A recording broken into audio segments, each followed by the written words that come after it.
In Tune with the Infinite, or Fullness of Peace, Power, and Plenty, by Ralph Waldo Trine. Within yourself lies the cause of whatever enters into your life.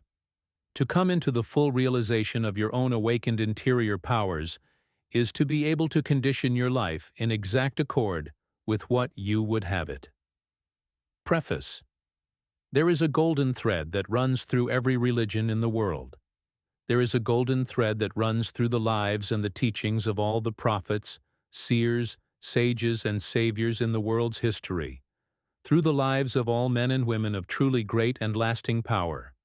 All that they have ever done or attained to has been done in full accordance with law. What one has done, all may do.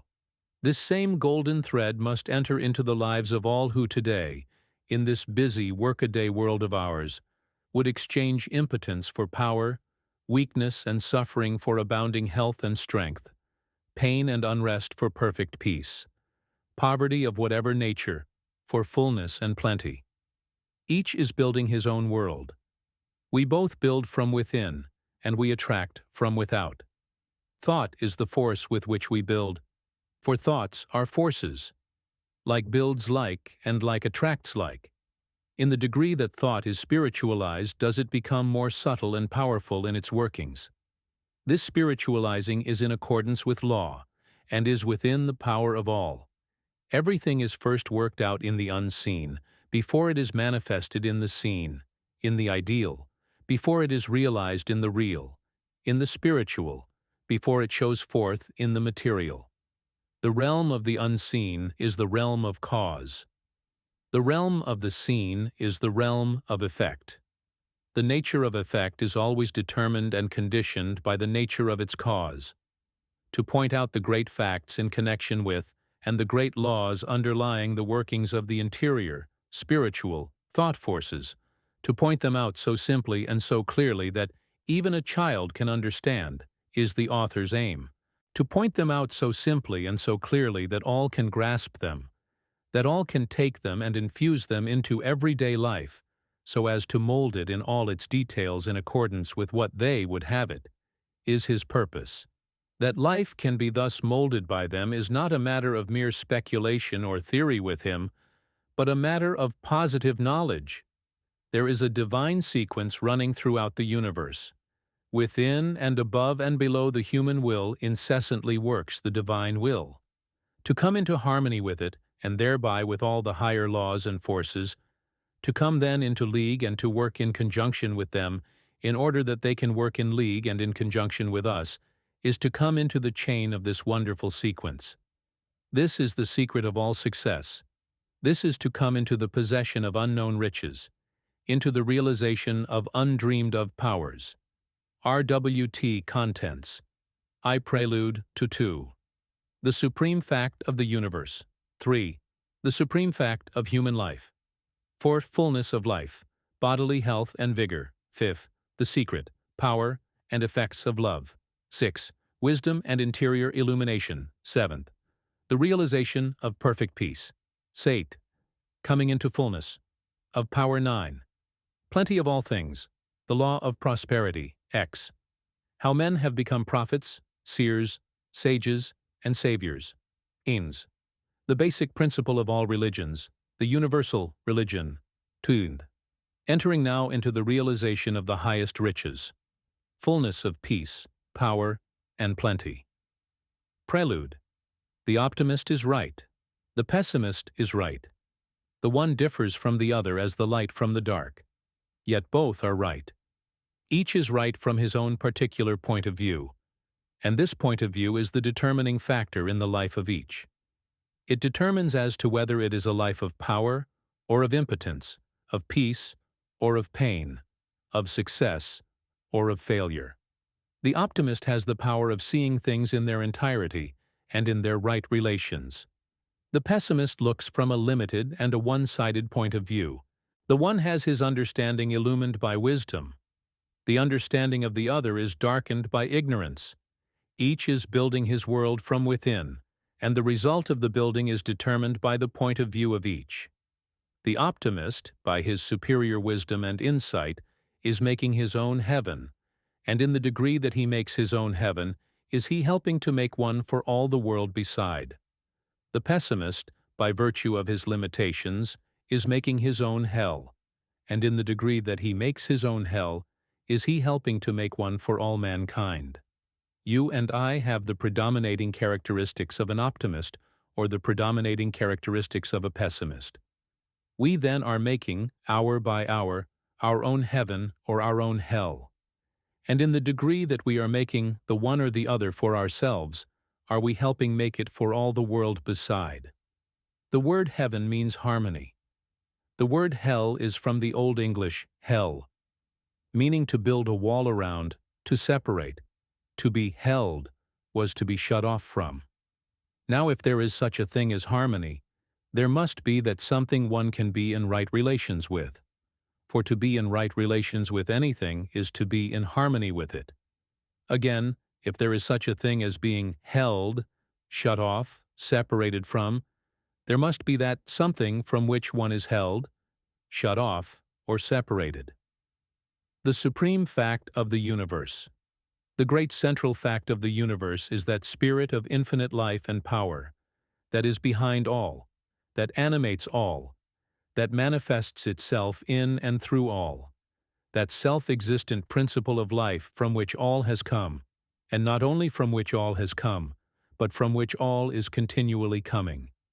If there is an individual life, there must of necessity be an infinite source of life from which it comes. If there is a quality or a force of love, there must of necessity be an infinite source of love whence it comes. If there is wisdom, there must be the all-wise source behind it from which it springs. The same is true in regard to peace, the same in regard to power, the same in regard to what we call material things. There is, then, this spirit of infinite life and power behind all which is the source of all. This infinite power is creating, working, ruling through the agency of great immutable laws and forces that run through all the universe, that surround us on every side. Every act of our everyday lives is governed by these same great laws and forces. Every flower that blooms by the wayside springs up, grows, blooms, fades, according to certain great immutable laws. Every snowflake that plays between earth and heaven forms, falls, melts, according to certain great unchangeable laws. In a sense, there is nothing in all the great universe but law. If this is true, there must of necessity be a force behind it all, that is the maker of these laws, and a force greater than the laws that are made. This spirit of infinite life and power that is behind all is what I call God. I care not what term you may use, be it kindly light, providence, the oversoul, omnipotence, or whatever term may be most convenient. I care not what the term may be as long as we are agreed in regard to the great central fact itself. God, then, is this infinite spirit, which fills all the universe with himself alone, so that all is from him and in him, and there is nothing that is outside. Indeed and in truth, then in him we live and move and have our being. He is the life of our very life itself. We have received, we are continually receiving our life from him. We are partakers of the life of God. And though we differ from him in that we are individualized spirits, while he is the infinite spirit including us, as well as all else beside, yet in essence the life of God and the life of man are identically the same, and so are one. They differ not in essence, in quality, they differ in degree. There have been and are highly illumined souls who believe that we receive our life from God after the manner of a divine inflow. And again, there have been and are those who believe that our life is one with the life of God, and so that God and man are one. Which is right? Both are right, both right when rightly understood. In regard to the first, if God is the infinite spirit of life behind all, whence all comes, then clearly our life as individualized spirits is continually coming from this infinite source by means of this divine inflow. In the second place, if our lives as individualized spirits are directly from, are parts of this infinite spirit of life, then the degree of the infinite spirit that is manifested in the life of each must be identical in quality with that source. The same as a drop of water taken from the ocean is, in nature, in characteristics, identical with that ocean, its source. And how could it be otherwise? The liability to misunderstanding in this latter case, however, is this, in that although the life of God and the life of man in essence are identically the same, the life of God so far transcends the life of individual man that it includes all else beside. In other words, so far as the quality of life is concerned, in essence, they are the same. So far as the degree of life is concerned, they are vastly different. In this light, is it not then evident that both conceptions are true? And more, that they are one and the same. Both conceptions may be typified by one and the same illustration. There is a reservoir in a valley which receives its supply from an inexhaustible reservoir on the mountainside. It is then true that the reservoir in the valley receives its supply by virtue of the inflow of the water from the larger reservoir on the mountainside. It is also true that the water in this smaller reservoir is in nature, in quality, in characteristics identically the same as that in the larger reservoir which is its source. The difference, however, is this. The reservoir on the mountainside, in the amount of its water, so far transcends the reservoir in the valley that it can supply an innumerable number of like reservoirs and still be unexhausted, and so in the life of man. If, as I think we have already agreed, however we may differ in regard to anything else, there is this infinite spirit of life behind all, the life of all, and so, from which all comes, then the life of individual man, your life and mine, must come by a divine inflow from this infinite source. And if this is true, then the life that comes by this inflow to man is necessarily the same in essence as is this infinite spirit of life. There is a difference. It is not a difference in essence. It is a difference in degree. If this is true, does it not then follow that, in the degree that man opens himself to this divine inflow, does he approach to God? If so, it then necessarily follows that, in the degree that he makes this approach, does he take on the God powers? And if the God powers are without limit, does it not then follow that the only limitations man has are the limitations he sets to himself, by virtue of not knowing himself? The supreme fact of human life, from the great central fact of the universe in regard to which we have agreed, namely this spirit of infinite life that is behind all and from which all comes, we are led to inquire as to what is the great central fact in human life. From what has gone before, the question almost answers itself. The great central fact in human life, in your life and in mine, is the coming into a conscious, vital realization of our oneness with this infinite life, and the opening of ourselves fully to this divine inflow. This is the great central fact in human life, for in this all else is included, all else follows in its train. In just the degree that we come into a conscious realization of our oneness with the infinite life, and open ourselves to this divine inflow, do we actualize in ourselves the qualities and powers of the infinite life. And what does this mean? It means simply this, that we are recognizing our true identity, that we are bringing our lives into harmony with the same great laws and forces, and so opening ourselves to the same great inspirations as have all the prophets, seers, sages, and saviors in the world's history, all men of truly great and mighty power. For in the degree that we come into this realization and connect ourselves with this infinite source, do we make it possible for the higher powers to play, to work, to manifest through us. We can keep close to this divine inflow, to these higher forces and powers, through ignorance, as most of us do, and thus hinder or even prevent their manifesting through us. Or we can intentionally close ourselves to their operations, and thus deprive ourselves of the powers to which, by the very nature of our being, we are rightful heirs. On the other hand, we can come into so vital a realization of the oneness of our real selves with this infinite life, and can open ourselves so fully to the incoming of this divine inflow, and so to the operation of these higher forces, inspirations, and powers, that we can indeed and in truth become what we may well term God-men. And what is a God-man? One in whom the powers of God are manifesting, though yet a man. No one can set limitations to a man or a woman of this type, for the only limitations he or she can have are those set by the self.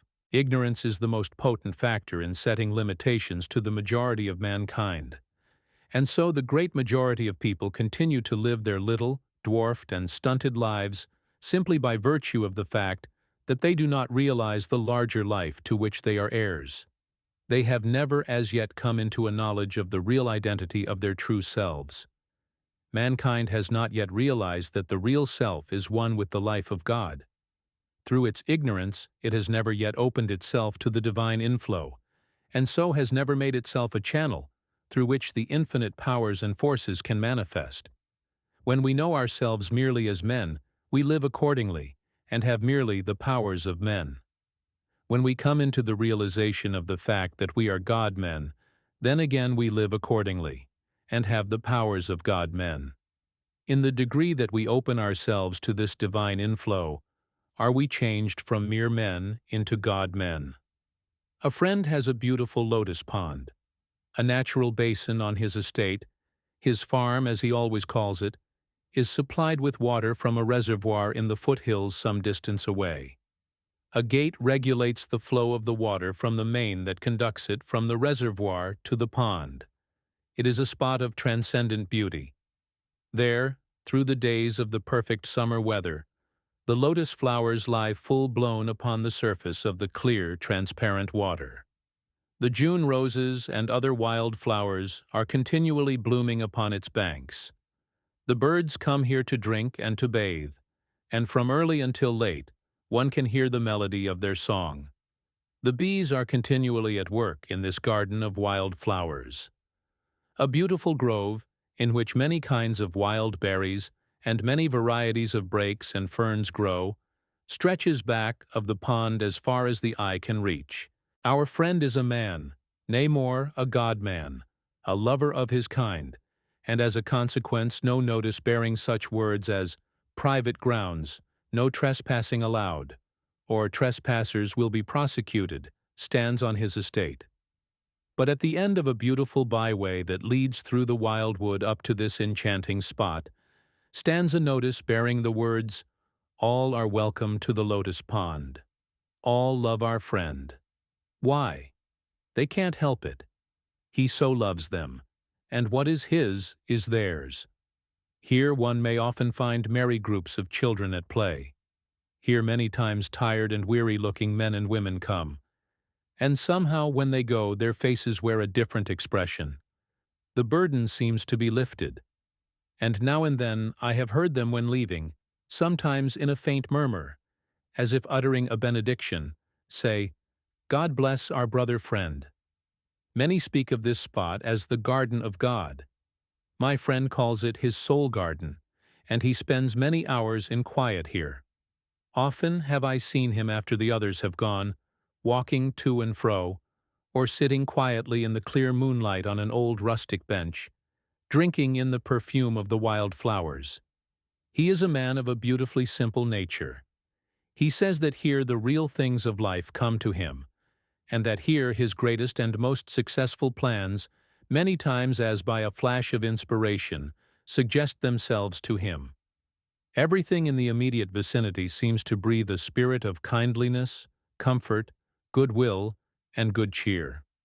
The very cattle and sheep, as they come to the old stone fence at the edge of the grove and look across to this beautiful spot, seem indeed to get the same enjoyment that the people are getting. They seem almost to smile in the realization of their contentment and enjoyment, or perhaps it seems so to the looker-on, because he can scarcely help smiling as he sees the manifested evidence of their contentment and pleasure. The gate of the pond is always open wide enough to admit a supply of water so abundant that it continually overflows a quantity sufficient to feed a stream that runs through the fields below, giving the pure mountain water in drink to the cattle and flocks that are grazing there. The stream then flows on through the neighbors' fields. Not long ago our friend was absent for a year. He rented his estate during his absence to a man who, as the world goes, was of a very practical turn of mind. He had no time for anything that did not bring him direct, practical returns. The gate connecting the reservoir with the lotus pond was shut down, and no longer had the crystal mountain water the opportunity to feed and overflow it. The notice of our friend, "All are welcome to the lotus pond," was removed, and no longer were the gay companies of children and of men and women seen at the pond. A great change came over everything. On account of the lack of the life-giving water, the flowers in the pond wilted, and their long stems lay stretched upon the mud in the bottom. The fish that formerly swam in its clear water soon died, and gave an offensive odor to all who came near. The flowers no longer bloomed on its banks. The birds no longer came to drink and to bathe. No longer was heard the hum of the bees. And more, the stream that ran through the fields below dried up, so that the cattle and the flocks no longer got their supply of clear mountain water. The difference between the spot now and the lotus pond when our friend gave it his careful attention was caused, as we readily see, by the shutting of the gate to the pond, thus preventing the water from the reservoir in the hills, which was the source of its life, from entering it. And when this, the source of its life, was shut off, not only was the appearance of the lotus pond entirely changed, but the surrounding fields were deprived of the stream to whose banks the flocks and cattle came for drink. In this do we not see a complete parallel so far as human life is concerned? In the degree that we recognize our oneness, our connection with the infinite spirit which is the life of all, and in the degree that we open ourselves to this divine inflow, do we come into harmony with the highest, the most powerful, and the most beautiful everywhere. And in the degree that we do this, do we overflow, so that all who come in contact with us receive the effects of this realization on our part. This is the lotus pond of our friend, he who is in love with all that is truest and best in the universe.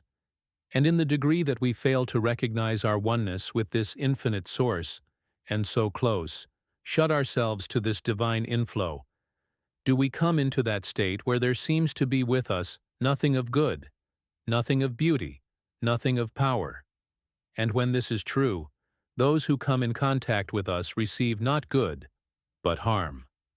This is the spot of the lotus pond while the farm was in the hands of a renter.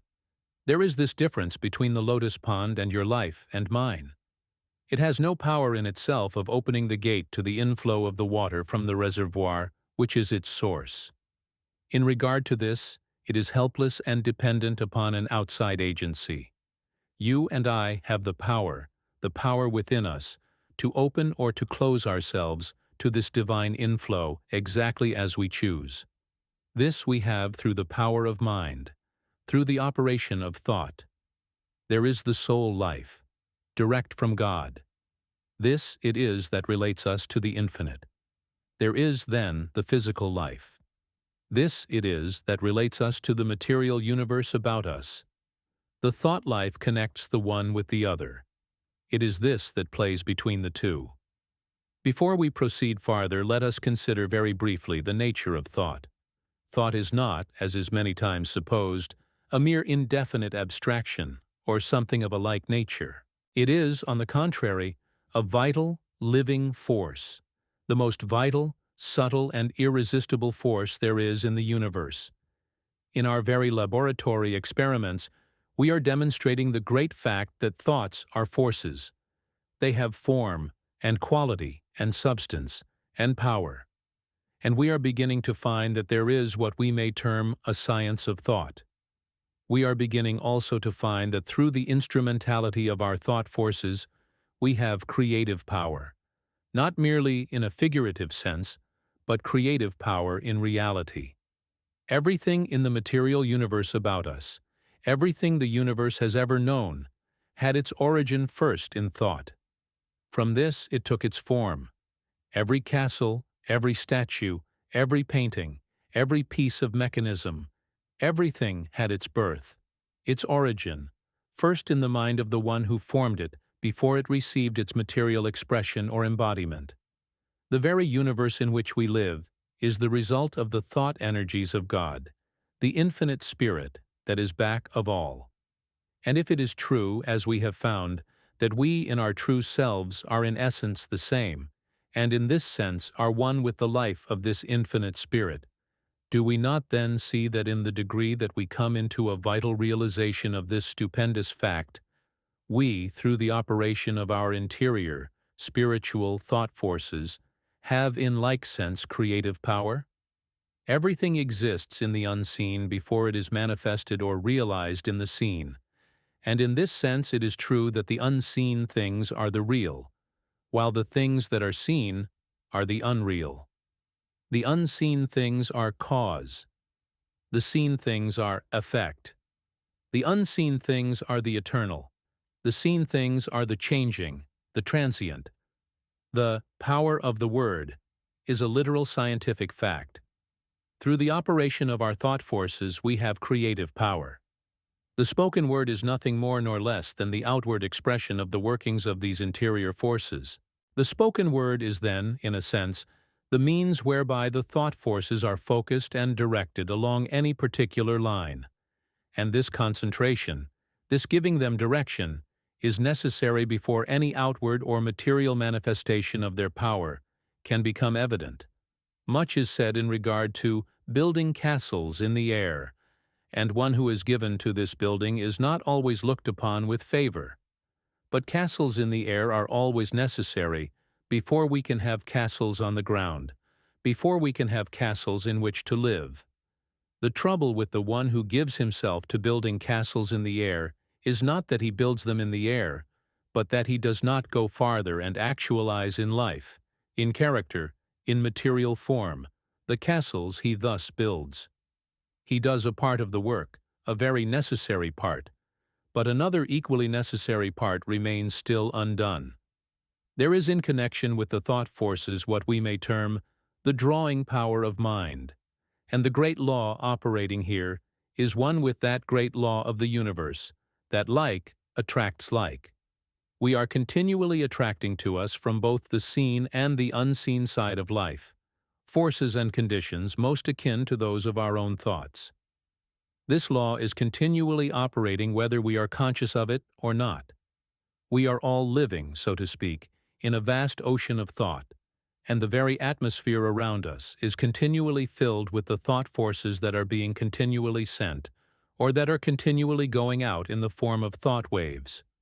We are all affected, more or less, by these thought forces, either consciously or unconsciously, and in the degree that we are more or less sensitively organized, or in the degree that we are negative and so are open to outside influences rather than positive, thus determining what influences shall enter into our realm of thought, and hence into our lives.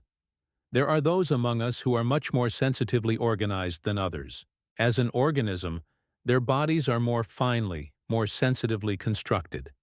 These, generally speaking, are people who are always more or less affected by the mentalities of those with whom they come in contact, or in whose company they are.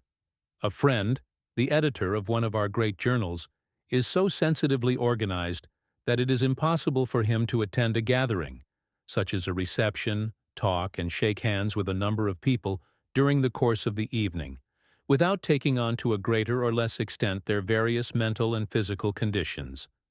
These affect him to such an extent that he is scarcely himself and in his best condition for work until some 2 or 3 days afterward. Some think it unfortunate for one to be sensitively organized. By no means. It is a good thing, for one may thus be more open and receptive to the higher impulses of the soul within, and to all higher forces and influences from without. It may, however, be unfortunate and extremely inconvenient to be so organized unless one recognize and gain the power of closing himself, of making himself positive to all detrimental or undesirable influences. This power everyone, however sensitively organized he may be, can acquire. This he can acquire through the mind's action. And moreover, There is no habit of more value to anyone, be he sensitively or less sensitively organized, than that of occasionally taking and holding himself continually in the attitude of mind. I close myself, I make myself positive to all things below, and open and receptive to all higher influences, to all things above. By taking this attitude of mind consciously now and then, it soon becomes a habit, and if one is deeply in earnest in regard to it, it puts into operation silent but subtle and powerful influences in effecting the desired results. In this way, all lower and undesirable influences from both the seen and the unseen side of life are closed out, while all higher influences are invited, and in the degree that they are invited will they enter. And what do we mean by the unseen side of life? First, the thought forces, the mental and emotional conditions in the atmosphere about us that are generated by those manifesting on the physical plane through the agency of physical bodies. Second, the same forces generated by those who have dropped the physical body, or from whom it has been struck away, and who are now manifesting through the agency of bodies of a different nature. The individual existence of man begins on the sense plane of the physical world, but rises through successive gradations of ethereal and celestial spheres, corresponding with his ever-unfolding deific life and powers, to a destiny of unspeakable grandeur and glory. Within and above every physical planet is a corresponding ethereal planet, or soul world, as within and above every physical organism is a corresponding ethereal organism, or soul body, of which the physical is but the external counterpart and materialized expression. From this etherealized or soul planet, which is the immediate home of our arisen humanity, there rises or deepens in infinite gradations spheres within and above spheres, to celestial heights of spiritualized existence utterly inconceivable to the sense man. Embodiment, accordingly, is twofold: the physical being but the temporary husk, so to speak, in and by which the real and permanent ethereal organism is individualized and perfected, somewhat as the full corn in the ear is reached by means of its husk, for which there is no further use. By means of this indestructible ethereal body, and the corresponding ethereal spheres of environment, with the social life and relations in the spheres, the individuality and personal life is preserved forever. The fact of life in whatever form means the continuance of life, even though the form be changed. Life is the one eternal principle of the universe, and so always continues, even though the form of the agency through which it manifests be changed. In my Father's house are many mansions, and surely because the individual has dropped, has gone out of the physical body, there is no evidence at all that the life does not go right on the same as before, not commencing, for there is no cessation, but commencing in the other form exactly where it has left off here. For all life is a continuous evolution, step by step. There one neither skips nor jumps. There are in the other form, then, mentalities, and hence lives of all grades and influences, the same as there are in the physical form. If, then, the great law that like attracts like is ever operating, we are continually attracting to us from this side of life influences and conditions most akin to those of our own thoughts and lives. A gruesome thought that we should be so influenced, says one. By no means, all life is one. We are all bound together in the one common and universal life, and especially not when we take into consideration the fact that we have it entirely in our own hands to determine the order of thought we entertain, and consequently the order of influences we attract, and are not mere willowy creatures of circumstance, unless indeed we choose to be. In our mental lives we can either keep hold of the rudder, and so determine exactly what course we take, what points we touch, or we can fail to do this, and failing, we drift, and are blown hither and thither by every passing breeze. And so, on the contrary, welcome should be the thought, for thus we may draw to us the influence and the aid of the greatest, the noblest, and the best who have lived on the earth, whatever the time, wherever the place. We cannot rationally believe other than that those who have labored in love and with uplifting power here are still laboring in the same way, and in all probability with more earnest zeal, and with still greater power. And Elisha prayed, and said, Lord, I pray thee, open his eyes, that he may see. And the Lord opened the eyes of the young man, and he saw, and behold, the mountain was full of horses and chariots of fire round about Elisha. While riding with a friend a few days ago, we were speaking of the great interest people are everywhere taking in the more vital things of life, the eagerness with which they are reaching out for a knowledge of the interior forces, their ever-increasing desire to know themselves and to know their true relations with the infinite. And in speaking of the great spiritual awakening that is so rapidly coming all over the world, the beginnings of which we are so clearly seeing during the closing years of this, and whose ever-increasing proportions we are to witness during the early years of the coming century, I said, how beautiful if Emerson, the illumined one so far in advance of his time, who labored so faithfully and so fearlessly to bring about these very conditions, how beautiful if he were with us today to witness it all. How he would rejoice. How do we know, was the reply, that he is not witnessing it all? And more, that he is not having a hand in it all. A hand even greater, perhaps, than when we saw him here. Thank you, my friend, for this reminder. And truly, are they not all ministering spirits sent forth to minister to those who shall be heirs of salvation?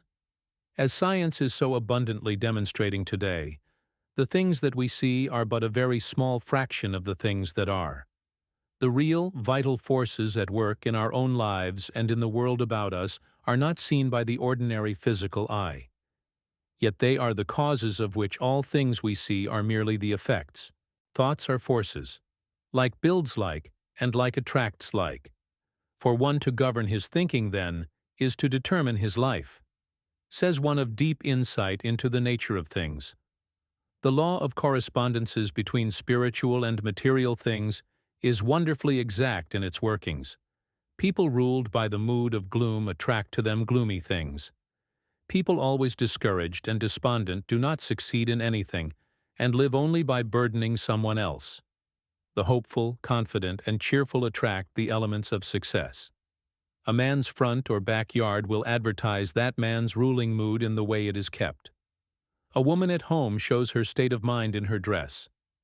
A slattern advertises the ruling mood of hopelessness, carelessness, and lack of system. Rags, tatters, and dirt are always in the mind before being on the body. The thought that is most put out brings its corresponding visible element to crystallize about you as surely and literally as the visible bit of copper in solution attracts to it the invisible copper in that solution.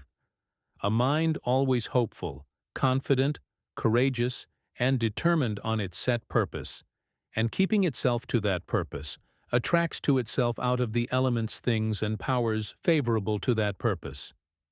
Every thought of yours has a literal value to you in every possible way. The strength of your body, the strength of your mind, your success in business, and the pleasure your company brings others depends on the nature of your thoughts. In whatever mood you set your mind does your spirit receive of unseen substance in correspondence with that mood. It is as much a chemical law as a spiritual law. Chemistry is not confined to the elements we see. The elements we do not see with the physical eye outnumber 10,000 times those we do see. The Christ injunction, "Do good to those who hate you," is based on a scientific fact and a natural law. So to do good is to bring to yourself all the elements in nature of power and good. To do evil is to bring the contrary destructive elements. When our eyes are opened, self-preservation will make us stop all evil thought. Those who live by hate will die by hate. That is, those who live by the sword will die by the sword. Every evil thought is as a sword drawn on the person to whom it is directed. If a sword is drawn in return, so much the worse for both. And says another who knows full well whereof he speaks. The law of attraction works universally on every plane of action, and we attract whatever we desire or expect. If we desire one thing and expect another, we become like houses divided against themselves, which are quickly brought to desolation. Determine resolutely to expect only what you desire, then you will attract only what you wish for. Carry any kind of thought you please about with you, and so long as you retain it, no matter how you roam over land or sea, you will unceasingly attract to yourself, knowingly or inadvertently, exactly and only what corresponds to your own dominant quality of thought. Thoughts are our private property, and we can regulate them to suit our taste entirely by steadily recognizing our ability so to do. We have just spoken of the drawing power of mind. Faith is nothing more nor less than the operation of the thought forces in the form of an earnest desire, coupled with expectation as to its fulfillment. And in the degree that faith, the earnest desire thus sent out, is continually held to and watered by firm expectation, in just that degree does it either draw to itself, or does it change from the unseen into the visible, from the spiritual into the material, that for which it is sent. Let the element of doubt or fear enter in, and what would otherwise be a tremendous force will be so neutralized that it will fail of its realization. Continually held to and continually watered by firm expectation, it becomes a force, a drawing power, that is irresistible and absolute, and the results will be absolute in direct proportion as it is absolute. We shall find, as we are so rapidly beginning to find today, that the great things said in regard to faith, the great promises made in connection with it, are not mere vague sentimentalities, but are all great scientific facts, and rest upon great immutable laws. Even in our very laboratory experiments, we are beginning to discover the laws underlying and governing these forces. We are now beginning, some at least, to use them understandingly and not blindly, as has so often and so long been the case. Much is said today in regard to the will. It is many times spoken of as if it were a force in itself. But will is a force, a power, only insofar as it is a particular form of the manifestation of the thought forces.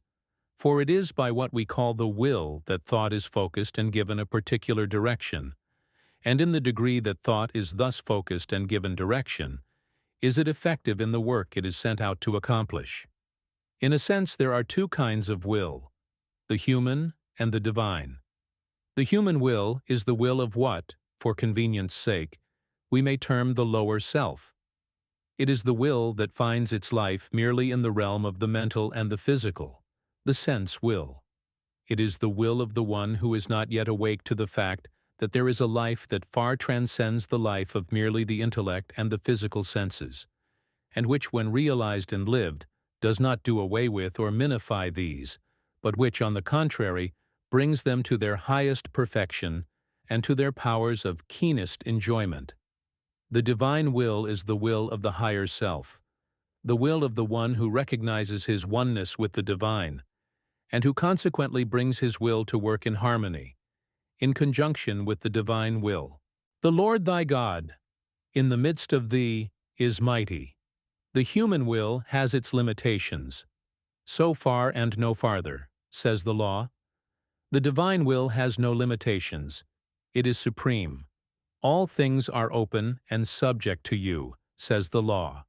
And so, in the degree that the human will is transmuted into the divine, in the degree that it comes into harmony with, and so acts in conjunction with the divine, does it become supreme. Then it is that thou shalt decree a thing, and it shall be established unto thee. The great secret of life and of power, then, is to make and to keep one's conscious connection with this infinite source. The power of every life, the very life itself, is determined by what it relates itself to. God is immanent as well as transcendent. He is creating, working, ruling in the universe today, in your life and in mine, just as much as he ever has been. We are too apt to regard him after the manner of an absentee landlord, one who has set into operation the forces of this great universe, and then taken himself away. In the degree, however, that we recognize him as immanent as well as transcendent, are we able to partake of his life and power.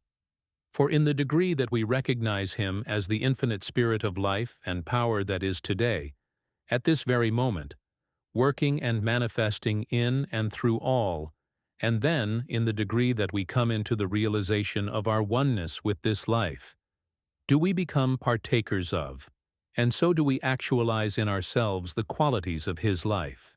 In the degree that we open ourselves to the inflowing tide of this immanent and transcendent life, do we make ourselves channels through which the infinite intelligence and power can work. It is through the instrumentality of the mind that we are enabled to connect the real soul life with the physical life, and so enable the soul life to manifest and work through the physical. The thought life needs continually to be illumined from within. This illumination can come in just the degree that through the agency of the mind, we recognize our oneness with the divine, of which each soul is an individual form of expression. This gives us the inner guiding which we call intuition. Intuition is to the spiritual nature and understanding practically what sense perception is, to the sensuous nature and understanding. It is an inner spiritual sense through which man is opened to the direct revelation and knowledge of God, the secrets of nature and life, and through which he is brought into conscious unity and fellowship with God, and made to realize his own deific nature and supremacy of being as the Son of God. Spiritual supremacy and illumination thus realized through the development and perfection of intuition, under divine inspiration, gives the perfect inner vision and direct insight into the character, properties, and purpose of all things to which the attention and interest are directed. It is, we repeat, a spiritual sense opening inwardly, as the physical senses open outwardly, and because it has the capacity to perceive, grasp, and know the truth at first hand, independent of all external sources of information, we call it intuition. All inspired teaching and spiritual revelations are based upon the recognition of this spiritual faculty of the soul, and its power to receive and appropriate them. Conscious unity of man in spirit and purpose with the Father, born out of his supreme desire and trust, opens his soul through this inner sense to immediate inspiration and enlightenment from the divine omniscience and the cooperative energy of the divine omnipotence, under which he becomes a seer and a master. On this higher plane of realized spiritual life in the flesh, the mind holds the impersonal attitude and acts with unfettered freedom and unbiased vision, grasping truth at first hand, independent of all external sources of information. Approaching all beings and things from the divine side, they are seen in the light of the divine omniscience, God's purpose in them, and so the truth concerning them, as it rests in the mind of God, are thus revealed by direct illumination from the divine mind, to which the soul is opened inwardly through this spiritual sense we call intuition. Some call it the voice of the soul. Some call it the voice of God. Some call it the sixth sense. It is our inner spiritual sense.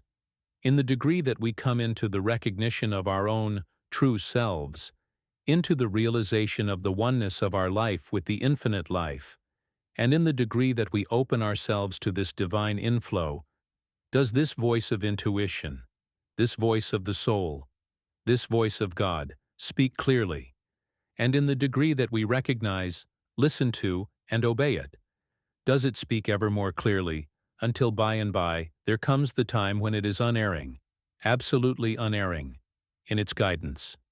Fullness of life, bodily health and vigor. God is the spirit of infinite life. If we are partakers of this life and have the power of opening ourselves fully to its divine inflow, it means more, so far as even the physical life is concerned, than we may at first think. For very clearly the life of this infinite spirit, from its very nature, can admit of no disease, and if this is true, no disease can exist in the body where it freely enters, through which it freely flows. Let us recognize at the outset that, so far as the physical life is concerned, all life is from within out. There is an immutable law which says, "As within, so without." cause, effect.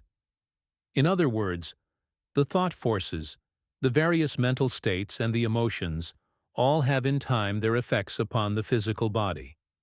Someone says, "I hear a great deal said today in regard to the effects of the mind upon the body, but I don't know as I place very much confidence in this." Don't you? Someone brings you sudden news. You grow pale, you tremble, or perhaps you fall into a faint. It is, however, through the channel of your mind that the news is imparted to you. A friend says something to you, perhaps at the table, something that seems very unkind. You are hurt by it, as we say. You have been enjoying your dinner, but from this moment your appetite is gone. But what was said entered into and affected you through the channel of your mind. Look, yonder goes a young man, dragging his feet, stumbling over the slightest obstruction in the path. Why is it? Simply that he is weak-minded, an idiot. In other words, a falling state of mind is productive of a falling condition of the body. To be sure-minded is to be sure-footed. To be uncertain in mind is to be uncertain in step. Again, a sudden emergency arises. You stand trembling and weak with fear. Why are you powerless to move? Why do you tremble? And yet you believe that the mind has but little influence upon the body. You are for a moment dominated by a fit of anger. For a few hours afterwards you complain of a violent headache. And still you do not seem to realize that the thoughts and emotions have an effect upon the body. A day or two ago, while conversing with a friend, we were speaking of worry. "My father is greatly given to worry," he said. "Your father is not a healthy man," I said. "He is not strong, vigorous, robust, and active." I then went on to describe to him more fully his father's condition and the troubles which afflicted him. He looked at me in surprise and said, "Why, you do not know my father?" "No," I replied. "How then can you describe so accurately the disease with which he is afflicted?" "You have just told me that your father is greatly given to worry. When you told me this, you indicated to me cause. In describing your father's condition, I simply connected with the cause its own peculiar effects. Fear and worry have the effect of closing up the channels of the body, so that the life forces flow in a slow and sluggish manner. Hope and tranquility open the channels of the body, so that the life forces go bounding through it in such a way that disease can rarely get a foothold. Not long ago, a lady was telling a friend of a serious physical trouble. My friend happened to know that between this lady and her sister, the most kindly relations did not exist. He listened attentively to her delineation of her troubles, and then, looking her squarely in the face, in a firm but kindly tone said, "Forgive your sister." The woman looked at him in surprise and said, "I can't forgive my sister." "Very well then," he replied, "keep the stiffness of your joints and your kindred rheumatic troubles." A few weeks later he saw her again. With a light step she came toward him and said, "I took your advice. I saw my sister and forgave her. We have become good friends again, and I don't know how it is, but somehow or other from the very day, as I remember, that we became reconciled, my troubles seemed to grow less, and today there is not a trace of the old difficulties left, and really, my sister and I have become such good friends that now we can scarcely get along without one another." Again we have effect following cause. We have several well-authenticated cases of the following nature. A mother has been dominated for a few moments by an intense passion of anger, and the child at her breast has died within an hour's time. So poisoned became the mother's milk, by virtue of the poisonous secretions of the system, while under the domination of this fit of anger. In other cases it has caused severe illness and convulsions. The following experiment has been tried a number of times by a well-known scientist. Several men have been put into a heated room. Each man has been dominated for a moment by a particular passion of some kind, one by an intense passion of anger, and others by different other passions. The experimenter has taken a drop of perspiration from the body of each of these men, and by means of a careful chemical analysis, he has been able to determine the particular passion by which each has been dominated. Practically the same results revealed themselves in the chemical analysis of the saliva of each of the men. Says a noted American author, an able graduate of one of our greatest medical schools, and one who has studied deeply into the forces that build the body and the forces that tear it down. The mind is the natural protector of the body.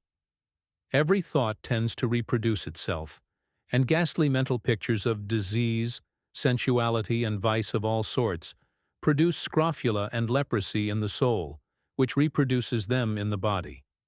Anger changes the chemical properties of the saliva to a poison dangerous to life.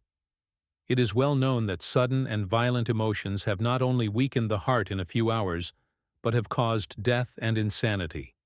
It has been discovered by scientists that there is a chemical difference between that sudden cold exudation of a person, under a deep sense of guilt, and the ordinary perspiration. And the state of the mind can sometimes be determined by chemical analysis of the perspiration of a criminal, which, when brought into contact with selenic acid, produces a distinctive pink color. It is well known that fear has killed thousands of victims, while, on the other hand, courage is a great invigorator. Anger in the mother may poison a nursing child. Rari, the celebrated horse tamer, said that an angry word would sometimes raise the pulse of a horse 10 beats in a minute. If this is true of a beast, what can we say of its power upon human beings, especially upon a child? Strong mental emotion often causes vomiting. Extreme anger or fright may produce jaundice. A violent paroxysm of rage has caused apoplexy and death. Indeed, in more than one instance, a single night of mental agony has wrecked a life. Grief, long-standing jealousy, constant care, and corroding anxiety sometimes tend to develop insanity. Sick thoughts and discordant moods are the natural atmosphere of disease, and crime is engendered and thrives in the miasma of the mind. From all this we get the great fact we are scientifically demonstrating today, that the various mental states, emotions, and passions have their various peculiar effects upon the body, and each induces in turn, if indulged in to any great extent, its own peculiar forms of disease, and these in time become chronic. Just a word or two in regard to their mode of operation. If a person is dominated for a moment by, say, a passion of anger, there is set up in the physical organism what we might justly term a bodily thunderstorm, which has the effect of souring, or rather of corroding, the normal, healthy, and life-giving secretions of the body, so that instead of performing their natural functions, they become poisonous and destructive. And if this goes on to any great extent, by virtue of their cumulative influences, they give rise to a particular form of disease, which in turn becomes chronic. So the emotion opposite to this, that of kindliness, love, benevolence, goodwill, tends to stimulate a healthy, purifying, and life-giving flow of all the bodily secretions. All the channels of the body seem free and open. The life forces go bounding through them. And these very forces, set into a bounding activity, will in time counteract the poisonous and disease-giving effects of their opposites. A physician goes to see a patient. He gives no medicine this morning, yet the very fact of his going makes the patient better. He has carried with him the spirit of health. He has carried brightness of tone and disposition. He has carried hope into the sick chamber. He has left it there. In fact, the very hope and good cheer he has carried with him has taken hold of and has had a subtle but powerful influence upon the mind of the patient. And this mental condition imparted by the physician has in turn its effects upon the patient's body, and so through the instrumentality of this mental suggestion, the healing goes on. Know then, whatever cheerful and serene supports the mind, supports the body too. Hence the most vital movement mortals feel is hope, the balm and lifeblood of the soul. We sometimes hear a person in weak health say to another, "I always feel better when you come." There is a deep scientific reason underlying the statement. The tongue of the wise is health. The power of suggestion, so far as the human mind is concerned, is a most wonderful and interesting field of study. Most wonderful and powerful forces can be set into operation through this agency. One of the world's most noted scientists, recognized everywhere as one of the most eminent anatomists living, tells us that he has proven from laboratory experiments that the entire human structure can be completely changed, made over, within a period of less than 1 year, and that some portions can be entirely remade within a period of a very few weeks. Do you mean to say, I hear it asked, that the body can be changed from a diseased to a healthy condition through the operation of the interior forces? Most certainly. And more, this is the natural method of cure. The method that has as its work the application of drugs, medicines, and external agencies is the artificial method. The only thing that any drug or any medicine can do is to remove obstructions, that the life forces may have simply a better chance to do their work. The real healing process must be performed by the operation of the life forces within. A surgeon and physician of worldwide fame recently made to his medical associates the following declaration. For generations past, the most important influence that plays upon nutrition, the Chak life principle itself, has remained an unconsidered element in the medical profession, and the almost exclusive drift of its studies and remedial paraphernalia has been confined to the action of matter over mind. This has seriously interfered with the evolutionary tendencies of the doctors themselves, and consequently the psychic factor in professional life is still in a rudimentary or comparatively undeveloped state. But the light of the 19th century has dawned, and so the march of mankind in general is taken in the direction of the hidden forces of nature. Doctors are now compelled to join the ranks of students in psychology and follow their patrons into the broader field of mental therapeutics. There is no time for lingering, no time for skepticism or doubt or hesitation. He who lingers is lost, for the entire race is enlisted in the movement. I am aware of the fact that in connection with the matter, we are now considering there has been a great deal of foolishness during the past few years. Many absurd and foolish things have been claimed and done, but this says nothing against, and it has absolutely nothing to do with the great underlying laws themselves.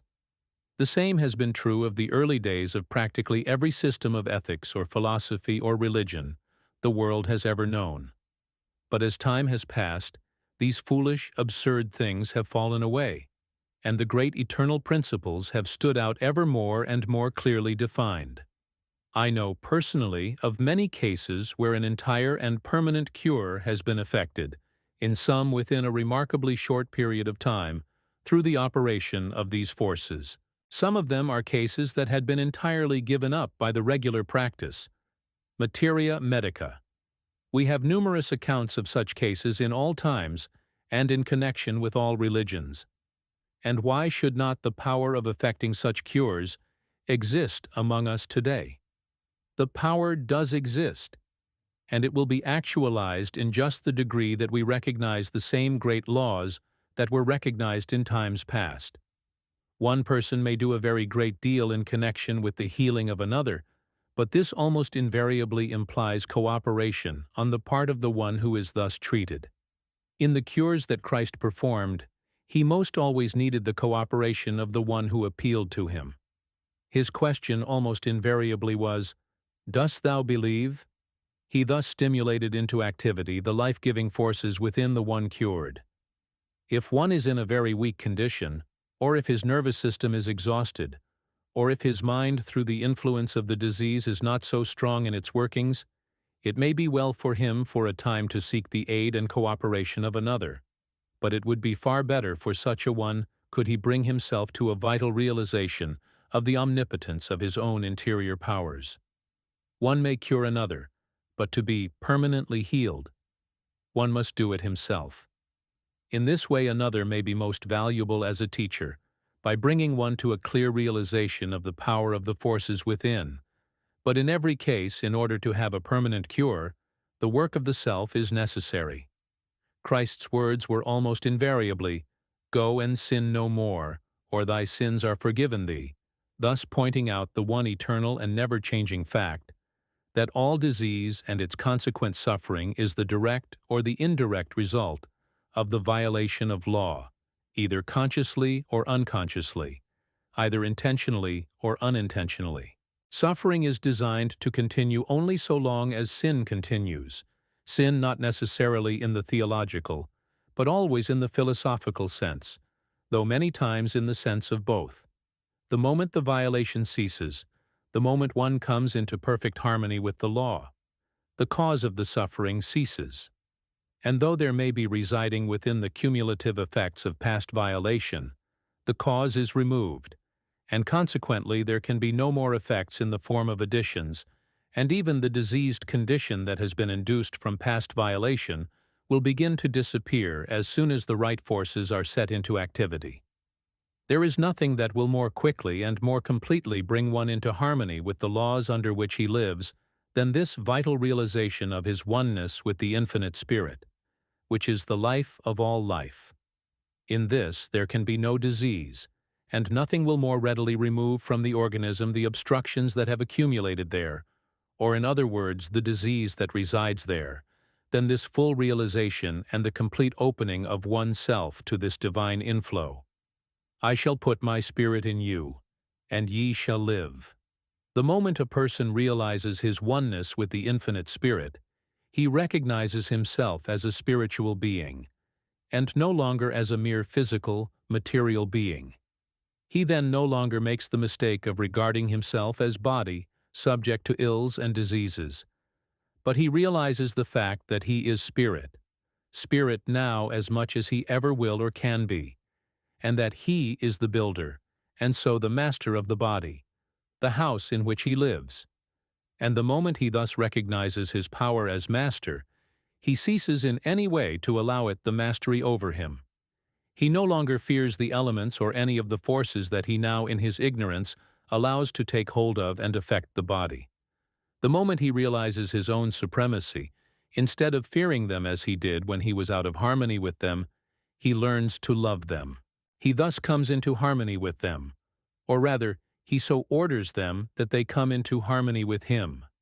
He who formerly was the slave has now become the master. The moment we come to love a thing, it no longer carries harm for us. There are almost countless numbers today, weak and suffering in body, who would become strong and healthy if they would only give God an opportunity to do His work. To such I would say, don't shut out the divine inflow. Do anything else rather than this. Open yourselves to it. Invite it. In the degree that you open yourselves to it, its inflowing tide will course through your bodies a force so vital that the old obstructions that are dominating them today will be driven out before it.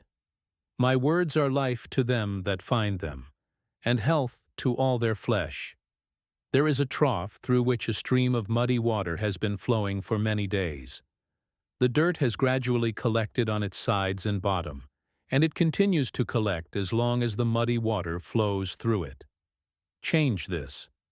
Open the trough to a swift-flowing stream of clear, crystal water, and in a very little while even the very dirt that has collected on its sides and bottom will be carried away. The trough will be entirely cleansed. It will present an aspect of beauty and no longer an aspect of ugliness. And more, the water that now courses through it will be of value. It will be an agent of refreshment, of health and of strength to those who use it. Yes, in just the degree that you realize your oneness with this infinite spirit of life, and thus actualize your latent possibilities and powers, you will exchange dis-ease for ease, inharmony for harmony, suffering and pain for abounding health and strength. And in the degree that you realize this wholeness, this abounding health and strength in yourself, will you carry it to all with whom you come in contact. For we must remember that health is contagious as well as disease. I hear it asked, what can be said in a concrete way in regard to the practical application of these truths, so that one can hold himself in the enjoyment of perfect bodily health, and more, that one may heal himself of any existing disease? In reply, let it be said that the chief thing that can be done is to point out the great underlying principle, and that each individual must make his own application. One person cannot well make this for another. First, let it be said that the very fact of one's holding the thought of perfect health sets into operation vital forces, which will in time be more or less productive of the effect, perfect health. Then, speaking more directly in regard to the great principle itself, from its very nature, it is clear that more can be accomplished through the process of realization than through the process of affirmation, though for some affirmation may be a help, an aid to realization. In the degree, however, that you come into a vital realization of your oneness with the infinite spirit of life, whence all life in individual form has come and is continually coming, and in the degree that through this realization you open yourself to its divine inflow, do you set into operation forces that will sooner or later bring even the physical body into a state of abounding health and strength. For to realize that this infinite spirit of life can from its very nature admit of no disease, and to realize that this, then, is the life in you, by realizing your oneness with it, you can so open yourself to its more abundant entrance that the diseased bodily conditions, effects, will respond to the influences of its all-perfect power, this either quickly or more tardily, depending entirely upon yourself. There have been those who have been able to open themselves so fully to this realization that the healing has been instantaneous and permanent. The degree of intensity always eliminates in like degree the element of time. It must, however, be a calm, quiet, and expectant intensity, rather than an intensity that is fearing, disturbed, and non-expectant. Then there are others who have come to this realization by degrees.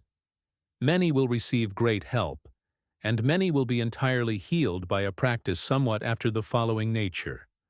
With a mind at peace, and with a heart going out in love to all, go into the quiet of your own interior self, holding the thought, I am one with the infinite spirit of life, the life of my life. I then, as spirit, I a spiritual being, can in my own real nature admit of no disease. I now open my body, in which disease has gotten a foothold. I open it fully to the inflowing tide of this infinite life, and it now, even now, is pouring in and coursing through my body, and the healing process is going on. Realize this so fully that you begin to feel a quickening and a warming glow imparted by the life forces to the body. Believe the healing process is going on. Believe it, and hold continually to it. Many people greatly desire a certain thing, but expect something else. They have greater faith in the power of evil than in the power of good, and hence remain ill. If one will give himself to this meditation, realization, treatment, or whatever term it may seem best to use, at stated times, as often as he may choose, and then continually hold himself in the same attitude of mind, thus allowing the force to work continually, he will be surprised how rapidly the body will be exchanging conditions of disease and in harmony for health and harmony. There is no particular reason, however, for this surprise, for in this way he is simply allowing the omnipotent power to do the work, which will have to do it ultimately in any case. If there is a local difficulty, and one wants to open this particular portion, in addition to the entire body, to this inflowing life, he can hold this particular portion in thought. For to fix the thought in this way upon any particular portion of the body stimulates or increases the flow of the life forces in that portion. It must always be borne in mind, however, that whatever healing may be thus accomplished, effects will not permanently cease until causes have been removed. In other words, as long as there is the violation of law, so long disease and suffering will result. This realization that we are considering will have an influence not only where there is a diseased condition of the body, but even where there is not this condition, it will give an increased bodily life, vigor, and power. We have had many cases, in all times and in all countries, of healing through the operation of the interior forces, entirely independent of external agencies. Various have been the methods, or rather, various have been the names applied to them, but the great law underlying all is one and the same today. When the Master sent his followers forth, his injunction to them was to heal the sick and the afflicted, as well as to teach the people. The early church fathers had the power of healing. In short, it was a part of their work. And why should we not have the power today, the same as they had it then? Are the laws at all different? Identically the same. Why then? Simply because, with a few rare exceptions here and there, we are unable to get beyond the mere letter of the law into its real vital spirit and power. It is the letter that killeth. It is the spirit that giveth life and power. Every soul who becomes so individualized that he breaks through the mere letter and enters into the real vital spirit will have the power, as have all who have gone before. And when he does, he will also be the means of imparting it to others. For he will be one who will move and who will speak with authority. We are rapidly finding today, and we shall find even more and more as time passes, that practically all disease, with its consequent suffering, has its origin in perverted mental and emotional states and conditions. The mental attitude we take toward anything determines to a greater or less extent its effects upon us. If we fear it, or if we antagonize it, the chances are that it will have detrimental or even disastrous effects upon us. If we come into harmony with it, by quietly recognizing and inwardly asserting our superiority over it, in the degree that we are able successfully to do this, in that degree will it carry with it no injury for us. No disease can enter into or take hold of our bodies unless it find therein something corresponding to itself, which makes it possible. And in the same way, no evil or undesirable condition of any kind can come into our lives unless there is already in them that which invites it, and so makes it possible for it to come. The sooner we begin to look within ourselves for the cause of whatever comes to us, the better it will be. For so much the sooner will we begin to make conditions within ourselves such that only good may enter. We, who from our very natures should be masters of all conditions, by virtue of our ignorance are mastered by almost numberless conditions of every description. Do I fear a draught? There is nothing in the draught, a little purifying current of God's pure air, to cause me trouble, to bring on a cold, perhaps an illness. The draught can affect me only in the degree that I myself make it possible, only in the degree that I allow it to affect me. We must distinguish between causes and mere occasions. The draught is not cause, nor does it carry cause with it. Two persons are sitting in the same draught. The one is injuriously affected by it, the other experiences not even an inconvenience, but he rather enjoys it. The one is a creature of circumstances. He fears the draught, cringes before it, continually thinks of the harm it is doing him. In other words, he opens every avenue for it to enter and take hold of him, and so it, harmless and beneficent in itself, brings to him exactly what he has empowered it to bring. The other recognizes himself as the master over, and not the creature of circumstances. He is not concerned about the draught. He puts himself into harmony with it, makes himself positive to it, and instead of experiencing any discomfort, he enjoys it, and in addition to its doing him a service by bringing the pure fresh air from without to him, it does him the additional service of hardening him even more to any future conditions of a like nature. But if the draught was cause, it would bring the same results to both. The fact that it does not shows that it is not a cause, but a condition, and it brings to each effects which correspond to the conditions it finds within each. Poor draught! How many thousands, nay millions of times it is made the scapegoat by those who are too ignorant or too unfair to look their own weaknesses square in the face, and who instead of becoming imperial masters, remain cringing slaves. Think of it, what it means. A man created in the image of the eternal God, sharer of his life and power, born to have dominion, fearing, shaking, cringing before a little draught of pure life-giving air. But scapegoats are convenient things, even if the only thing they do for us is to aid us in our constant efforts at self-delusion.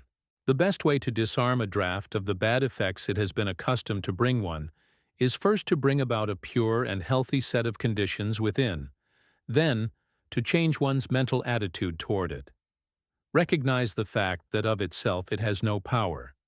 It has only the power you invest it with. Thus, you will put yourself into harmony with it, and will no longer sit in fear of it. Then sit in a draft a few times and get hardened to it, as everyone, by going at it judiciously, can readily do. But suppose one is in delicate health, or especially subject to drafts. Then be simply a little judicious at first. Don't seek the strongest that can be found, especially if you do not as yet in your own mind feel equal to it. For if you do not, it signifies that you still fear it. That supreme regulator of all life, good common sense, must be used here, the same as elsewhere. If we are born to have dominion, and that we are, is demonstrated by the fact that some have attained to it, and what one has done, soon or late, all can do, then it is not necessary that we live under the domination of any physical agent. In the degree that we recognize our own interior powers, then are we rulers and able to dictate. In the degree that we fail to recognize them, we are slaves and are dictated to. We build whatever we find within us, we attract whatever comes to us, and all in accordance with spiritual law, for all natural law is spiritual law. The whole of human life is cause and effect. There is no such thing in it as chance, nor is there even in all the wide universe. Are we not satisfied with whatever comes into our lives? The thing to do, then, is not to spend time in railing against the imaginary something we create and call fate, but to look to the within, and change the causes at work there, in order that things of a different nature may come, for there will come exactly what we cause to come. This is true not only of the physical body, but of all phases and conditions of life. We invite whatever comes, and did we not invite it either consciously or unconsciously, it could not, and it would not come. This may undoubtedly be hard for some to believe, or even to see at first. But in the degree that one candidly and open-mindedly looks at it, and then studies into the silent but subtle and, so to speak, omnipotent workings of the thought forces, and as he traces their effects within him and about him, it becomes clearly evident and easy to understand. And then whatever does come to one depends for its effects entirely upon his mental attitude toward it. Does this or that occurrence or condition cause you annoyance? Very well, it causes you annoyance, and so disturbs your peace merely because you allow it to. You are born to have absolute control over your own dominion, but if you voluntarily hand over this power, even if, for a little while, to someone or to something else, then you, of course, become the creature, the one controlled. To live undisturbed by passing occurrences, you must first find your own center. You must then be firm in your own center, and so rule the world from within. He who does not himself condition circumstances allows the process to be reversed and becomes a conditioned circumstance. Find your center and live in it. Surrender it to no person, to no thing. In the degree that you do this, will you find yourself growing stronger and stronger in it. And how can one find his center? By realizing his oneness with the infinite power, and by living continually in this realization. But if you do not rule from your own center, if you invest this or that with the power of bringing you annoyance, or evil, or harm, then take what it brings, but cease your railings against the eternal goodness and beneficence of all things. I swear the earth shall surely be complete to him or her who shall be complete. The earth remains jagged and broken, only to him who remains jagged and broken. If the windows of your soul are dirty and streaked, covered with matter foreign to them, then the world as you look out of them will be to you dirty and streaked and out of order. Cease your complainings, however. Keep your pessimism, your poor, unfortunate me, to yourself, lest you betray the fact that your windows are badly in need of something. But know that your friend who keeps his windows clean, that the eternal sun may illumine all within and make visible all without, know that he lives in a different world from yours. Then go wash your windows, and instead of longing for some other world, you will discover the wonderful beauties of this world. And if you don't find transcendent beauties on every hand here, the chances are that you will never find them anywhere. The poem hangs on the berry bush. When comes the poet's eye? And the whole street is a masquerade when Shakespeare passes by. This same Shakespeare, whose mere passing causes all this commotion, is the one who put into the mouth of one of his creations the words, "The fault, dear Brutus, is not in our stars, but in ourselves, that we are underlings." And the great work of his own life is right good evidence that he realized full well the truth of the facts we are considering. And again he gave us a great truth in keeping with what we are considering when he said, "Our doubts are traitors, and make us lose the good we oft might win by fearing to attempt." There is probably no agent that brings us more undesirable conditions than fear. We should live in fear of nothing, nor will we when we come fully to know ourselves. An old French proverb runs, "Some of your griefs you have cured, and the sharpest you still have survived. But what torments of pain you endured from evils that never arrived." Fear and lack of faith go hand in hand. The one is born of the other. Tell me how much one is given to fear, and I will tell you how much he lacks in faith. Fear is a most expensive guest to entertain, the same as worry is. So expensive are they that no one can afford to entertain them. We invite what we fear, the same as, by a different attitude of mind, we invite and attract the influences and conditions we desire. The mind dominated by fear opens the door for the entrance of the very things, for the actualization of the very conditions it fears. "Where are you going?" asked an Eastern pilgrim on meeting the plague one day. "I am going to Baghdad to kill 5,000 people," was the reply. A few days later, the same pilgrim met the plague returning. "You told me you were going to Baghdad to kill 5,000 people," said he, "but instead you killed 50,000. "No," said the plague, "I killed only 5,000, as I told you I would. The others died of fright." Fear can paralyze every muscle in the body. Fear affects the flow of the blood, likewise the normal and healthy action of all the life forces. Fear can make the body rigid, motionless, and powerless to move. Not only do we attract to ourselves the things we fear, but we also aid in attracting to others the conditions we in our own minds hold them in fear of. This we do in proportion to the strength of our own thought, and in the degree that they are sensitively organized and so influenced by our thought, and this, although it be unconscious both on their part and on ours. Children, and especially when very young, are, generally speaking, more sensitive to their surrounding influences than grown people are. Some are veritable little sensitive plates, registering the influences about them and embodying them as they grow.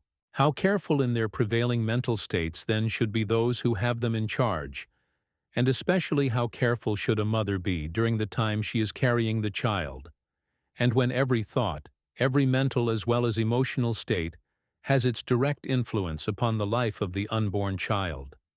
Let parents be careful how they hold a child, either younger or older, in the thought of fear. This is many times done, unwittingly on their part, through anxiety, and at times through what might well be termed over-care, which is fully as bad as under-care.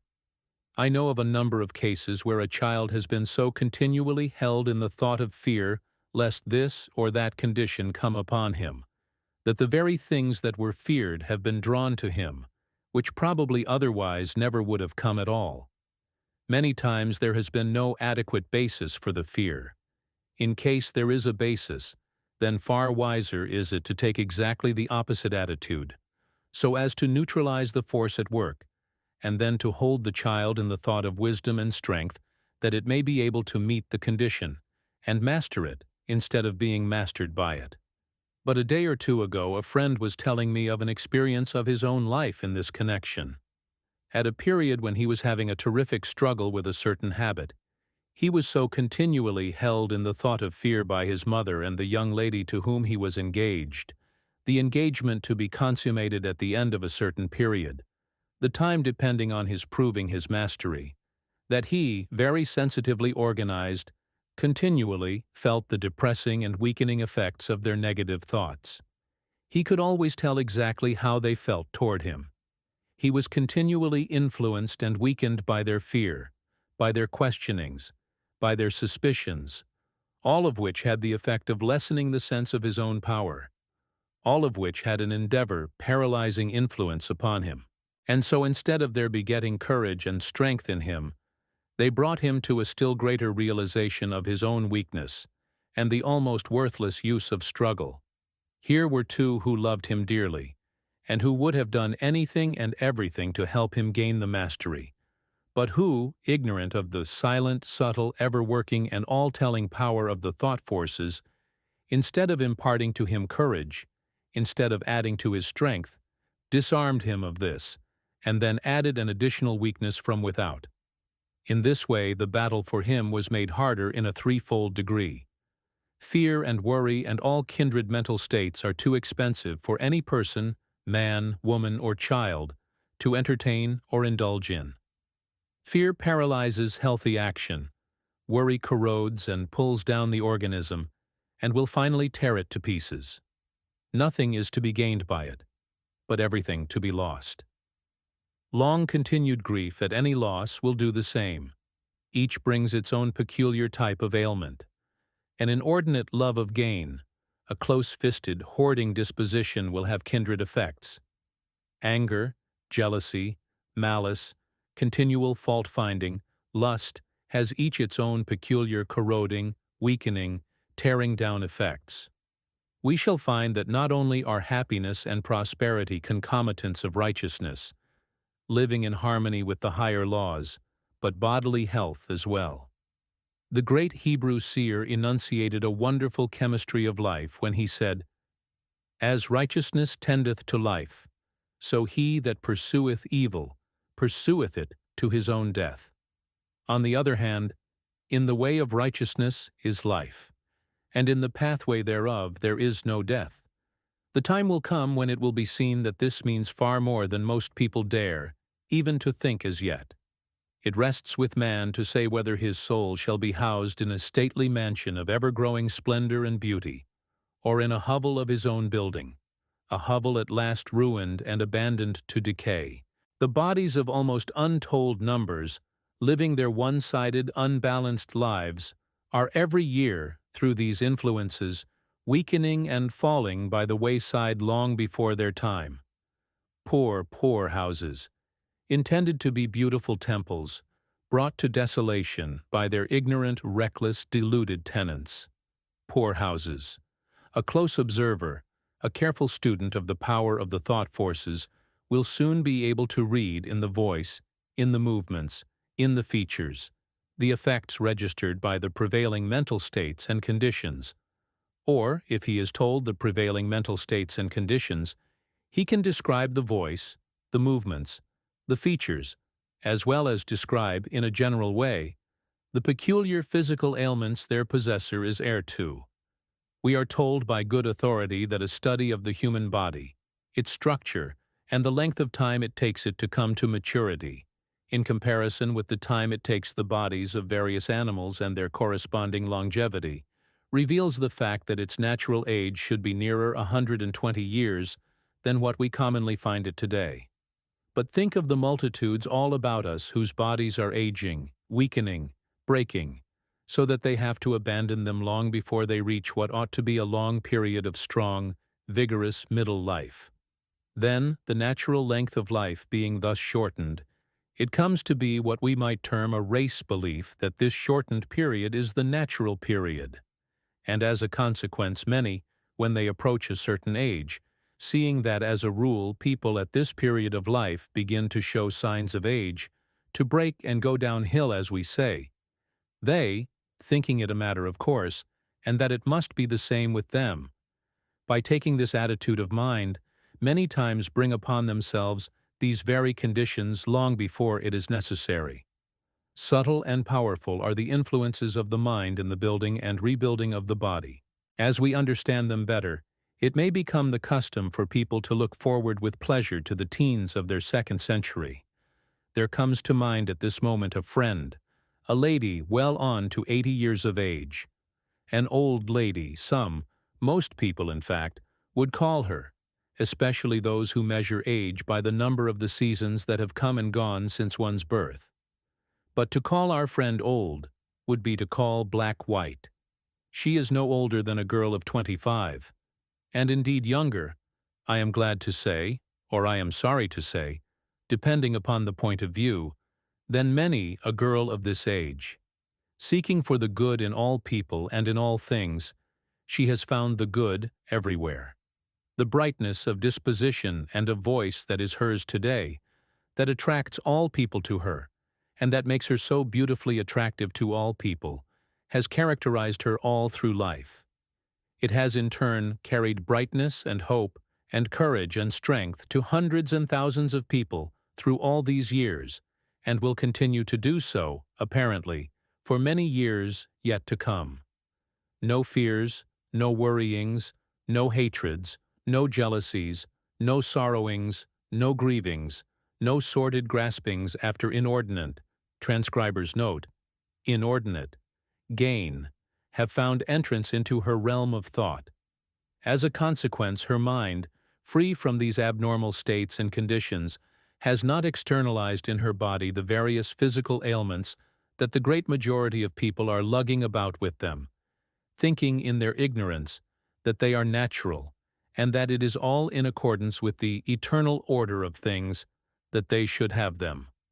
Her life has been one of varied experiences, so that all these things would have found ready entrance into the realm of her mind, and so into her life were she ignorant enough to allow them entrance. On the contrary, she has been wise enough to recognize the fact that in one kingdom at least she is ruler, the kingdom of her mind, and that it is hers to dictate as to what shall and what shall not enter there. She knows, moreover, that in determining this she is determining all the conditions of her life.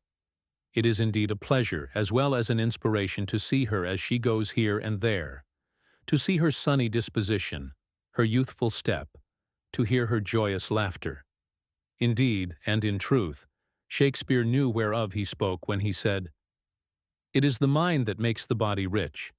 With great pleasure I watched her but recently as she was walking along the street, stopping to have a word, and so a part in the lives of a group of children at play by the wayside, hastening her step a little to have a word with a washerwoman toting her bundle of clothes, stopping for a word with a laboring man returning with dinner pail in hand from his work, returning the recognition from the lady in her carriage, and so imparting some of her own rich life to all with whom she came in contact.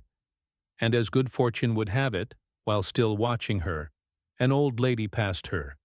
Really old, this one, though at least 10 or 15 years younger so far as the count by the seasons is concerned. Nevertheless, she was bent in form, and apparently stiff in joint and muscle. Silent in mood, she wore a countenance of long-faced sadness, which was intensified surely several-fold by a black, somber headgear, with an immense heavy veil, still more somber-looking if possible. Her entire dress was of this description. By this relic of barbarism garb, combined with her own mood and expression, she continually proclaimed to the world two things: her own personal sorrows and woes, which by this very method she kept continually fresh in her mind, and also her lack of faith in the eternal goodness of things, her lack of faith in the love and eternal goodness of the infinite Father, wrapped only in the thoughts of her own ailments and sorrows and woes. She received, and she gave nothing of joy, nothing of hope, nothing of courage, nothing of value to those whom she passed or with whom she came in contact. But on the contrary, she suggested to all and helped to intensify in many those mental states all too prevalent in our common human life. And as she passed our friend, one could notice a slight turn of the head which, coupled with the expression in her face, seem to indicate this as her thought. Your dress and your conduct are not wholly in keeping with a lady of your years. Thank God, then, thank God they are not. And may He, in His great goodness and love, send us an innumerable company of the same rare type. And may they live 1,000 years to bless mankind, to impart the life-giving influences of their own royal lives to the numerous ones all about us who stand so much in need of them. Would you remain always young, and would you carry all the joyousness and buoyancy of youth into your maturer years? Then have care concerning but one thing, how you live in your thought world. This will determine all. It was the inspired one, Gautama, the Buddha, who said, "The mind is everything. What you think, you become." And the same thing had Ruskin in mind when he said, "Make yourself nests of pleasant thoughts." None of us, as yet, know, for none of us have been taught in early youth what fairy palaces we may build of beautiful thought, proof against all adversity. And would you have in your body all the elasticity, all the strength, all the beauty of your younger years? Then live these in your mind, making no room for unclean thought, and you will externalize them in your body. In the degree that you keep young in thought will you remain young in body, and you will find that your body will in turn aid your mind. For body helps mind the same as mind builds body. You are continually building, and so externalizing in your body conditions most akin to the thoughts and emotions you entertain. And not only are you so building from within, but you are also continually drawing from without forces of a kindred nature. Your particular kind of thought connects you with a similar order of thought from without. If it is bright, hopeful, cheerful, you connect yourself with a current of thought of this nature. If it is sad, fearing, despondent, then this is the order of thought you connect yourself with. If the latter is the order of your thought, then perhaps unconsciously and by degrees you have been connecting yourself with it. You need to go back and pick up again a part of your child nature with its careless and cheerful type of thought. The minds of the group of children at play are unconsciously concentrated in drawing to their bodies a current of playful thought. Place a child by itself, deprive it of its companions, and soon it will mope and become slow of movement. It is cut off from that peculiar thought current and is literally out of its element. You need to bring again this current of playful thought to you which has gradually been turned off. You are too serious or sad, or absorbed in the serious affairs of life. You can be playful and cheerful without being puerile or silly. You can carry on business all the better for being in the playful mood when your mind is off your business. There is nothing but ill resulting from the permanent mood of sadness and seriousness. The mood which by many so long maintained makes it actually difficult for them to smile at all. At 18 or 20 you commenced growing out of the more playful tendency of early youth. You took hold of the more serious side of life. You went into some business. You became more or less involved in its cares, perplexities, and responsibilities.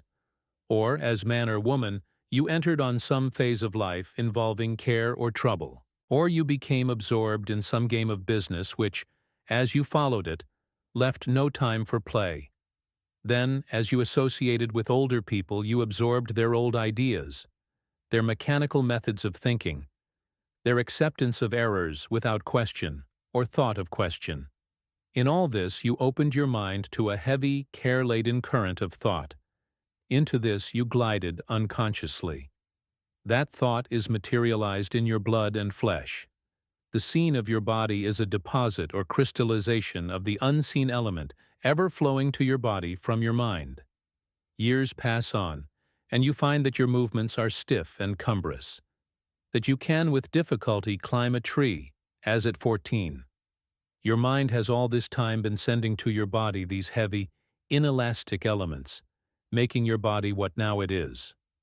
Your change for the better must be gradual, and can only be accomplished by bringing the thought current of an all-round symmetrical strength to bear on it, by demanding of the supreme power to be led in the best way, by diverting your mind from the many unhealthy thoughts which habitually have been flowing into it without your knowing it, to healthier ones. Like the beast, the bodies of those of our race have in the past weakened and decayed. This will not always be. Increase of spiritual knowledge will show the cause of such decay, and will show also how to take advantage of a law or force to build us up. Renew ever the body and give it greater and greater strength, instead of blindly using that law or force, as has been done in the past, to weaken our bodies and finally destroy them. Full, rich, and abounding health is the normal and the natural condition of life. Anything else is an abnormal condition, and abnormal conditions, as a rule, come through perversions. God never created sickness, suffering, and disease. They are man's own creations. They come through his violating the laws under which he lives. So used are we to seeing them that we come gradually, if not to think of them as natural, then to look upon them as a matter of course. The time will come when the work of the physician will not be to treat and attempt to heal the body, but to heal the mind, which in turn will heal the body. In other words, the true physician will be a teacher. His work will be to keep people well, instead of attempting to make them well after sickness and disease comes on. And still beyond this there will come a time when each will be his own physician. In the degree that we live in harmony with the higher laws of our being, and so, in the degree that we become better acquainted with the powers of the mind and spirit, will we give less attention to the body, no less care, but less attention. The bodies of thousands today would be much better cared for if their owners gave them less thought and attention. As a rule, those who think least of their bodies enjoy the best health. Many are kept in continual ill health by the abnormal thought and attention they give them. Give the body the nourishment, the exercise, the fresh air, the sunlight it requires, keep it clean, and then think of it as little as possible. In your thoughts and in your conversation, never dwell upon the negative side. Don't talk of sickness and disease. By talking of these, you do yourself harm, and you do harm to those who listen to you. Talk of those things that will make people the better for listening to you. Thus you will infect them with health and strength, and not with weakness and disease. To dwell upon the negative side is always destructive.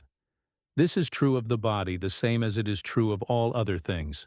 The following from one whose thorough training as a physician has been supplemented by extensive study and observations along the lines of the powers of the interior forces are of special significance and value in this connection. We can never gain health by contemplating disease, any more than we can reach perfection by dwelling upon imperfection or harmony through discord. We should keep a high ideal of health and harmony constantly before the mind. Never affirm or repeat about your health what you do not wish to be true. Do not dwell upon your ailments, nor study your symptoms. Never allow yourself to be convinced that you are not complete master of yourself. Stoutly affirm your superiority over bodily ills, and do not acknowledge yourself the slave of any inferior power.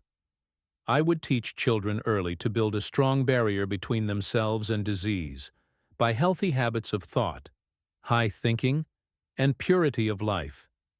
I would teach them to expel all thoughts of death, all images of disease, all discordant emotions, like hatred, malice, revenge, envy, and sensuality, as they would banish a temptation to do evil. I would teach them that bad food, bad drink, or bad air makes bad blood, that bad blood makes bad tissue, and bad flesh bad morals. I would teach them that healthy thoughts are as essential to healthy bodies as pure thoughts to a clean life. I would teach them to cultivate a strong willpower and to brace themselves against life's enemies in every possible way. I would teach the sick to have hope, confidence, cheer. Our thoughts and imaginations are the only real limits to our possibilities. No man's success or health will ever reach beyond his own confidence. As a rule, we erect our own barriers. Like produces like the universe through. Hatred, envy, malice, jealousy, and revenge all have children. Every bad thought breeds others, and each of these goes on, ever reproducing itself, until our world is peopled with their offspring. The true physician and parent of the future will not medicate the body with drugs so much as the mind with principles. The coming mother will teach her child to assuage the fever of anger, hatred, malice, with the great panacea of the world, love. The coming physician will teach the people to cultivate cheerfulness, goodwill, and noble deeds for a health tonic as well as a heart tonic, and that a merry heart doeth good like a medicine. The health of your body, the same as the health and strength of your mind, depends upon what you relate yourself with. This infinite spirit of life, this source of all life, can from its very nature, we have found, admit of no weakness, no disease. Come then into the full, conscious, vital realization of your oneness with this infinite life. Open yourself to its more abundant entrance, and full and ever-renewing bodily health and strength will be yours. And good may ever conquer ill, health walk where pain has trod. As a man thinketh, so is he. Rise, then, and think with God.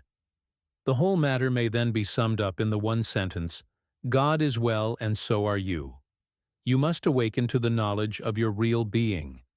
When this awakening comes, you will have, and you will see that you have, the power to determine what conditions are externalized in your body. You must realize yourself as one with infinite spirit.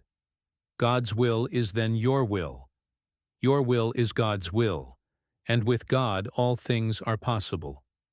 When we are able to do away with all sense of separateness by living continually in the realization of this oneness, not only will our bodily ills and weaknesses vanish, but all limitations along all lines.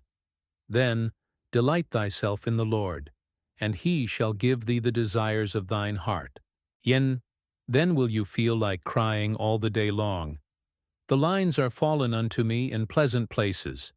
Yea, I have a goodly heritage.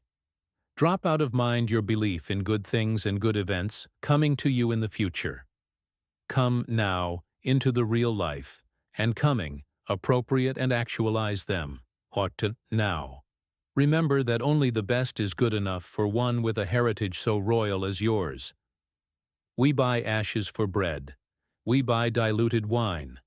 Give me the true, whose ample leaves and tendrils curled among the silver hills of heaven, draw everlasting dew. The secret, power, and effects of love. This is the spirit of infinite love. The moment we recognize ourselves as one with it, we become so filled with love that we see only the good in all. And when we realize that we are all one with this infinite spirit, then we realize that in a sense we are all one with each other. When we come into a recognition of this fact, we can then do no harm to anyone, to anything. We find that we are all members of the one great body, and that no portion of the body can be harmed without all the other portions suffering thereby. When we fully realize the great fact of the oneness of all life, that all are partakers from this one infinite source, and so that the same life is the life in each individual, then prejudices go and hatreds cease. Love grows and reigns supreme. Then, wherever we go, whenever we come in contact with the fellow man, we are able to recognize the God within. We thus look only for the good, and we find it. It always pays. There is a deep scientific fact underlying the great truth. He that takes the sword shall perish by the sword.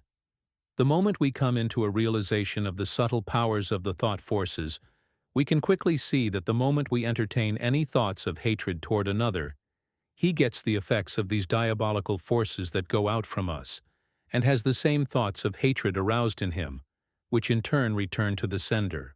Then when we understand the effects of the passion, hatred, or anger, even upon the physical body, we can see how detrimental, how expensive this is. The same is true in regard to all kindred thoughts or passions, envy, criticism, jealousy, scorn. In the ultimate, we shall find that in entertaining feelings of this nature toward another, we always suffer far more than the one toward whom we entertain them. And then, when we fully realize the fact that selfishness is at the root of all error, sin, and crime, and that ignorance is the basis of all selfishness. With what charity we come to look upon the acts of all. It is the ignorant man who seeks his own ends at the expense of the greater whole. It is the ignorant man, therefore, who is the selfish man. The truly wise man is never selfish. He is a seer and recognizes the fact that he, a single member of the one great body, is benefited in just the degree that the entire body is benefited. And so he seeks nothing for himself that he would not equally seek for all mankind. If selfishness is at the bottom of all error, sin, and crime, and ignorance is the basis of all selfishness, then when we see a manifestation of either of these qualities, if we are true to the highest within us, we will look for and will seek to call forth the good in each individual with whom we come in contact. When God speaks to God, then God responds and shows forth as God. But when devil speaks to devil, then devil responds, and the devil is always to pay. I sometimes hear a person say, "I don't see any good in him." No? Then you are no seer. Look deeper and you will find the very God in every human soul. But remember, it takes a God to recognize a God. Christ always spoke to the highest, the truest, and the best in men. He knew and he recognized the God in each, because he had first realized it in himself. He ate with publicans and sinners. Abominable, the scribes and Pharisees said. They were so wrapped up in their own conceits, their own self-centeredness, hence their own ignorance, that they had never found the God in themselves, and so they never dreamed that it was the real life of even publicans and sinners. In the degree that we hold a person in the thought of evil or of error, do we suggest evil and error to him? In the degree that he is sensitively organized or not well individualized, and so subject to the suggestions of the thought forces from others, will he be influenced? And so in this way we may be sharers in the very evil-doing in which we hold another in thought.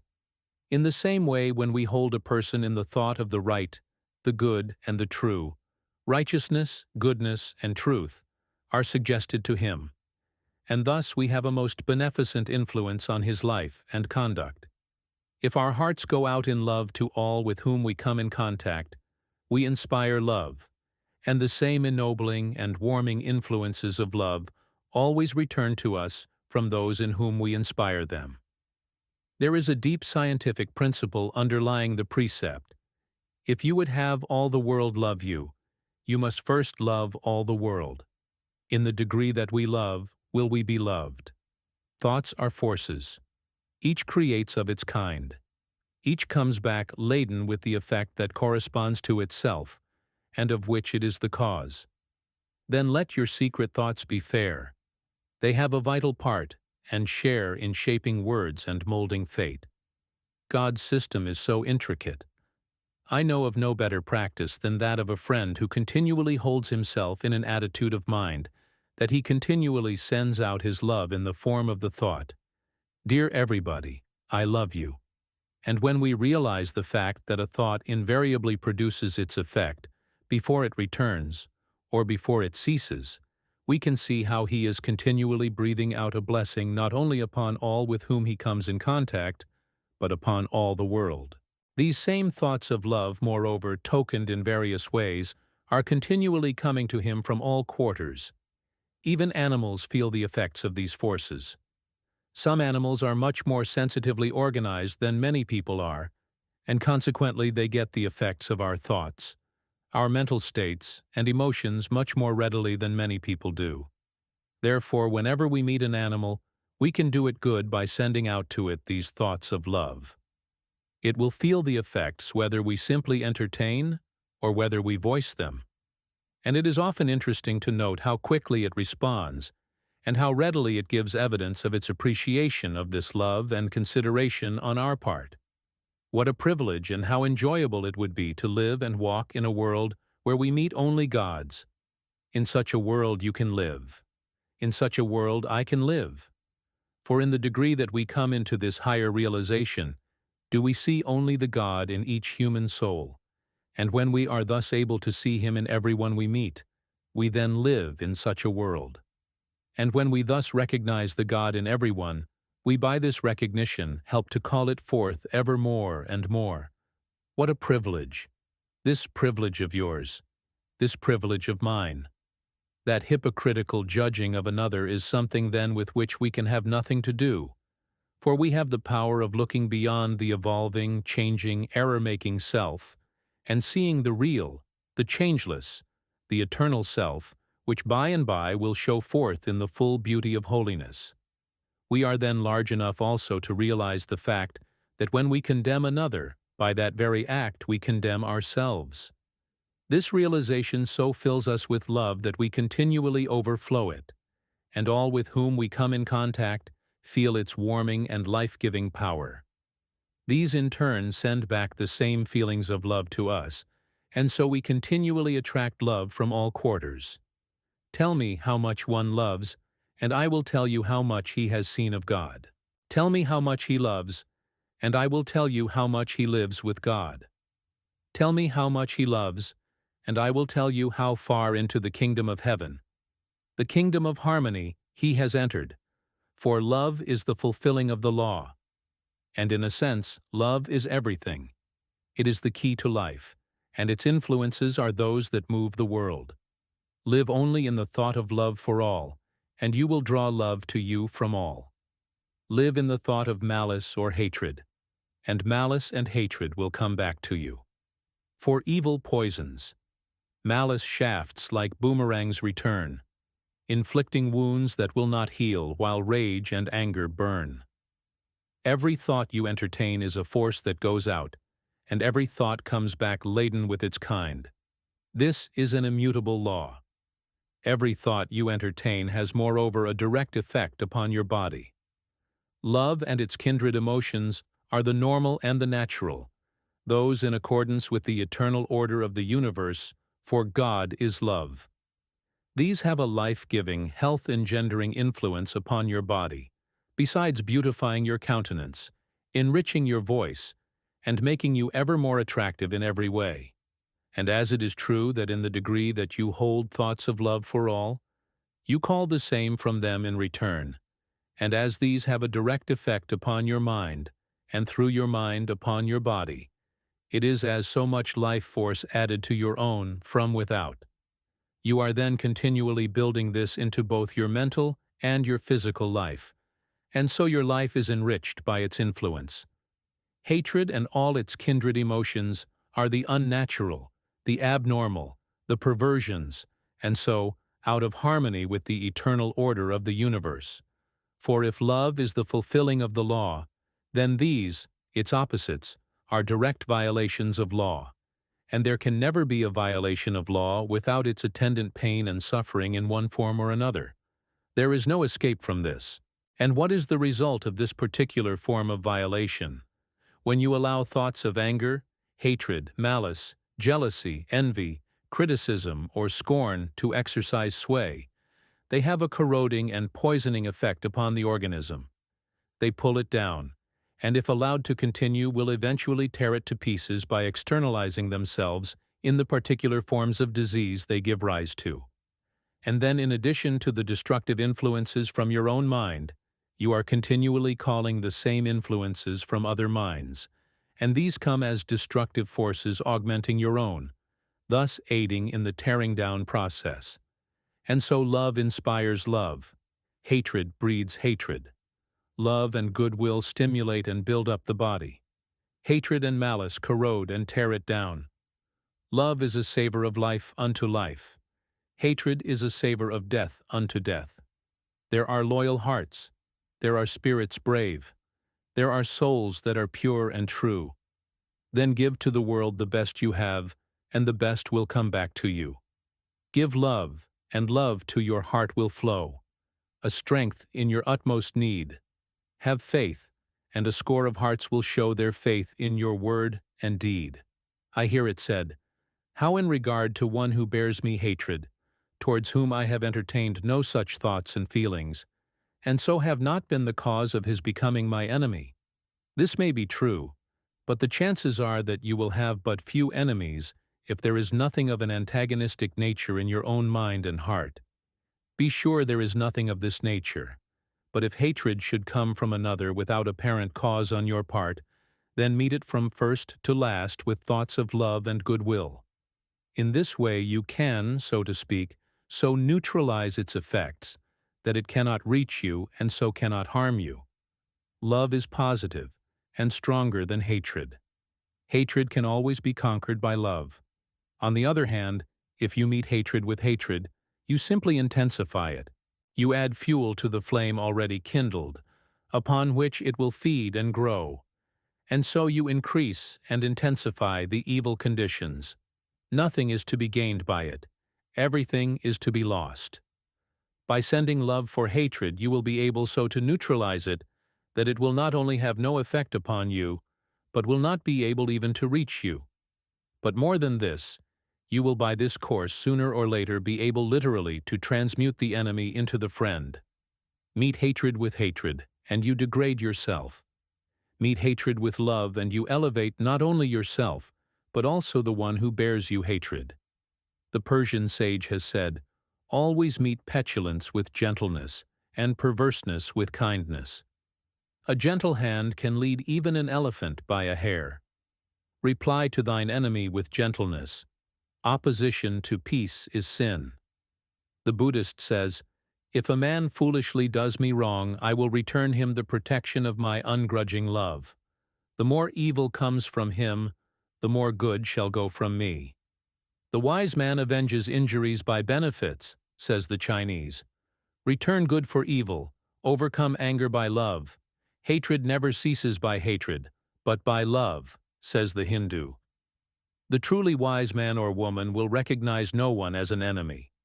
Occasionally we hear the expression, "Never mind, I'll get even with him."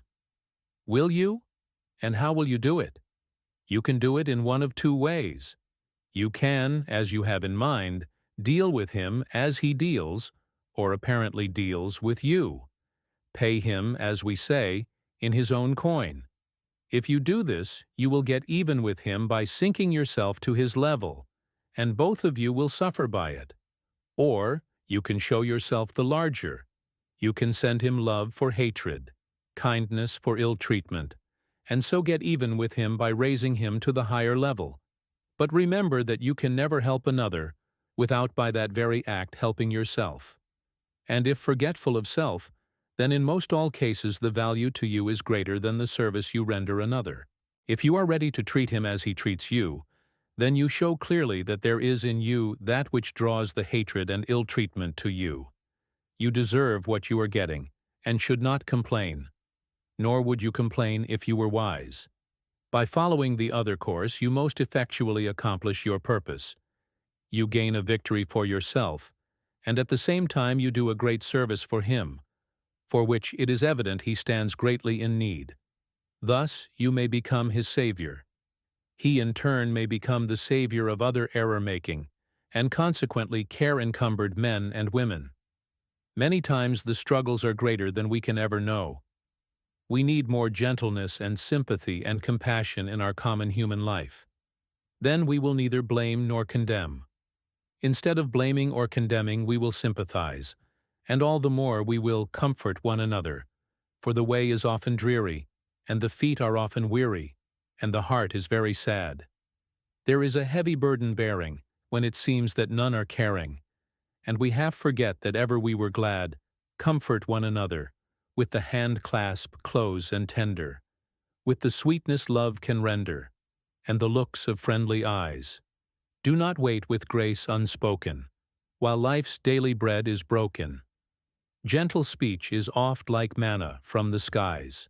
When we come fully to realize the great fact that all evil and error and sin, with all their consequent sufferings, come through ignorance, then wherever we see a manifestation of these in whatever form, if our hearts are right, we will have compassion, sympathy and compassion for the one in whom we see them.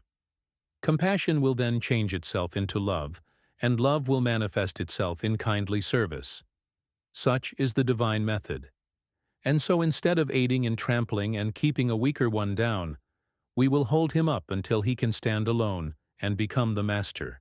But all life growth is from within out, and one becomes a true master in the degree that the knowledge of the divinity of his own nature dawns upon his inner consciousness, and so brings him to a knowledge of the higher laws.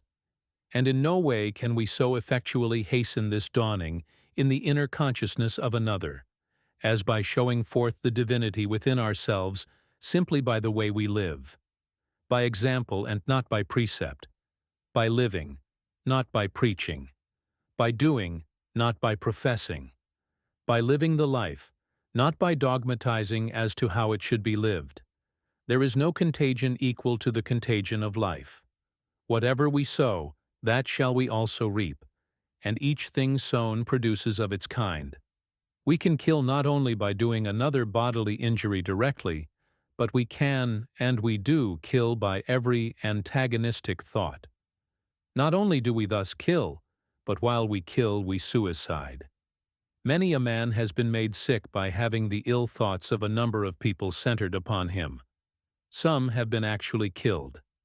Put hatred into the world, and we make it a literal hell.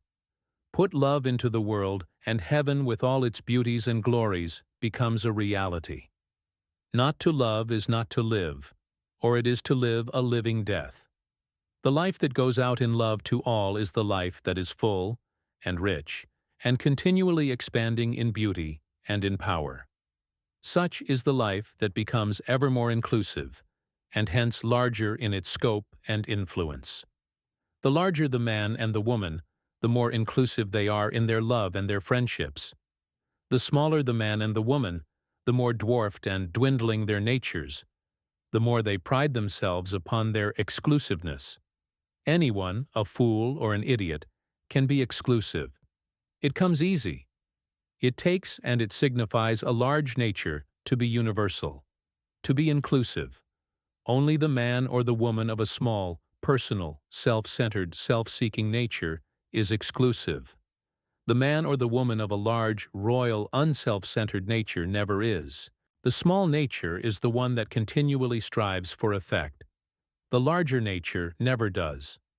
The one goes here and there in order to gain recognition, in order to attach himself to the world. The other stays at home and draws the world to him. The one loves merely himself. The other loves all the world, but in his larger love for all the world he finds himself included. Verily, then, the more one loves, the nearer he approaches to God, for God is the spirit of infinite love. And when we come into the realization of our oneness with this infinite spirit, then divine love so fills us that, enriching and enrapturing our own lives, from them it flows out to enrich the life of all the world. In coming into the realization of our oneness with the infinite life, we are brought at once into right relations with our fellow men. We are brought into harmony with the great law, that we find our own lives in losing them in the service of others. We are brought to a knowledge of the fact that all life is one, and so that we are all parts of the one great whole. We then realize that we can't do for another without at the same time doing for ourselves. We also realize that we cannot do harm to another without by that very act doing harm to ourselves. We realize that the man who lives to himself alone lives a little, dwarfed, and stunted life, because he has no part in this larger life of humanity. But the one who in service loses his own life in this larger life, has his own life increased and enriched 1,000 or 1,000,000-fold, and every joy, every happiness, everything of value coming to each member of this greater whole comes as such to him, for he has a part in the life of each and all. And here let a word be said in regard to true service. Peter and John were one day going up to the temple, and as they were entering the gate they were met by a poor cripple who asked them for alms.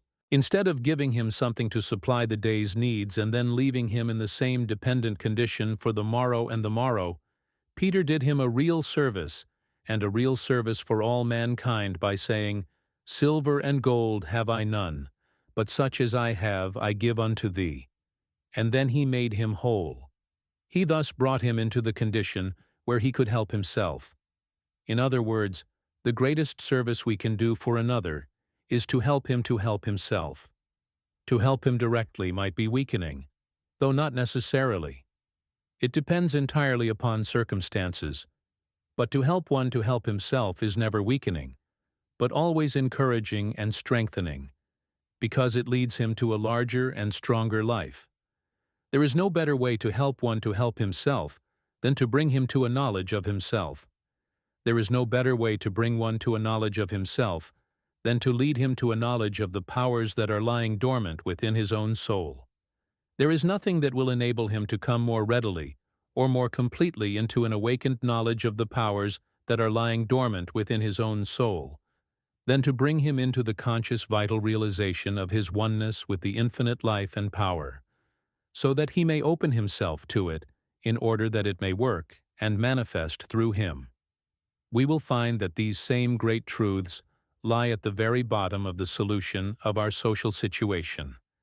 And we will also find that we will never have a full and permanent solution of it until they are fully recognized and built upon. Wisdom and interior illumination. This is the spirit of infinite wisdom, and in the degree that we open ourselves to it, does the highest wisdom manifest itself to and through us. We can in this way go to the very heart of the universe itself and find the mysteries hidden to the majority of mankind, hidden to them, though not hidden of themselves. In order for the highest wisdom and insight, we must have absolute confidence in the divine guiding us, but not through the channel of someone else. And why should we go to another for knowledge and wisdom? With God is no respect of persons. Why should we seek these things second-hand? Why should we thus stultify our own innate powers? Why should we not go direct to the infinite source itself? If any man lack wisdom, let him ask of God. Before they call, I will answer, and while they are yet speaking, I will hear. When we thus go directly to the infinite source itself, we are no longer slaves to personalities, institutions, or books. We should always keep ourselves open to suggestions of truth from these agencies. We should always regard them as agencies, however, and never as sources. We should never recognize them as masters, but simply as teachers. With Browning, we must recognize the great fact that truth is within ourselves. It takes no rise from outward things, whate'er you may believe. There is an inmost center in us all, where truth abides in fullness. There is no more important injunction in all the world, nor one with a deeper interior meaning, than, to thine own self be true. In other words, be true to your own soul, for it is through your own soul that the voice of God speaks to you. This is the interior guide. This is the light that lighteth every man that cometh into the world. This is conscience. This is intuition. This is the voice of the higher self, the voice of the soul, the voice of God. Thou shalt hear a voice behind thee saying, This is the way, walk ye in it. When Moses was on the mountain, it was after the various physical commotions and manifestations that he heard the still, small voice, the voice of his own soul, through which the infinite God was speaking. If we will but follow this voice of intuition, it will speak ever more clearly and more plainly, until by and by it will be absolute and unerring in its guidance.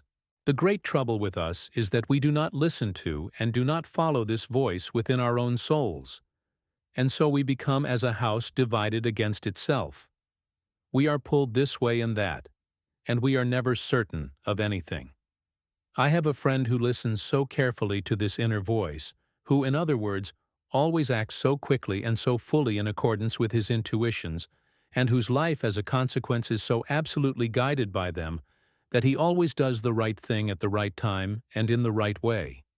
He always knows when to act and how to act, and he is never in the condition of a house divided against itself.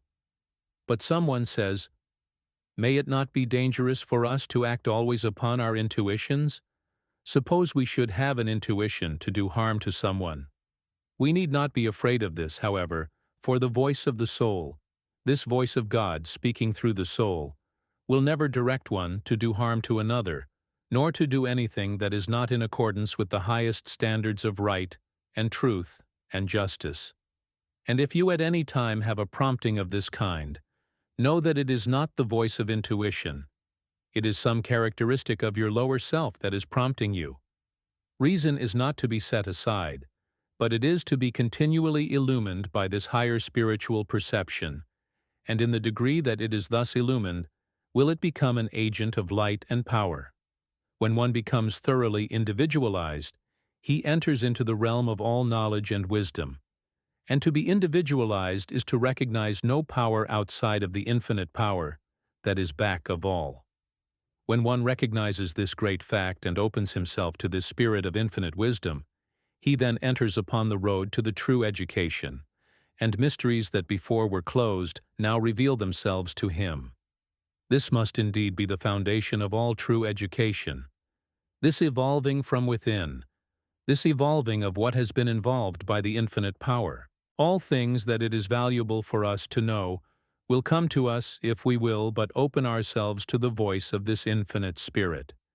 It is thus that we become seers and have the power of seeing into the very heart of things.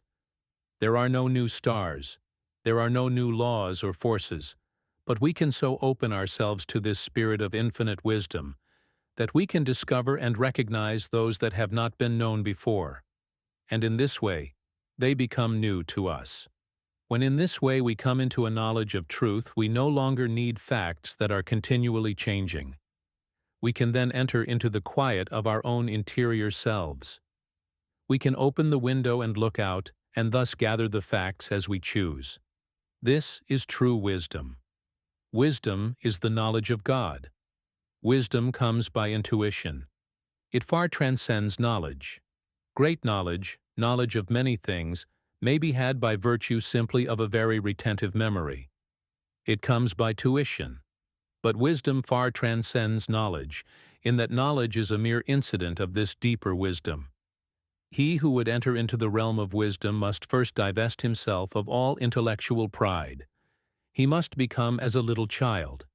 Prejudices, preconceived opinions, and beliefs always stand in the way of true wisdom. Conceited opinions are always suicidal in their influences. They bar the door to the entrance of truth.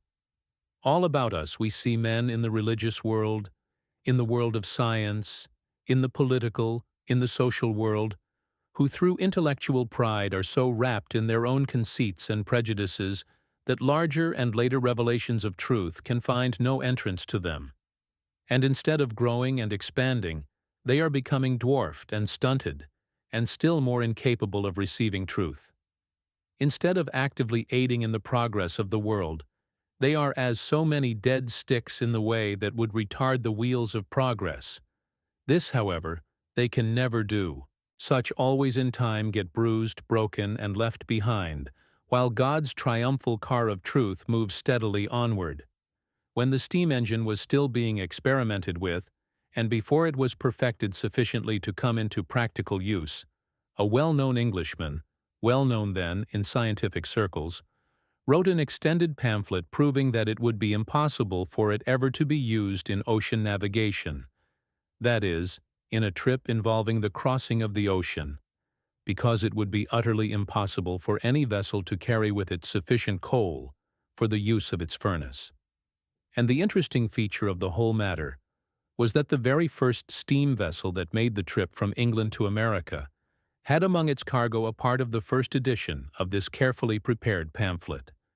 There was only the one edition. Many editions might be sold now. This seems indeed an amusing fact, but far more amusing is the man who voluntarily closes himself to truth because, forsooth, it does not come through conventional or orthodox or heretofore accepted channels, or because it may not be in full accord with, or possibly may be opposed to, established usages or beliefs. On the contrary, let there be many windows in your soul, that all the glory of the universe may beautify it. Not the narrow pane of one poor creed can catch the radiant rays that shine from countless sources. Tear away the blinds of superstition. Let the light pour through fair windows, broad as truth itself and high as heaven. Tune your ear to all the worldless music of the stars, and to the voice of nature, and your heart shall turn to truth and goodness, as the plant turns to the sun. 1,000 unseen hands reach down to help you to their peace-crowned heights, and all the forces of the firmament shall fortify your strength. Be not afraid to thrust aside half-truths and grasp the whole. There is a great law in connection with the coming of truth.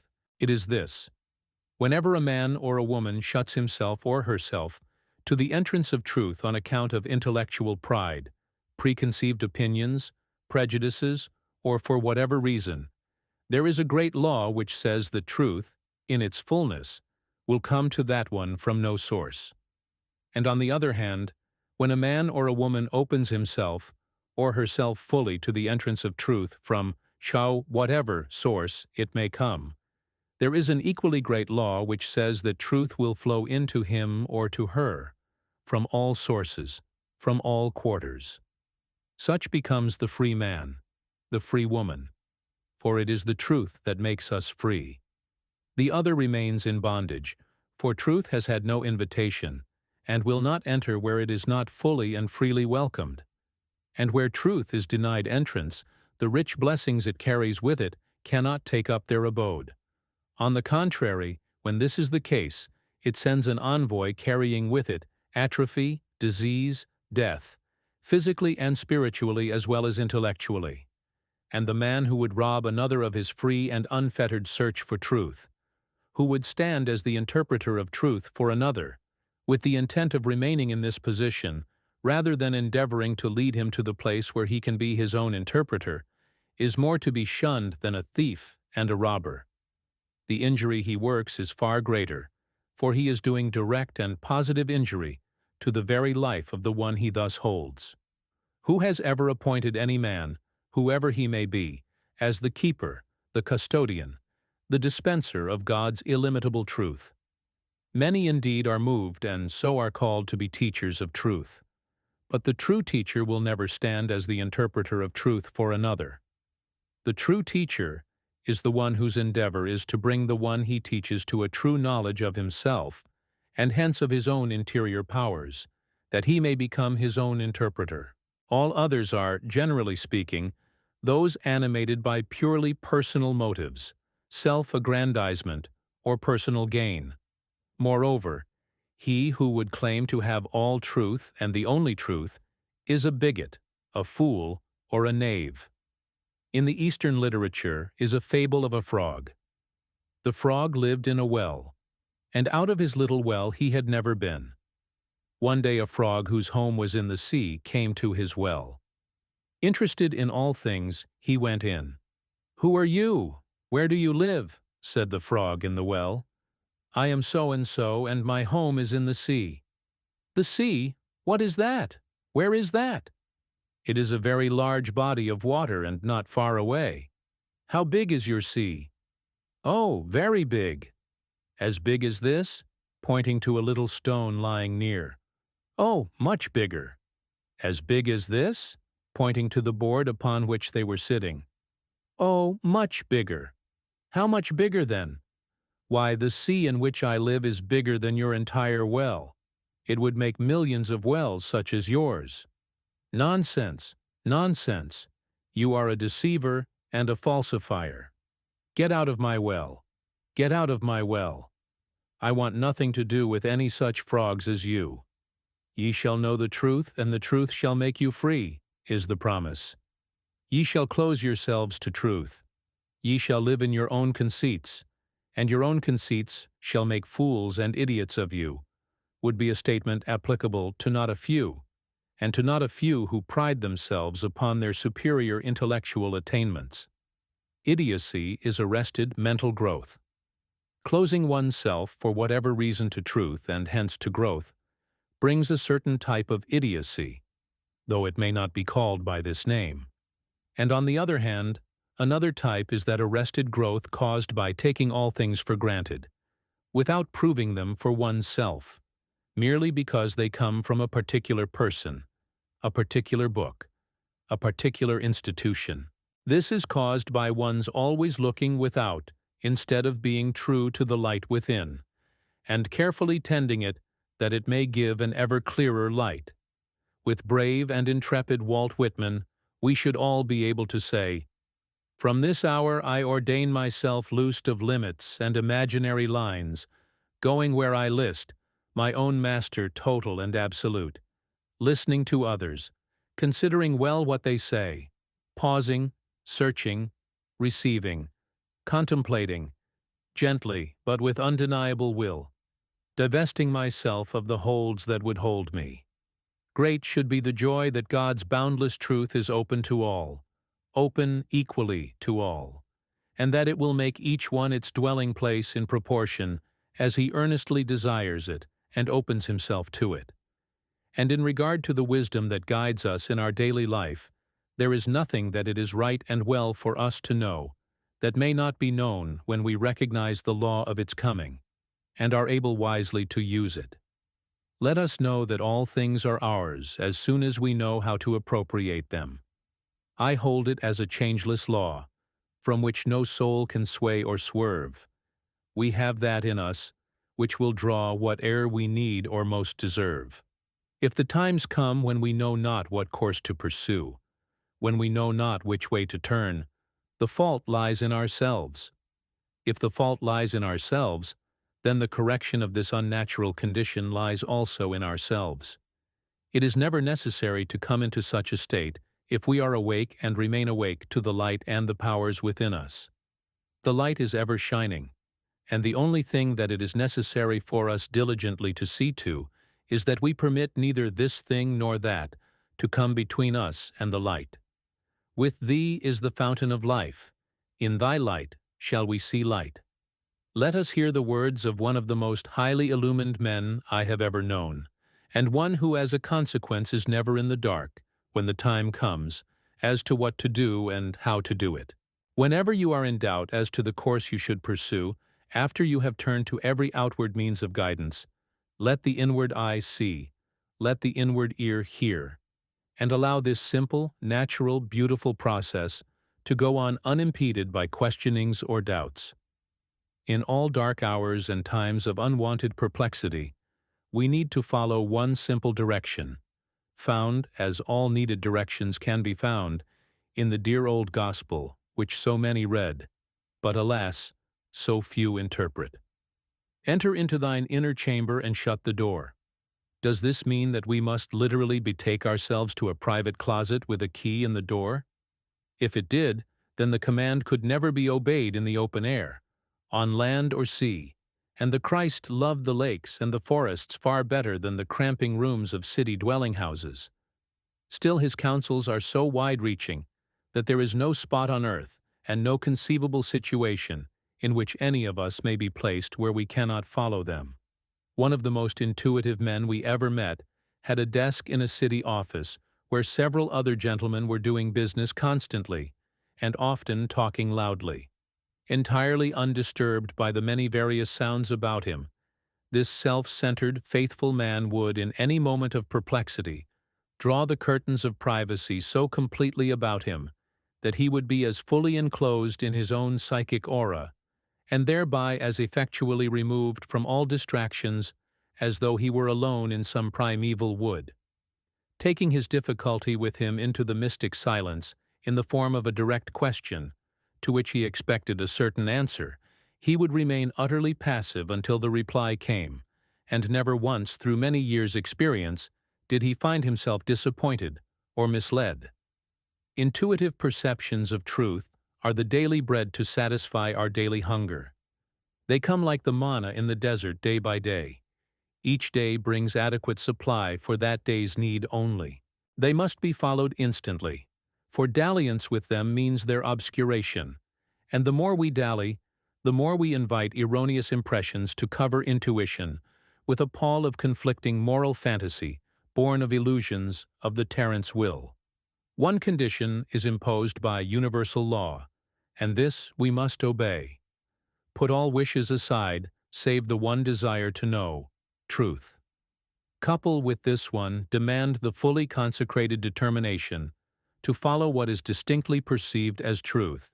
Immediately it is revealed. No other affection must be permitted to share the field with this all-absorbing love of truth for its own sake. Obey this one direction, and never forget that expectation and desire are bride and bridegroom and forever inseparable. And you will soon find your hitherto darkened way grow luminous with celestial radiance, for with the heaven within, all heavens without incessantly cooperate. This may be termed going into the silence. This it is to perceive and to be guided by the light, that lighteth every man that cometh into the world. This it is to listen to and be guided by the voice of your own soul, the voice of your higher self. The soul is divine, and in allowing it to become translucent to the infinite spirit, it reveals all things to us. As man turns away from the divine light, do all things become hidden. There is nothing hidden of itself. When the spiritual sense is opened, then it transcends all the limitations of the physical senses and the intellect. And in the degree that we are able to get away from the limitations set by them, and realize that so far as the real life is concerned it is one with the infinite life, then we begin to reach the place where this voice will always speak, where it will never fail us, if we follow it, and as a consequence, where we will always have the divine illumination and guidance. To know this and to live in this realization is not to live in heaven hereafter, but to live in heaven here and now, today and every day. No human soul need be without it. When we turn our face in the right direction, it comes as simply and as naturally as the flower blooms and the winds blow. It is not to be bought with money or with price. It is a condition waiting simply to be realized, by rich and by poor, by king and by peasant, by master and by servant, the world over. All are equal heirs to it. And so the peasant, if he find it first, lives a life far transcending in beauty, and in real power the life of his king. The servant, if he find it first, lives a life surpassing the life of his master. If you would find the highest, the fullest, and the richest life that not only this world, but that any world can know, then do away with the sense of the separateness of your life from the life of God. Hold to the thought of your oneness. In the degree that you do this, you will find yourself realizing it more and more, and as this life of realization is lived, you will find that no good thing will be withheld, for all things are included in this. Then it will be yours, without fears or forebodings, simply to do today what your hands find to do, and so be ready for tomorrow, when it comes, knowing that tomorrow will bring tomorrow's supplies for the mental, the spiritual, and the physical life. Remember, however, that tomorrow's supplies are not needed until tomorrow comes. If one is willing to trust himself fully to the law will never fail him. It is the half-hearted trusting to it that brings uncertain and so unsatisfactory results. Nothing is firmer and surer than deity. It will never fail the one who throws himself wholly upon it. The secret of life, then, is to live continually in this realization, whatever one may be doing, wherever one may be, by day and by night, both waking and sleeping. It can be lived in while we are sleeping no less than when we are awake. And here shall we consider a few facts in connection with sleep, in connection with receiving instruction and illumination while asleep. During the process of sleep, it is merely the physical body that is at rest and in quiet. The soul life with all its activities goes right on. Sleep is nature's provision for the recuperation of the body, for the rebuilding and hence the replacing of the waste that is continually going on during the waking hours. It is nature's great restorer. If sufficient sleep is not allowed the body, so that the rebuilding may equalize the wasting process, the body is gradually depleted and weakened, and any ailment or malady, when it is in this condition, is able to find a more ready entrance. It is for this reason that those who are subject to it will take a cold, as we term it, more readily when the body is tired or exhausted through loss of sleep than at most any other time. The body is in that condition where outside influences can have a more ready effect upon it than when it is in its normal condition. And when they do have an effect, they always go to the weaker portions first. Our bodies are given us to serve far higher purposes than we ordinarily use them for. Especially is this true in the numerous cases where the body is master of its owner.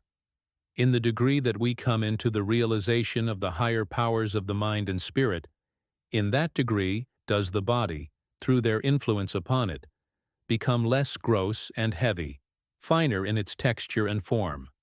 And then, because the mind finds a kingdom of enjoyment in itself, and in all the higher things it becomes related to, excesses in eating and drinking, as well as all others, naturally and of their own accord fall away.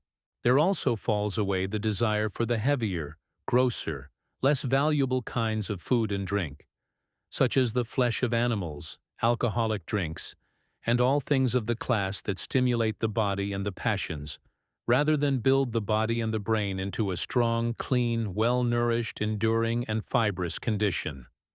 In the degree that the body thus becomes less gross and heavy, finer in its texture and form, is there less waste, and what there is more easily replaced, so that it keeps in a more regular and even condition. When this is true, less sleep is actually required, and even the amount that is taken does more for a body of this finer type than it can do for one of the other nature. As the body in this way grows finer, in other words, as the process of its evolution is thus accelerated, it in turn helps the mind and the soul in the realization of ever higher perceptions, and thus body helps mind the same as mind builds body. It was undoubtedly this fact that Browning had in mind when he said, "Let us cry, all good things are ours, nor soul helps flesh, more now than flesh helps soul." Sleep, then, is for the resting and the rebuilding of the body. The soul needs no rest, and while the body is at rest in sleep, the soul life is active, the same as when the body is in activity. There are some, having a deep insight into the soul's activities, who say that we travel when we sleep. Some are able to recall and bring over into the conscious, waking life the scenes visited, the information gained, and the events that have transpired. Most people are not able to do this, and so much that might otherwise be gained is lost. They say, however, that it is in our power, in proportion as we understand the laws, to go where we will, and to bring over into the conscious, waking life all the experiences thus gained. Be this, however, as it may, it certainly is true that while sleeping we have the power, in a perfectly normal and natural way, to get much of value by way of light, instruction, and growth that the majority of people now miss.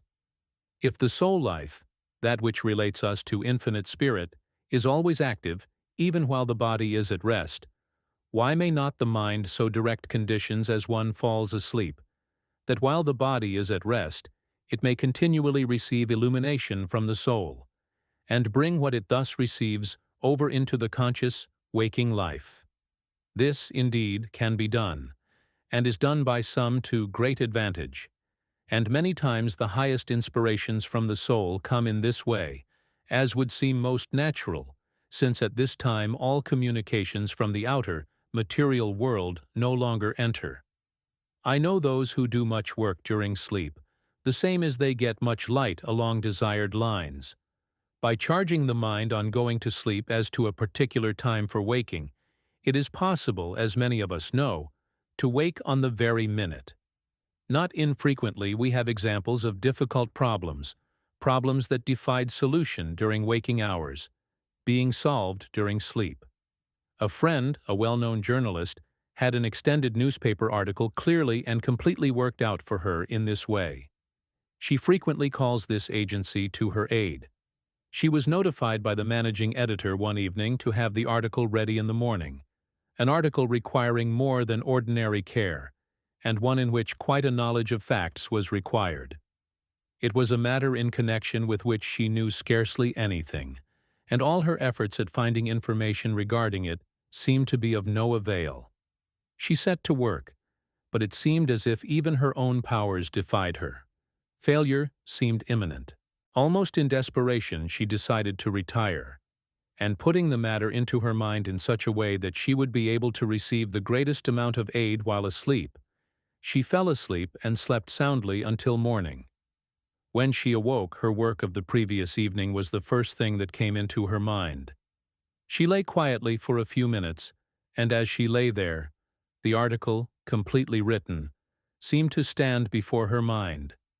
She ran through it, arose, and without dressing took her pen and transcribed it onto paper, literally acting simply as her own amanuensis. The mind acting intently along a particular line will continue so to act until some other object of thought carries it along another line. And since in sleep only the body is in quiet while the mind and soul are active, then the mind, on being given a certain direction when one drops off to sleep, will take up the line along which it is directed, and can be made, in time, to bring over into consciousness the results of its activities. Some will be able very soon to get results of this kind. For some, it will take longer. Quiet and continued effort will increase the faculty. Then, by virtue of the law of the drawing power of mind, since the mind is always active, we are drawing to us even while sleeping influences from the realms kindred to those in which we in our thoughts are living before we fall asleep. In this way we can put ourselves into relation with whatever kinds of influence we choose, and accordingly gain much during the process of sleep. In many ways the interior faculties are more open and receptive while we are in sleep than while we are awake. Hence the necessity of exercising even greater care as to the nature of the thoughts that occupy the mind as we enter into sleep, for there can come to us only what we by our own order of thought attract.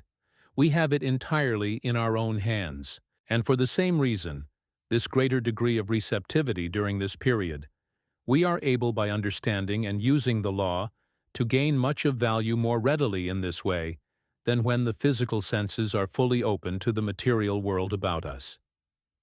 Many will find a practice somewhat after the following nature of value. When light or information is desired along any particular line, light or information you feel it is right and wise for you to have, as, for example, light in regard to an uncertain course of action, then as you retire, first bring your mind into the attitude of peace and goodwill for all.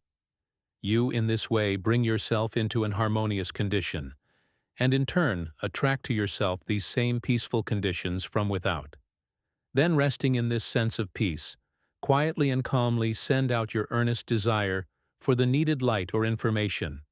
Cast out of your mind all fears or forebodings, lest it come not. For in quietness and in confidence shall be your strength. Take the expectant attitude of mind, firmly believing and expecting that when you awake, the desired results will be with you. Then on awaking, before any thoughts or activities from the outside world come in to absorb the attention, remain for a little while receptive to the intuitions or the impressions that come. When they come, when they manifest themselves clearly, then act upon them without delay. In the degree that you do this, in that degree will the power of doing it ever more effectively grow. Or, if for unselfish purposes you desire to grow and develop any of your faculties, or to increase the health and strength of your body, take a corresponding attitude of mind, the form of which will readily suggest itself in accordance with your particular needs or desires. In this way you will open yourself to, you will connect yourself with, and you will set into operation within yourself the particular order of forces that will make for these results. Don't be afraid to voice your desires. In this way you set into operation vibratory forces which go out and which make their impress felt somewhere, and which, arousing into activity or uniting with other forces, set about to actualize your desires. No good thing shall be withheld from him who lives in harmony with the higher laws and forces. There are no desires that shall not be satisfied to the one who knows and who wisely uses the powers with which he or she is endowed.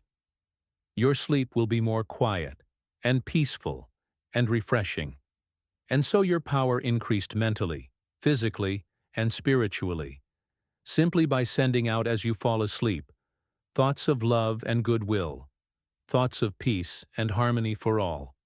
In this way you are connecting yourself with all the forces in the universe that make for peace and harmony. A friend who has known the world over through his work along humane lines has told me that many times in the middle of the night he is awakened suddenly and there comes to his mind, as a flash of inspiration, a certain plan in connection with his work. And as he lays there quietly and opens himself to it, the methods for its successful carrying out all reveal themselves to him clearly. In this way many plans are entered upon and brought to a successful culmination that otherwise would never be thought of, plans that seem indeed marvelous to the world at large. He is a man with a sensitive organism, his life in thorough harmony with the higher laws, and given wholly and unreservedly to the work to which he has dedicated it. Just how and from what source these inspirations come he does not fully know. Possibly no one does, though each may have his theory. But this we do know, and it is all we need to know now at least, that to the one who lives in harmony with the higher laws of his being and who opens himself to them, they come. Visions and inspirations of the highest order will come in the degree that we make for them the right conditions. One who has studied deeply into the subject in hand has said, "To receive education spiritually while the body is resting in sleep is a perfectly normal and orderly experience, and would occur definitely and satisfactorily in the lives of all of us, if we paid more attention to internal and consequently less to external states, with their supposed but unreal necessities. Our thoughts make us what we are here and hereafter, and our thoughts are often busier by night than by day. For when we are asleep to the exterior, we can be wide awake to the interior world. And the unseen world is a substantial place, the conditions of which are entirely regulated by mental and moral attainments. When we are not deriving information through outward avenues of sensation, we are receiving instruction through interior channels of perception, and when this fact is understood for what it is worth, it will become a universal custom for persons to take to sleep with them the special subject on which they most earnestly desire particular instruction. The Pharaoh type of person dreams, and so does his butler and baker, but the Joseph type, which is that of the truly gifted seer, both dreams and interprets.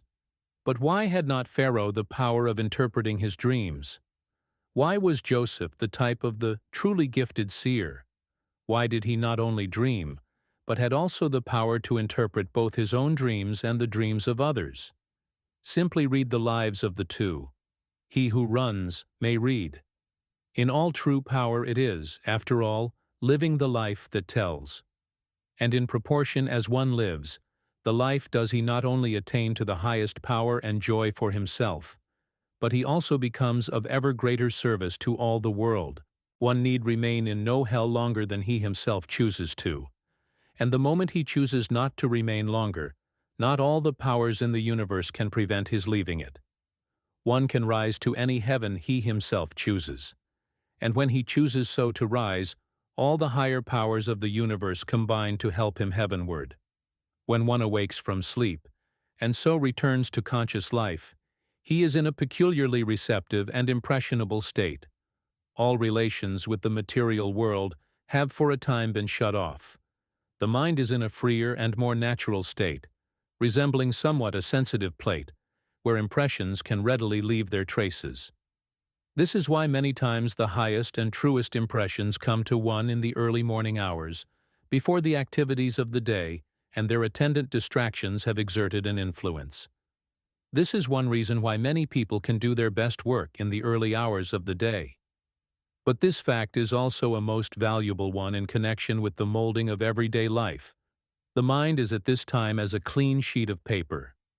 We can most valuably use this quiet, receptive, impressionable period by wisely directing the activities of the mind along the highest and most desirable paths, and thus, so to speak, set the pace for the day. Each morning is a fresh beginning. We are, as it were, just beginning life. We have it entirely in our own hands. And when the morning with its fresh beginning comes, all yesterdays should be yesterdays, with which we have nothing to do. Sufficient is it to know that the way we lived our yesterday has determined for us our today. And again, when the morning with its fresh beginning comes, all tomorrows should be tomorrows, with which we have nothing to do. Sufficient to know that the way we live our today determines our tomorrow. Every day is a fresh beginning. Every morn is the world made new.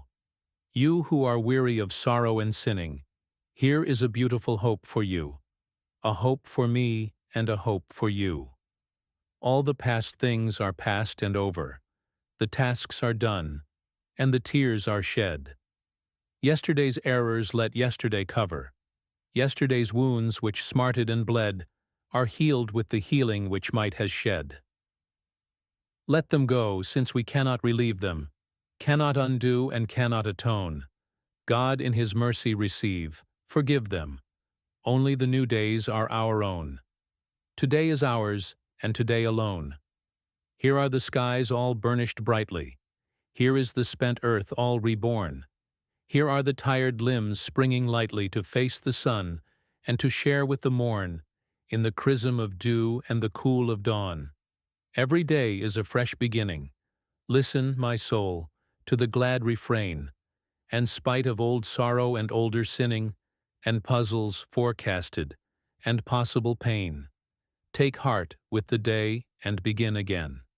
Simply the first hour of this new day, with all its richness and glory, with all its sublime and eternity-determining possibilities, and each succeeding hour as it comes, but not before it comes. This is the secret of character building. This simple method will bring anyone to the realization of the highest life that can be even conceived of, and there is nothing in this connection that can be conceived of that cannot be realized somehow, somewhen, somewhere. This brings such a life within the possibilities of all, for there is no one, if really in earnest, and if he really desires it, who cannot live to his highest for a single hour. But even though there should be, if he is only earnest in his endeavor, then, through the law that like builds like, he will be able to come a little nearer to it the next hour, and still nearer the next, and the next, until sooner or later comes the time when it becomes the natural, and any other would require the effort. In this way one becomes in love and in league with the highest and best in the universe, and as a consequence, the highest and best in the universe becomes in love and in league with him. They aid him at every turn. They seem literally to move all things his way, because, forsooth, he has first moved their way. The realization of perfect peace. This is the spirit of infinite peace, and the moment we come into harmony with it, there comes to us an inflowing tide of peace. For peace is harmony. A deep interior meaning underlies the great truth. To be spiritually minded is life and peace. To recognize the fact that we are spirit, and to live in this thought, is to be spiritually minded, and so to be in harmony and peace. Oh, the thousands of men and women all about us weary with care, troubled and ill at ease, running hither and thither to find peace, weary in body, soul, and mind, going to other countries, traveling the world over, coming back, and still not finding it. Of course they have not found it, and they never will find it in this way, because they are looking for it where it is not. They are looking for it without when they should look within. Peace is to be found only within, and unless one find it there, he will never find it at all. Peace lies not in the external world. It lies within one's own soul. We may travel over many different avenues in pursuit of it. We may seek it through the channels of the bodily appetites and passions. We may seek it through all the channels of the external. We may chase for it hither and thither, but it will always be just beyond our grasp, because we are searching for it where it is not. In the degree, however, that we order the bodily appetites and passions in accordance with the promptings of the soul within, will the higher forms of happiness and peace enter our lives. But in the degree that we fail in doing this will disease, suffering, and discontent enter in. To be at one with God is to be at peace. The child's simplicity is the greatest agency in bringing this full and complete realization. the child simplicity that recognizes its true relations with the Father's life. There are people I know who have come into such a conscious realization of their oneness with this infinite life, this spirit of infinite peace, that their lives are fairly bubbling over with joy. I have particularly in mind at this moment a comparatively young man who was an invalid for several years, his health completely broken with nervous exhaustion, who thought there was nothing in life worth living for, to whom everything and everybody presented a gloomy aspect, and he in turn presented a gloomy aspect to all with whom he came in contact. Not long ago he came into such a vital realization of his oneness with this infinite power. He opened himself so completely to its divine inflow that today he is in perfect health, and frequently as I meet him now he cannot resist the impulse to cry out, "Oh, it is a joy to be alive!"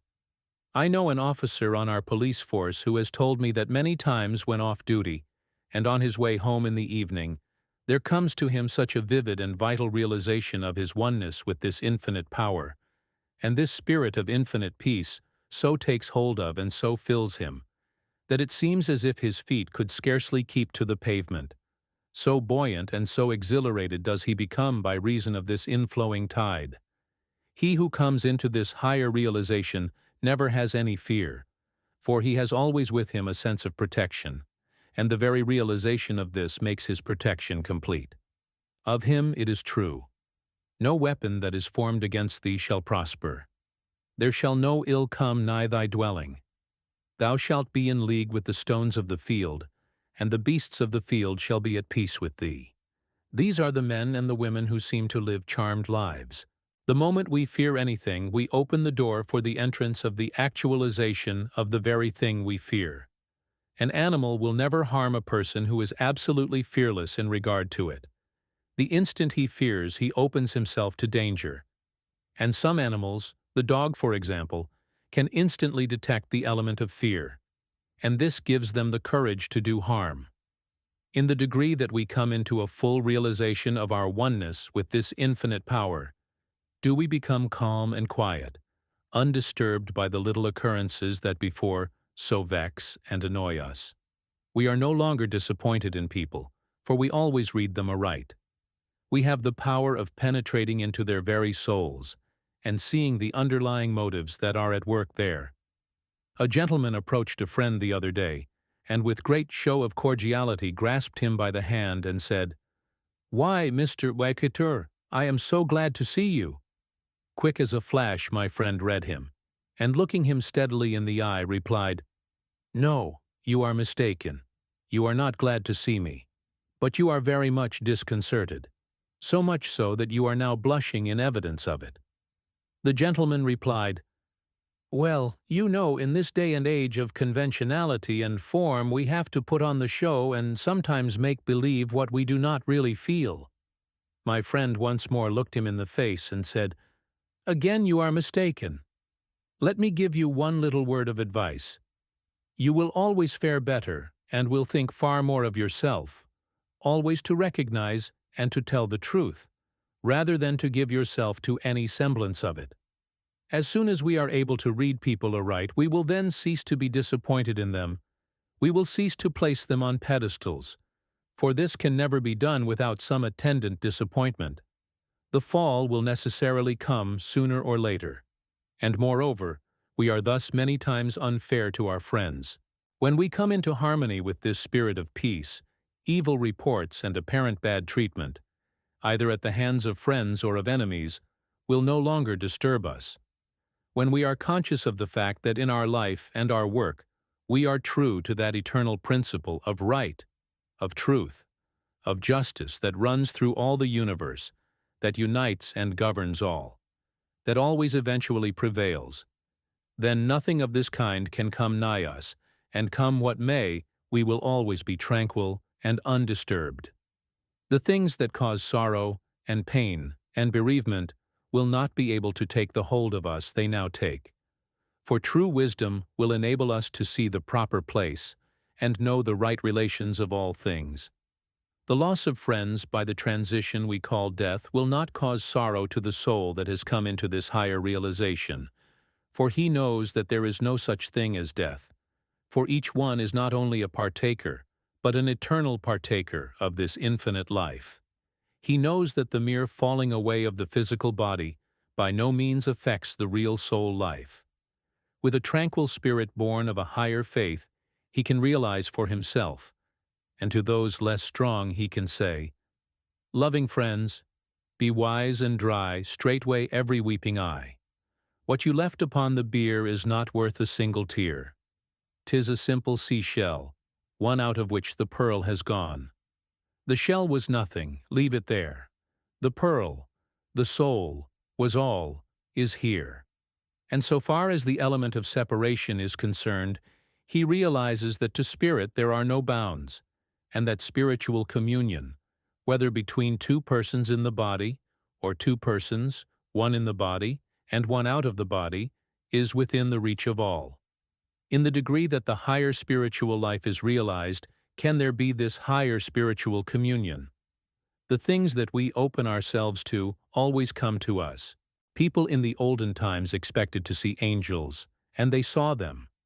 But there is no more reason why they should have seen them than that we should see them now. No more reason why they should come and dwell with them than that they should come and dwell with us. For the great laws governing all things are the same today as they were then. If angels come not to minister unto us, it is because we do not invite them. It is because we keep the door closed, through which they otherwise might enter. In the degree that we are filled with this spirit of peace by thus opening ourselves to its inflow, does it pour through us, so that we carry it with us wherever we go. In the degree that we thus open ourselves, do we become magnets to attract peace from all sources.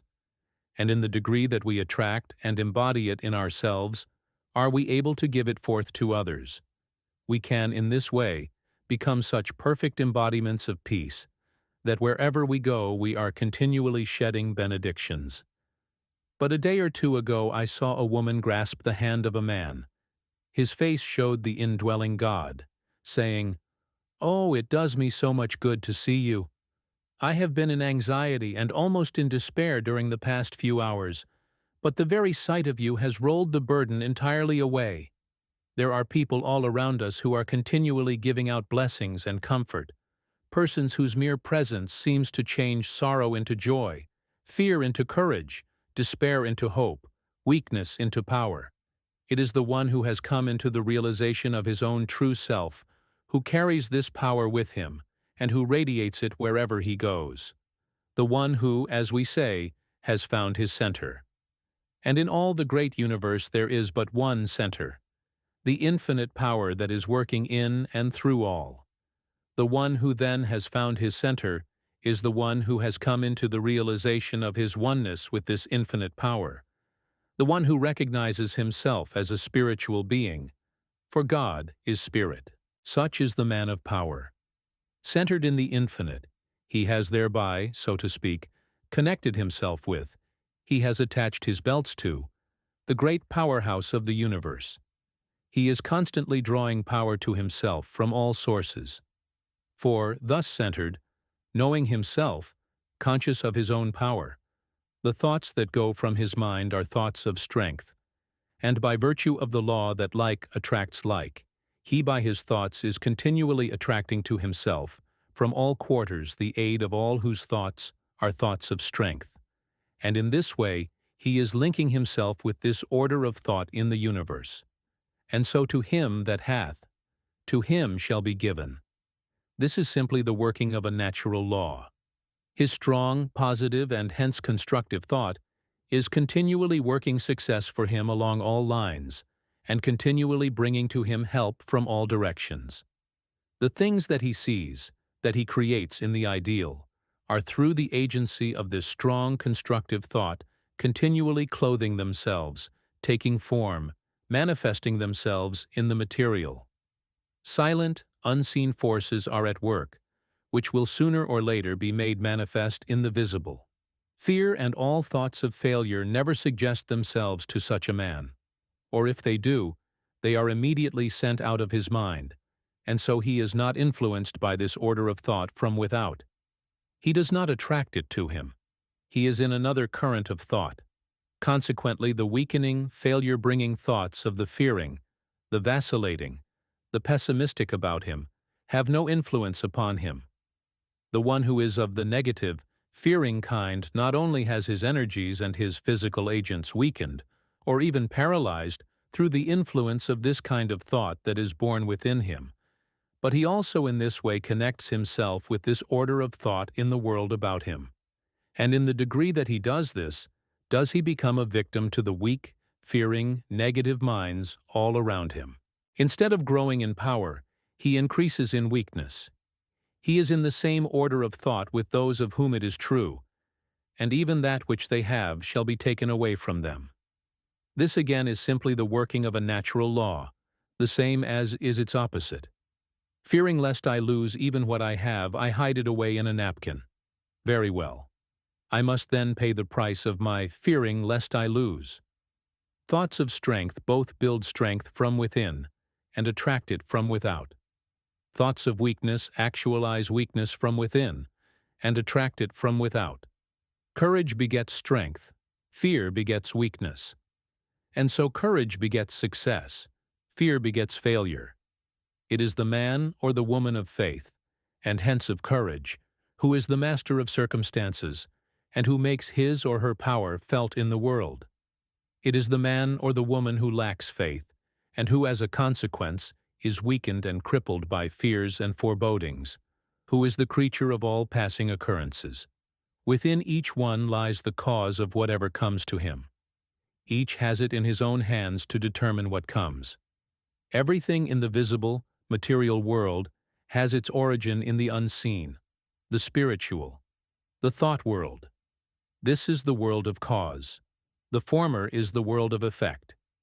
The nature of the effect is always in accordance with the nature of the cause. What one lives in his invisible thought world, he is continually actualizing in his visible, material world. If he would have any conditions different in the latter, he must make the necessary change in the former. A clear realization of this great fact would bring success to thousands of men and women who all about us are now in the depths of despair. It would bring health, abounding health and strength, to thousands now diseased and suffering. It would bring peace and joy to thousands now unhappy and ill at ease. And oh, the thousands all about us who are continually living in the slavery of fear. The spirits within that should be strong and powerful, are rendered weak and impotent. Their energies are crippled, their efforts are paralyzed. Fear is everywhere, fear of want, fear of starvation, fear of public opinion, fear of private opinion, fear that what we own today may not be ours tomorrow, fear of sickness, fear of death. Fear has become with millions a fixed habit. The thought is everywhere. The thought is thrown upon us from every direction. To live in continual dread, continual cringing, continual fear of anything, be it loss of love, loss of money, loss of position or situation, is to take the readiest means to lose what we fear we shall. By fear nothing is to be gained, but on the contrary, everything is to be lost. I know this is true, says one, but I am given to fear. It's natural to me and I can't help it. Can't help it? In saying this you indicate one great reason of your fear by showing that you do not even know yourself as yet. You must know yourself in order to know your powers, and not until you know them can you use them wisely and fully. Don't say you can't help it. If you think you can't, the chances are that you can't. If you think you can, and act in accordance with this thought, then not only are the chances that you can, but if you act fully in accordance with it, that you can and that you will is an absolute certainty. It was Virgil who, in describing the crew, which in his mind would win the race, said of them, "They can because they think they can." In other words, this very attitude of mind on their part will infuse a spiritual power into their bodies that will give them the strength and endurance which will enable them to win. Then take the thought that you can. Take it merely as a seed thought. If need be, plant it in your consciousness. Tend it. Cultivate it, and it will gradually reach out and gather strength from all quarters. It will focus and make positive and active the spiritual force within you that is now scattered and of little avail. It will draw to itself force from without. It will draw to your aid the influence of other minds of its own nature, minds that are fearless, strong, courageous. You will thus draw to yourself and connect yourself with this order of thought. If earnest and faithful, the time will soon come when all fear will loose its hold, and instead of being an embodiment of weakness and a creature of circumstances, you will find yourself a tower of strength and a master of circumstances. We need more faith in everyday life, faith in the power that works for good, faith in the infinite God, and hence faith in ourselves created in His image.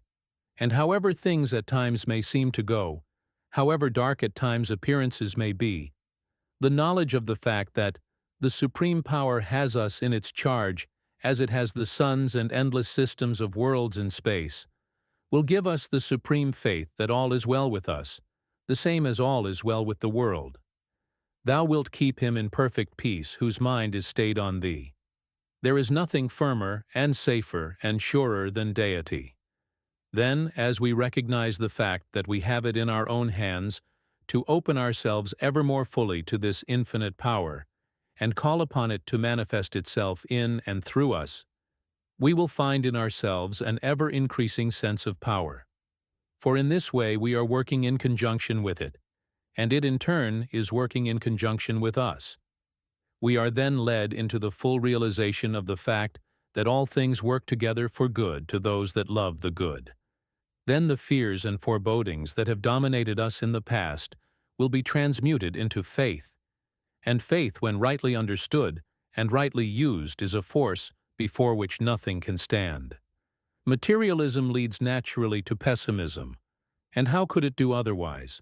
A knowledge of the spiritual power working in and through us, as well as in and through all things, a power that works for righteousness, leads to optimism. Pessimism leads to weakness. Optimism leads to power. The one who is centered in deity is the one who not only outrides every storm, but who through the faith, and so, the conscious power that is in him, faces storm with the same calmness and serenity that he faces fair weather, for he knows well beforehand what the outcome will be. He knows that underneath are the everlasting arms. He it is who realizes the truth of the injunction, "Rest in the Lord, wait patiently for Him, and He shall give thee thy heart's desire." All shall be given, simply given, to him who is ready to accept it. Can anything be clearer than this? In the degree, then, that we work in conjunction with the Supreme Power, do we need the less to concern ourselves about results. To live in the full realization of this fact and all that attends it brings peace, a full, rich, abiding peace, a peace that makes the present complete, and that, going on before, brings back the assurance that as our days, so shall our strength be. The one who is thus centered, even in the face of all the unrest and the turmoil about us, can realize and say, "I stay my haste, I make delays, for what avails this eager pace? I stand amid eternal ways, and what is mine shall know my face. Asleep, awake, by night or day, the friends I seek are seeking me. No wind can drive my bark astray, nor change the tide of destiny. The waters know their own, and draw the brooks that spring in yonder height. So flows the good with equal law, unto the soul of pure delight. The stars come nightly to the sky, the tidal wave unto the sea. Nor time, nor space, nor deep, nor high, can keep my own away from me. Coming into fullness of power. This is the spirit of infinite power, and in the degree that we open ourselves to it, does power become manifest in us. With God all things are possible. That is, in conjunction with God all things are possible. The true secret of power lies in keeping one's connection with the God who worketh all things. And in the degree that we keep this connection, are we able literally to rise above every conceivable limitation. Why, then, waste time in running hither and thither to acquire power? Why waste time with this practice or that practice? Why not go directly to the mountaintop itself, instead of wandering through the byways, in the valleys, and on the mountainsides? That man has absolute dominion, as taught in all the scriptures of the world, is true not of physical man, but of spiritual man. There are many animals, for example, larger and stronger, over which from a physical standpoint he would not have dominion, but he can gain supremacy over even these by calling into activity the higher mental, psychic, and spiritual forces with which he is endowed. Whatever can't be done in the physical can be done in the spiritual, and in direct proportion as a man recognizes himself as spirit and lives accordingly, is he able to transcend in power the man who recognizes himself merely as material. All the sacred literature of the world is teeming with examples of what we call miracles. They are not confined to any particular times or places. There is no age of miracles in distinction from any other period that may be an age of miracles. Whatever has been done in the world's history can be done again through the operation of the same laws and forces. These miracles were performed not by those who were more than men, but by those who through the recognition of their oneness with God became God-men, so that the higher forces and powers worked through them.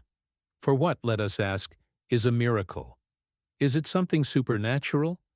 Supernatural only in the sense of being above the natural, or rather, above that which is natural to man in his ordinary state.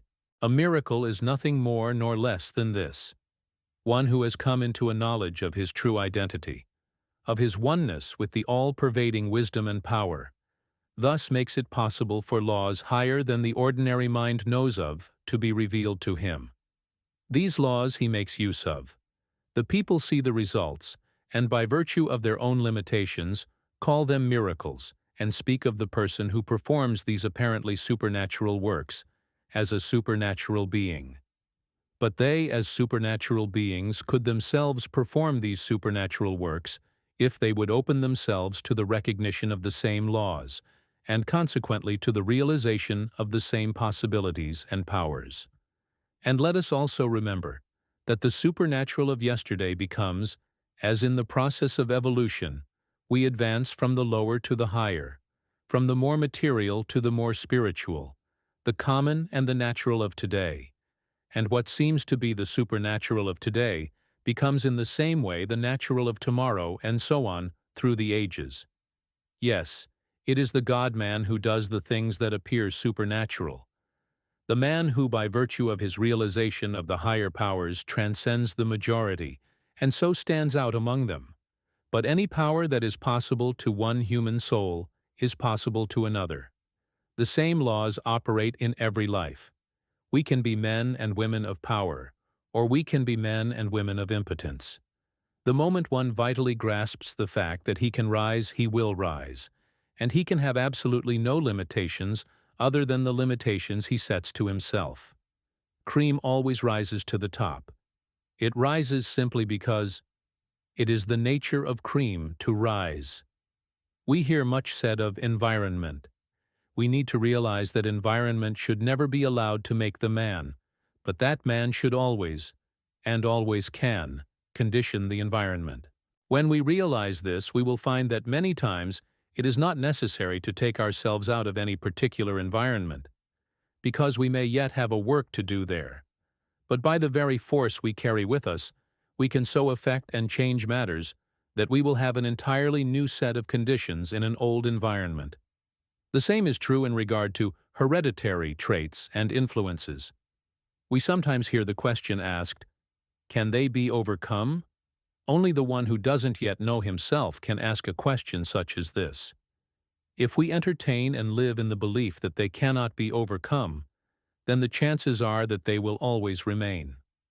The moment, however, that we come into a realization of our true selves, and so of the tremendous powers and forces within, the powers and forces of the mind and spirit, hereditary traits and influences that are harmful in nature will begin to lessen, and will disappear with a rapidity directly in proportion to the completeness of this realization. There is no thing we cannot overcome.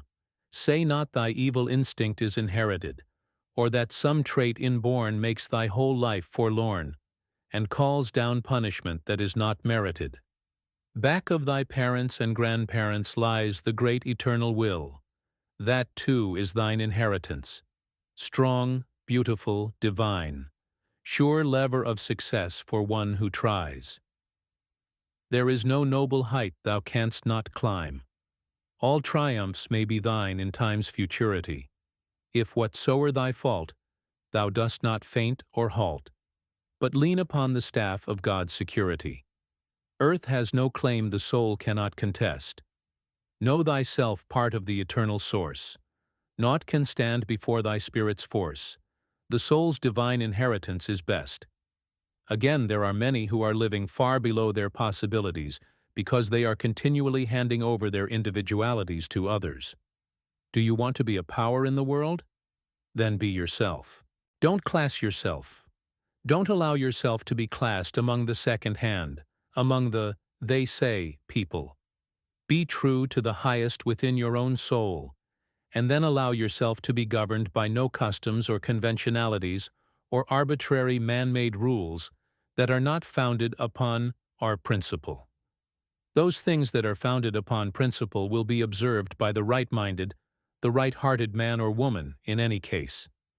Don't surrender your individuality, which is your greatest agent of power, to the customs and conventionalities that have gotten their life from the great mass of those who haven't enough force to preserve their individualities, those who, in other words, have given them over as ingredients to the mush of concession, which one of our greatest writers has said characterizes our modern society. If you do surrender your individuality in this way, you simply aid in increasing the undesirable conditions. In payment for this, you become a slave, and the chances are that in time you will be unable to hold even the respect of those whom you in this way try to please. If you preserve your individuality, then you become a master, and if wise and discreet, your influence and power will be an aid in bringing about a higher, a better, and a more healthy set of conditions in the world. All people, moreover, will think more of you, will honor you more highly for doing this than if you show your weakness by contributing yourself to the same mush of concession that so many of them are contributing themselves to. With all classes of people you will then have an influence. A great style of hero draws equally all classes, all extremes of society to him, till we say the very dogs believe in him. To be oneself is the only worthy, and by all means the only satisfactory thing to be. May it not be good policy, says one, to be governed sometimes by one's surroundings? What is good policy? To be yourself, first, last, and always. This above all, to thine own self be true, and it must follow, as the night the day, thou canst not then be false to any man. When we appeal to the Supreme and our life is governed by a principle, we are not governed either by fear of public opinion or loss of others' approbation, and we may be sure that the Supreme will sustain us. If in any way we try to live to suit others, we never shall suit them, and the more we try, the more unreasonable and exacting do they become. The government of your life is a matter that lies entirely between God and yourself, and when your life is swayed and influenced from any other source, you are on the wrong path. When we find the kingdom within and become centered in the infinite, then we become a law unto ourselves. When we become a law unto ourselves, then we are able to bring others to a knowledge of laws higher than they are governed, or many times even enslaved by. When we have found this center, then that beautiful simplicity, at once the charm and the power of a truly great personality, enters into our lives. Then all striving for effect, that sure indicator of weakness and a lack of genuine power, is absent. This striving for effect that is so common is always an indicator of a lack of something. It brings to mind the man who rides behind a dock-tailed horse. Conscious of the fact that there is not enough in himself to attract attention, in common with a number of other weaklings, he adopts the brutal method of having his horse's tail sawed off, that its unnatural, odd appearance may attract from people the attention that he of himself is unable to secure. But the one who strives for effect is always fooled more than he succeeds in fooling others. The man and the woman of true wisdom and insight can always see the causes that prompt, the motives that underlie the acts of all with whom he or she comes in contact. He is great who is what he is from nature, and who never reminds us of others. The men and the women who are truly awake to the real powers within are the men and women who seem to be doing so little, yet who in reality are doing so much. They seem to be doing so little because they are working with higher agencies, and yet are doing so much because of this very fact. They do their work on the higher plane. They keep so completely their connection with the infinite power that it does the work for them, and they are relieved of the responsibility. They are the careless people. They are careless because it is the infinite power that is working through them. And with this infinite power, they are simply cooperating. The secret of the highest power is simply the uniting of the outer agencies of expression with the power that works from within. Are you a painter?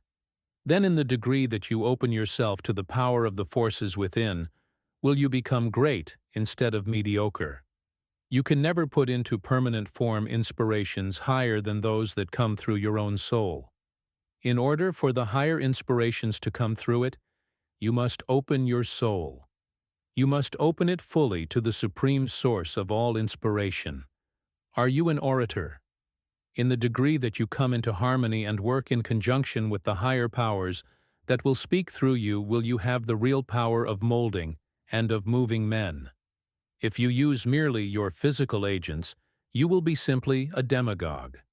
If you open yourself so that the voice of God can speak through and use your physical agents, you will become a great and true orator, great and true in just the degree that you so open yourself. Are you a singer? Then open yourself and let the God within pour forth in the spirit of song. You will find it 1,000 times easier than all your long and studied practice without this, and other things being equal. There will come to you a power of song so enchanting and so enrapturing that its influence upon all who hear will be irresistible. When my cabin or tent has been pitched during the summer on the edge or in the midst of a forest, I have sometimes lain awake on my cot in the early morning, just as the day was beginning to break. Silence at first, then an intermittent chirp here and there, and as the unfolding tints of the dawn became faintly perceptible, these grew more and more frequent, until by and by the whole forest seemed to burst forth in one grand chorus of song. Wonderful, wonderful. It seemed as if the very trees, as if every grass blade, as if the bushes, the very sky above and the earth beneath had part in this wonderful symphony. Then, as I have listened as it went on and on, I have thought, what a study in the matter of song!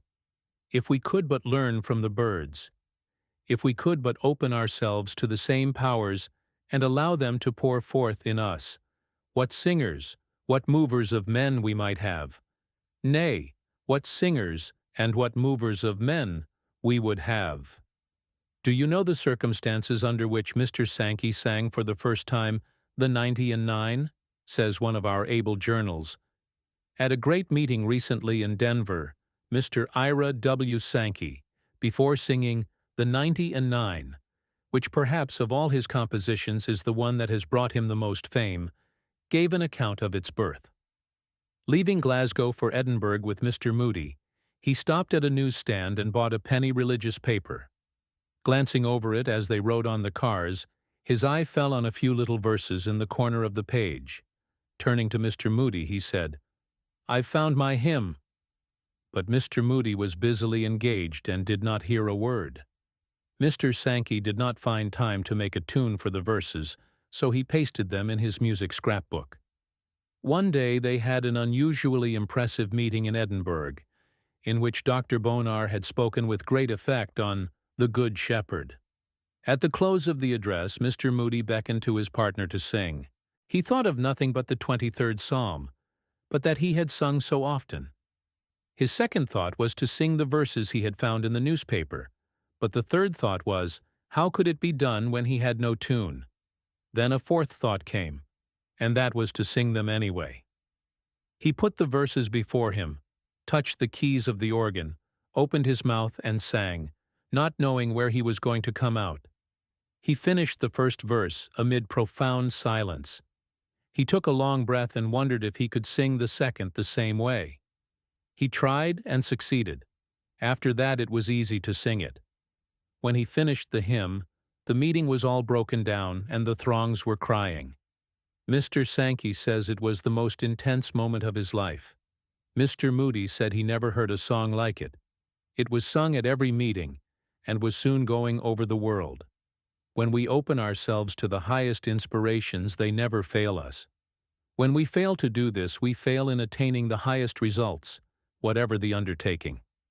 Are you a writer? Then remember that the one great precept underlying all successful literary work is, look into thine own heart, and write. Be true. Be fearless. Be loyal to the promptings of your own soul. Remember that an author can never write more than he himself is. If he would write more, then he must be more. He is simply his own amanuensis. He, in a sense, writes himself into his book. He can put no more into it than he himself is. If he is one of a great personality, strong in purpose, deep in feeling, open always to the highest inspirations, a certain indefinable something gets into his pages that makes them breathe forth a vital, living power. A power so great that each reader gets the same inspirations as those that spoke through the author. That's written between the lines is many times more than that's written in the lines. It is the spirit of the author that engenders this power. It is this that gives that extra 25 or 30% that takes a book out of the class called medium and lifts it into the class called superior. That extra percent that makes it the one of the 100 that is truly successful, while the 99 never see more than their first edition. It is this same spiritual power that the author of a great personality puts into his work that causes it to go so rapidly from reader to reader. For the only way that any book circulates in the ultimate is from mouth to mouth, any book that reaches a large circulation.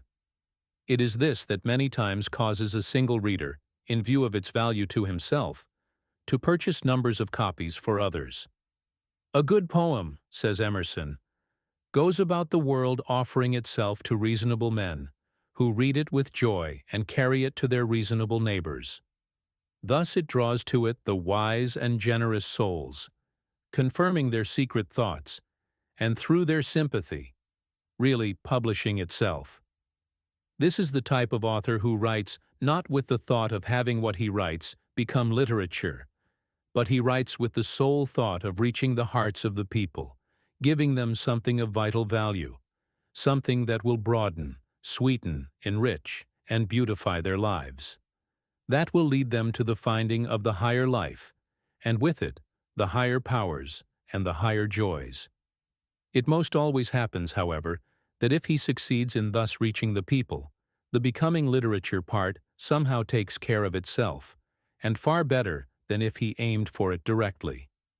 The one, on the other hand, who fears to depart from beaten paths, who allows himself to be bound by arbitrary rules, limits his own creative powers in just the degree that he allows himself so to be bound. My book, says one of the greatest of modern authors, shall smell of the pines and resound with the hum of insects. The swallow over my window shall interweave that thread or straw he carries in his bill into my web also. Far better, gentle sage, to have it smell of the pines and resound with the hum of insects than to have it sound of the rules that a smaller type of man gets by studying the works of a few great, fearless writers like yourself, and formulating from what he thus gains a handbook of rhetoric. Of no use are the men who study to do exactly as was done before, who can never understand that today is a new day. When Shakespeare is charged with debts to his authors, Landor replies, "Yet he was more original than his originals. He breathed upon dead bodies and brought them into life." This is the type of man who doesn't move the world's way, but who moves the world his way. I had rather be an amanuensis of the infinite God, as it is my privilege literally to be, than a slave to the formulated rules of any rhetorician, or to the opinions of any critic. Oh, the people over and over. Let me give something to them that will lighten the everyday struggles of our common life, something that will add a little sweetness here, a little hope there, something that will make more thoughtful, kind, and gentle this thoughtless, animal-natured man, something that will awaken into activity the dormant powers of this timid, shrinking little woman, powers that, when awakened, will be irresistible in their influence, and that will surprise even herself. Let me give something that will lead each one to the knowledge of the divinity of every human soul, something that will lead each one to the conscious realization of his own divinity, with all its attendant riches, and glories and powers. Let me succeed in doing this, and I can then well afford to be careless as to whether the critics praise or whether they blame. If it is blame, then under these circumstances, it is as the cracking of a few dead sticks on the ground below, compared to the matchless music that the soft spring gale is breathing through the great pine forest. Are you a minister or a religious teacher of any kind? Then in the degree that you free yourself from the man-made theological dogmas that have held and that are holding and limiting so many, and in the degree that you open yourself to the divine breath, will you be one who will speak with authority. In the degree that you do this, will you study the prophets less, and be in the way of becoming a prophet yourself. The way is open for you exactly the same as it has ever been open for anyone. If when born into the world you came into a family of the English-speaking race, then in all probability you are a Christian. To be a Christian is to be a follower of the teachings of Jesus, the Christ, to live in harmony with the same laws he lived in harmony with. In brief, to live his life. The great central fact of his teaching was this conscious union of man with the Father. It was the complete realization of this oneness with the Father on his part that made Jesus the Christ. It was through this that he attained to the power he attained to, that he spake as never man spake. He never claimed for himself anything that he did not claim equally for all mankind. The mighty works performed by Jesus were not exceptional. They were the natural and necessary concomitants of his state. He declared them to be in accordance with unvarying order. He spoke of them as no unique performances, but as the outcome of a state to which all might attain if they chose. As a teacher and demonstrator of truth, according to his own confession, he did nothing for the purpose of proving his solitary divinity. The life and triumph of Jesus formed an epoch in the history of the race. His coming and victory marked a new era in human affairs. He introduced a new because a more complete ideal to the earth. And when his three most intimate companions saw in some measure what the new life really signified, they fell to the earth, speechless with awe and admiration. By coming into this complete realization of his oneness with the Father, by mastering, absolutely mastering every circumstance that crossed his path through life, even to the death of the body, and by pointing out to us the great laws which are the same for us as they were for him, he has given us an ideal of life, an ideal for us to attain to here and now, that we could not have without him. One has conquered first, all may conquer afterward. By completely realizing it first for himself, and then by pointing out to others this great law of the at-one-ment with the Father, he has become probably the world's greatest Savior. Don't mistake his mere person for his life and his teachings, an error that has been made in connection with most all great teachers by their disciples over and over again. And if you have been among the number who have been preaching a dead Christ, then for humanity's sake, for Christ's sake, for God's sake, and I speak most reverently, don't steal the people's time any longer. Don't waste your own time more. in giving them stones in place of bread, dead form for the spirit of living truth. In his own words, "Let the dead bury their dead. Come out from among them. Teach as did Jesus, the living Christ. Teach as did Jesus, the Christ within." Find this in all its transcendent beauty and power. Find it as Jesus found it. Then you also will be one who will speak with authority. Then you will be able to lead large numbers of others to its finding. This is the pearl of great price. It is the type of preacher whose soul has never as yet even perceived the vital spirit of the teachings of Jesus, and who, as a consequence, instead of giving this to the people, is giving them old forms and dogmas and speculations, who is emptying our churches. This is the type whose chief efforts seem to be in getting men ready to die. The Germans have a saying, "Never go to the second thing first." We need men who will teach us first how to live. Living quite invariably precedes dying. This also is true, that when we once know how to live, and live in accordance with what we know, then the dying, as we term it, will in a wonderfully beautiful manner take care of itself. It is in fact the only way in which it can be taken care of. It is on account of this emptying of our churches, for the reason that the people are tiring of mere husks, that many short-sighted people are frequently heard to say that religion is dying out. Religion dying out? How can anything die before it is really born? And so far as the people are concerned, religion is just being born, or rather they are just awaking to a vital, everyday religion. We are just beginning to get beyond the mere letter into its real, vital spirit. Religion dying out? Impossible even to conceive of. Religion is as much a part of the human soul as the human soul is a part of God. And as long as God and the human soul exist, religion will never die. Much of the dogma, the form, the ceremony, the mere letter that has stood as religion, and honestly, many times, let us be fair enough to say, this, thank God, is rapidly dying out, and never so rapidly as it is today. By two methods it is dying. There is, first, a large class of people tired of or even nauseated with it all, who conscientiously prefer to have nothing rather than this. They are simply abandoning it, the same as a tree abandons its leaves when the early winter comes. There is, second, a large class in whom the divine breath is stirring, who are finding the Christ within in all its matchless beauty and redeeming power. And this new life is pushing off the old. The same as in the spring, the newly awakened life in the tree pushes off the old, lifeless leaves that have clung on during the winter to make place for the new ones.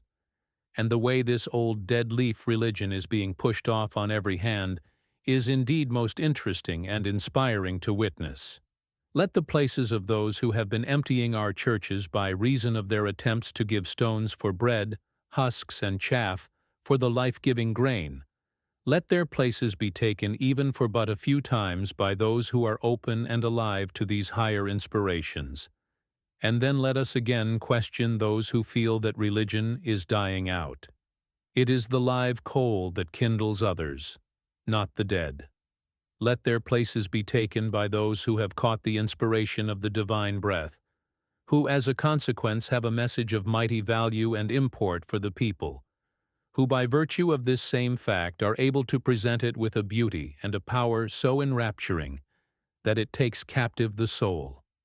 Then we will find that the churches that today are dotted here and there with a few dozen people will be filled to overflowing, and there will not be even room enough for all who would enter. Let the shell perish that the pearl may appear. We need no new revelations as yet. We need simply to find the vital spirit of those we already have. Then in due time, when we are ready for them, new ones will come, but not before. What the human soul all the world over needs, says John Pulsford, is not to be harangued, however eloquently, about the old accepted religion, but to be permeated, charmed, and taken captive by a warmer and more potent breath of God than they ever felt before. And I should not be true to my personal experience if I did not bear testimony that this divine breath is as exquisitely adapted to the requirements of the soul's nature as a June morning to the planet. Nor does the morning breath leave the trees freer to delight themselves and develop themselves under its influence. Then the breath of God allows each human mind to unfold according to its genius. Nothing stirs the central wheel of the soul like the breath of God. The whole man is quickened, his senses are new senses, his emotions new emotions. His reason, his affections, his imagination are all new-born. The change is greater than he knows. He marvels at the powers in himself, which the breath is opening and calling forth. He finds his nature to be an unutterable thing. He is sure, therefore, that the future must have inconceivable surprises in store. And herein lies the evidence, which I commend to my readers, of the existence of God and of the eternal human hope. Let God's breath kindle new springtime in the soul, start into life its deeply buried germs, lead in heaven's summer. You will then have as clear evidence of God from within as you have of the universe from without. Indeed, your internal experience of life and illimitable hope in God will be nearer to you and more prevailing than all your external and superficial experience of nature and the world. There is but one source of power in the universe. Whatever then you are, painter, orator, musician, writer, religious teacher, or whatever it may be, know that to catch and take captive, the secret of power is so to work in conjunction with the infinite power, in order that it may continually work and manifest through you. If you fail in doing this, you fail in everything. If you fail in doing this, your work, whatever it may be, will be third or fourth rate, possibly at times second rate, but it positively never can be first rate. Absolutely impossible will it be for you ever to become a master. Whatever estimate you put upon yourself will determine the effectiveness of your work along any line. As long as you live merely in the physical and the intellectual, you set limitations to yourself that will hold you as long as you so live. When, however, you come into the realization of your oneness with the infinite life and power, and open yourself that it may work through you, you will find that you have entered upon an entirely new phase of life, and that an ever-increasing power will be yours. Then it will be true that your strength will be as the strength of 10, because your heart is pure. O God, I am one forever with Thee by the glory of birth. The celestial powers proclaim it to the utmost bounds of the earth. I think of this birthright immortal, and my being expands like a rose, as an odorous cloud of incense around and above me flows. A glorious song of rejoicing in an innermost spirit I hear, and it sounds like heavenly voices, in a chorus divine and clear. And I feel a power uprising, like the power of an embryo God. With a glorious wall it surrounds me, and lifts me up from the sod. Plenty of all things, the law of prosperity. This is the spirit of infinite plenty, the power that has brought, that is continually bringing, all things into expression in material form.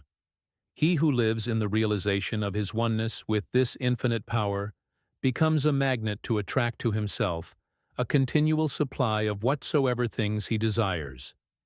If one hold himself in the thought of poverty, he will be poor, and the chances are that he will remain in poverty.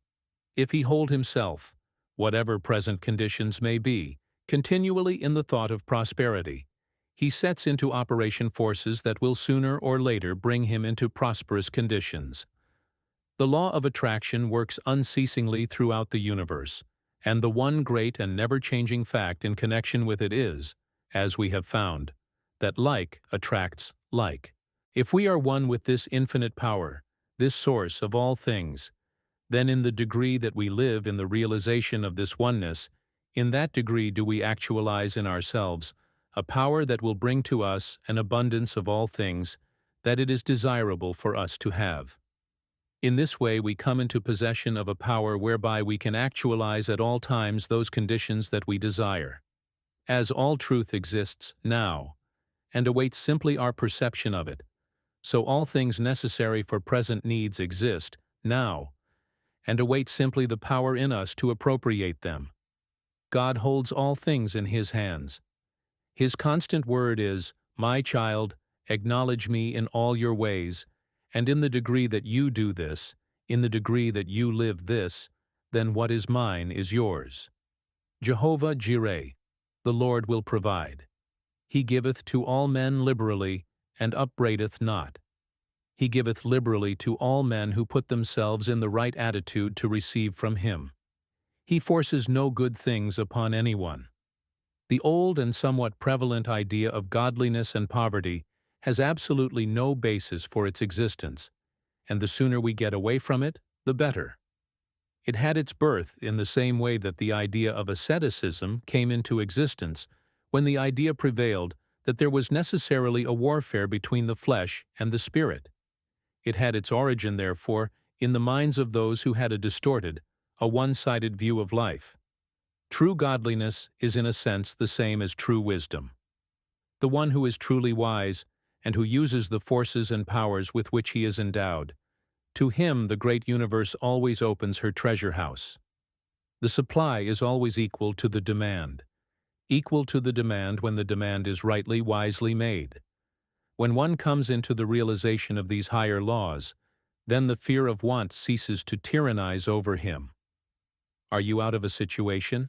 Let the fear that you will not get another take hold of and dominate you, and the chances are that it may be a long time before you will get another, or the one that you do get may be a very poor one indeed. Whatever the circumstances, you must realize that you have within you forces and powers that you can set into operation that will triumph over any and all apparent or temporary losses. Set these forces into operation, and you will then be placing a magnet that will draw to you a situation that may be far better than the one you have lost, and the time may soon come when you will be even thankful that you lost the old one. Recognize, working in and through you, the same infinite power that creates and governs all things in the universe, the same infinite power that governs the endless systems of worlds in space. Send out your thought. Thought is a force, and it has occult power of unknown proportions when rightly used and wisely directed. Send out your thought that the right situation or the right work will come to you at the right time, in the right way, and that you will recognize it when it comes. Hold to this thought, never allow it to weaken.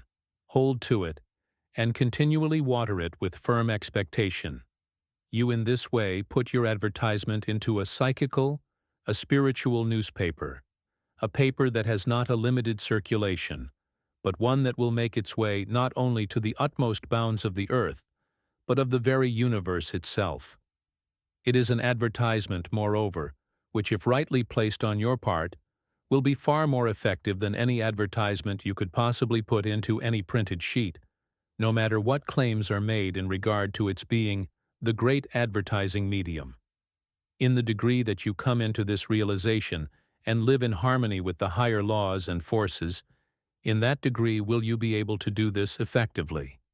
If you wish to look through the want columns of the newspapers, then do it not in the ordinary way. Put the higher forces into operation, and thus place it on a higher basis. As you take up the paper, take this attitude of mind. If there is here an advertisement that it will be well for me to reply to, the moment I come to it, I will recognize it. Affirm this, believe it, expect it. If you do this in full faith, you will somehow feel the intuition the moment you come to the right one, and this intuition will be nothing more nor less than your own soul speaking to you.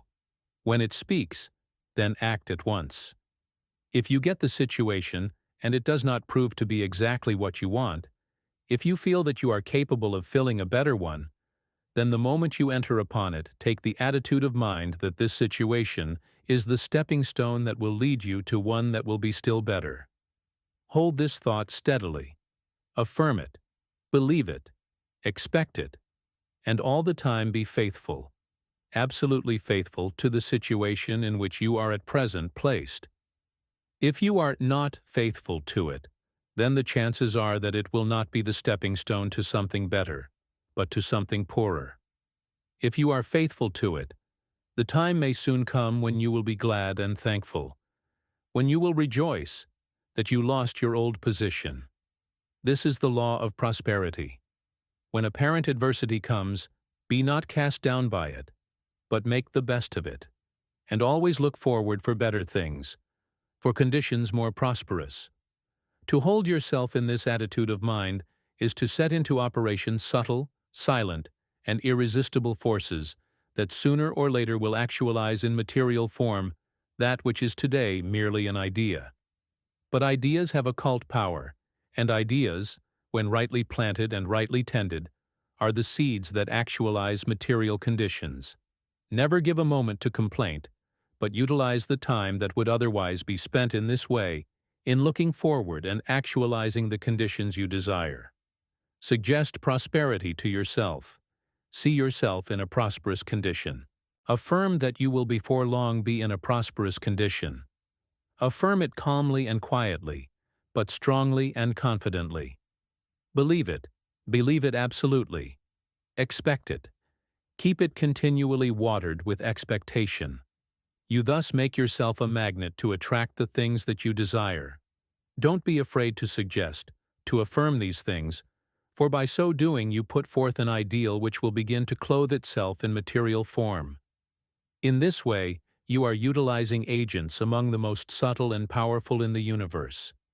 If you are particularly desirous for anything that you feel it is good and right for you to have, something that will broaden your life or that will increase your usefulness to others, simply hold the thought that at the right time, in the right way, and through the right instrumentality, there will come to you or there will open up for you the way whereby you can attain what you desire. I know of a young lady who a short time ago wanted some money very badly. She wanted it for a good purpose. She saw no reason why she shouldn't have it.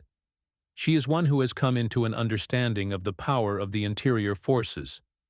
She took and held herself in the attitude of mind we have just pointed out. In the morning she entered into the silence for a few moments. In this way she brought herself into a more complete harmony with the higher powers. Before the day closed, a gentleman called, a member of a family with which she was acquainted. He asked her if she would do for the family some work that they wanted done. She was a little surprised that they should ask her to do this particular kind of work, but she said to herself, "Here is a call. I will respond and see what it will lead to." She undertook the work. She did it well. When she had completed it, there was put into her hands an amount of money far beyond what she had expected. She felt that it was an amount too large for the work she had done. She protested. They replied, "No, you have done us a service that transcends in value the amount we offer to pay you." The sum thus received was more than sufficient for the work she wished to accomplish. This is but one of many instances in connection with the wise and effective use of the higher powers. It also carries a lesson. Don't fold your hands and expect to see things drop into your lap, but set into operation the higher forces and then take hold of the first thing that offers itself. Do what your hands find to do, and do it well. If this work is not thoroughly satisfactory to you, then affirm, believe, and expect that it is the agency that will lead you to something better. The basis for attracting the best of all the world can give to you is to first surround, own, and live in these things in mind, or what is falsely called imagination. All so-called imaginings are realities and forces of unseen element. Live in mind in a palace, and gradually palatial surroundings will gravitate to you. But so living is not pining or longing or complainingly wishing. It is when you are down in the world, calmly and persistently seeing yourself as up. It is when you are now compelled to eat from a tin plate, regarding that tin plate as only the certain step to one of silver. It is not envying and growling at other people who have silver plate. That growling is just so much capital stock taken from the bank account of mental force. A friend who knows the power of the interior forces, and whose life is guided in every detail by them, has given a suggestion in this form. When you are in the arms of the bear, even though he is hugging you, look him in the face and laugh, but all the time keep your eye on the bull. If you allow all of your attention to be given to the work of the bull may get entirely out of your sight. In other words, if you yield to adversity, the chances are that it will master you. But if you recognize in yourself the power of mastery over conditions, then adversity will yield to you and will be changed into prosperity. If when it comes you calmly and quietly recognize it, and use the time that might otherwise be spent in regrets and fears and forebodings, in setting into operation the powerful forces within you, it will soon take its leave. Faith, absolute dogmatic faith, is the only law of true success. When we recognize the fact that a man carries his success or his failure with him, and that it does not depend upon outside conditions, we will come into the possession of powers that will quickly change outside conditions into agencies that make for success. When we come into this higher realization and bring our lives into complete harmony with the higher laws, we will then be able so to focus and direct the awakened interior forces that they will go out and return laden with that for which they are sent. We will then be great enough to attract success, and it will not always be apparently just a little ways ahead. We can then establish in ourselves a center so strong that instead of running hither and thither for this or that, we can stay at home and draw to us the conditions we desire.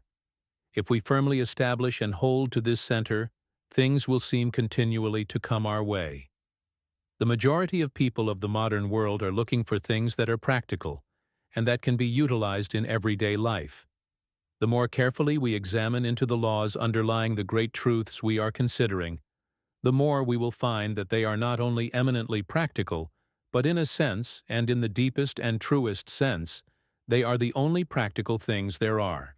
There are people who continually pride themselves upon being exceedingly practical, but many times those who of themselves think nothing about this are the most practical people the world knows.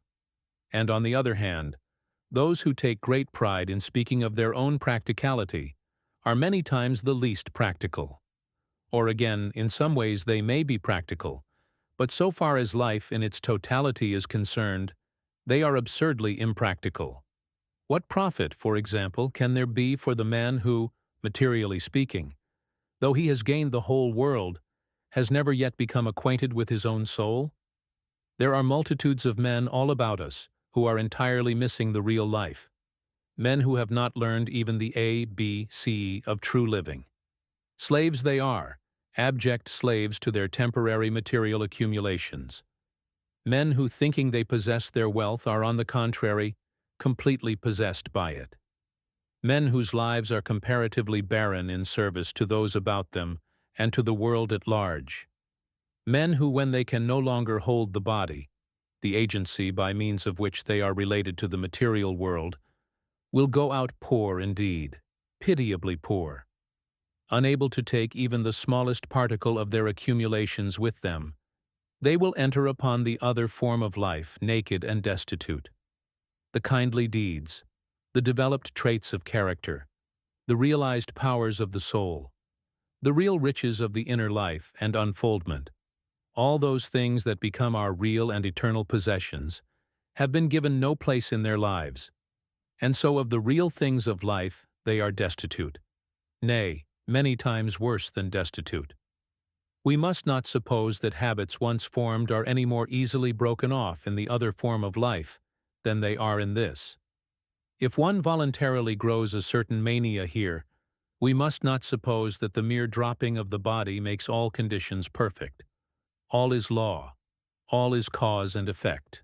As we sow, so shall we also reap, not only in this life, but in all lives. He who is enslaved with the sole desire for material possessions here will continue to be enslaved even after he can no longer retain his body. Then, moreover, he will have not even the means of gratifying his desires. Dominated by this habit, he will be unable to set his affections, for a time at least, upon other things, and the desire, without the means of gratifying it, will be doubly torturing to him. Perchance this torture may be increased by his seeing the accumulations he thought were his now being scattered and wasted by spendthrifts. He wills his property, as we say, to others, but he can have no word as to its use. How foolish, then, for us to think that any material possessions are ours. How absurd, for example, for one to fence off a number of acres of God's earth and say they are His. Nothing is ours that we cannot retain. The things that come into our hands come not for the purpose of being possessed, as we say, much less for the purpose of being hoarded. They come into our hands to be used, to be wisely used. We are stewards merely, and as stewards we shall be held accountable for the way we use whatever is entrusted to us. That great law of compensation that runs through all life is wonderfully exact in its workings, although we may not always fully comprehend it, or even recognize it, when it operates in connection with ourselves. The one who has come into the realization of the higher life no longer has a desire for the accumulation of enormous wealth, any more than he has a desire for any other excess. In the degree that he comes into the recognition of the fact that he is wealthy within, external wealth becomes less important in his estimation. When he comes into the realization of the fact that there is a source within from which he can put forth a power to call to him and actualize in his hands at any time a sufficient supply for all his needs, he no longer burdens himself with vast material accumulations that require his constant care and attention, and thus take his time and his thought from the real things of life. In other words, he first finds the kingdom, and he realizes that when he has found this, all other things follow in full measure. "It is as hard for a rich man to enter into the kingdom of heaven," said the Master, "he who having nothing had everything, as it is for a camel to pass through the eye of a needle."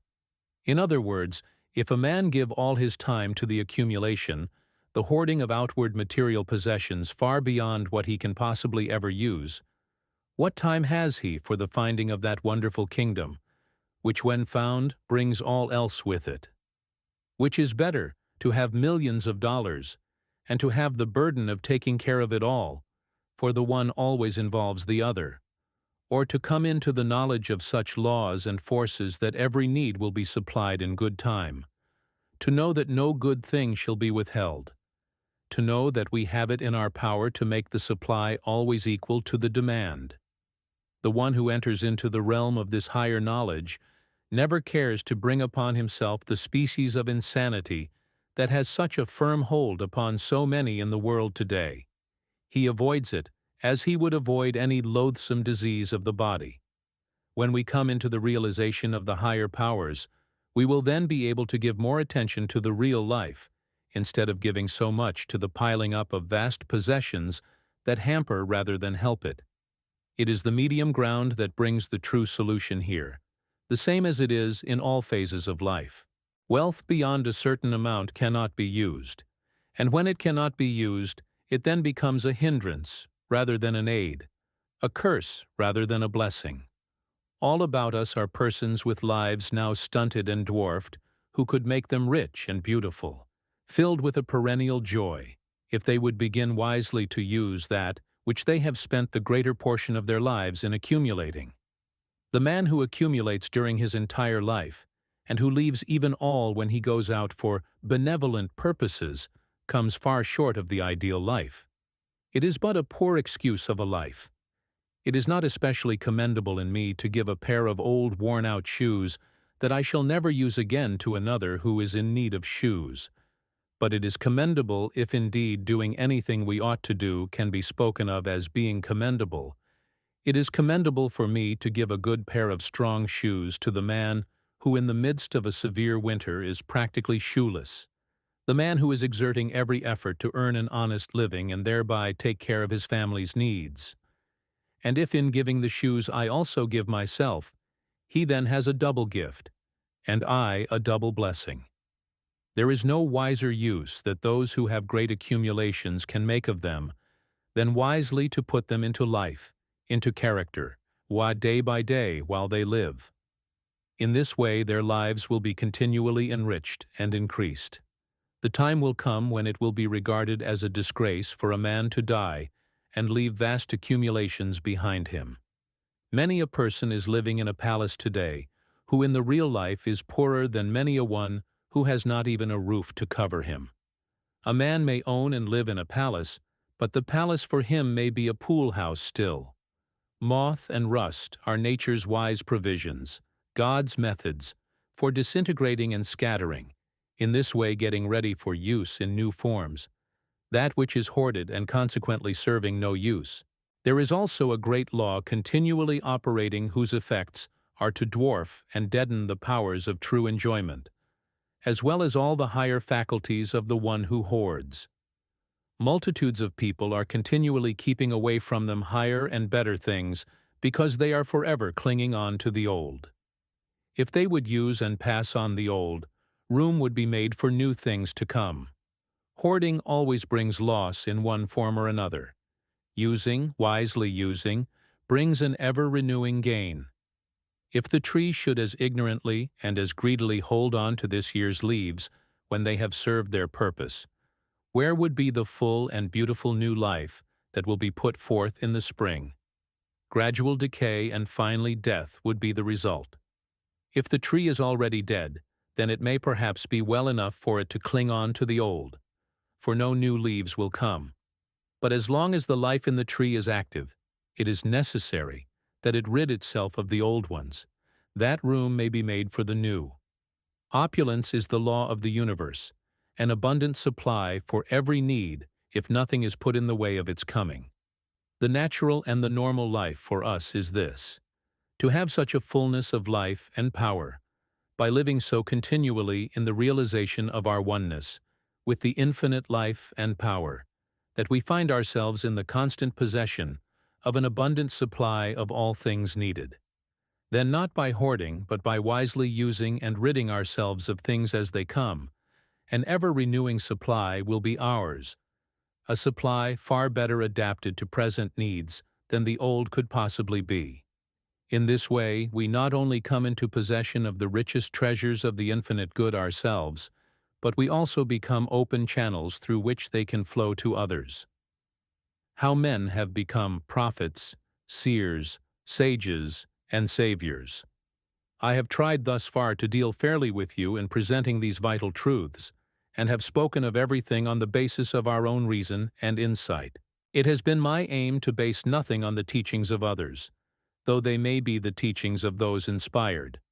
Let us now look for a moment at these same great truths in the light of the thoughts and the teachings as put forth by some of the world's great thinkers and inspired teachers.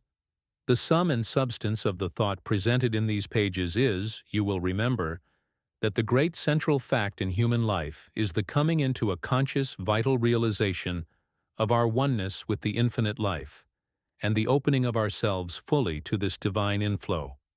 I and the Father are one, said the Master. In this we see how he recognized his oneness with the Father's life. Again he said, "The words that I speak unto you I speak not of myself, but the Father that dwelleth in me, he doeth the works." In this we see how clearly he recognized the fact that he of himself could do nothing, only as he worked in conjunction with the Father. Again, my Father works and I work. In other words, my Father sends the power, I open myself to it, and work in conjunction with it. Again he said, "Seek ye first the kingdom of God, and his righteousness, and all these things shall be added unto you." And he left us not in the dark as to exactly what he meant by this, for again he said, "Say not lo here nor lo there. Know ye not that the kingdom of heaven is within you?" According to his teaching, the kingdom of God and the kingdom of heaven were one and the same. If, then, his teaching is that the kingdom of heaven is within us, do we not clearly see that, putting it in other words, his injunction is nothing more nor less than, "Come ye into a conscious realization of your oneness with the Father's life." As you realize this oneness, you find the kingdom, and when you find this, all things else shall follow. The story of the prodigal son is another beautiful illustration of this same great teaching of the Master. After the prodigal had spent everything, after he had wandered in all the realms of the physical senses in the pursuit of happiness and pleasure, and found that this did not satisfy but only brought him to the level of the animal creation, he then came to his senses and said, "I will arise and go to my father." In other words, after all these wanderings, his own soul at length spoke to him and said, "You are not a mere animal. You are your father's child. Arise and go to your father, who holds all things in his hands." Again the Master said, "Call no man your father upon the earth, for one is your Father, which is in heaven." Here he recognized the fact that the real life is direct from the life of God.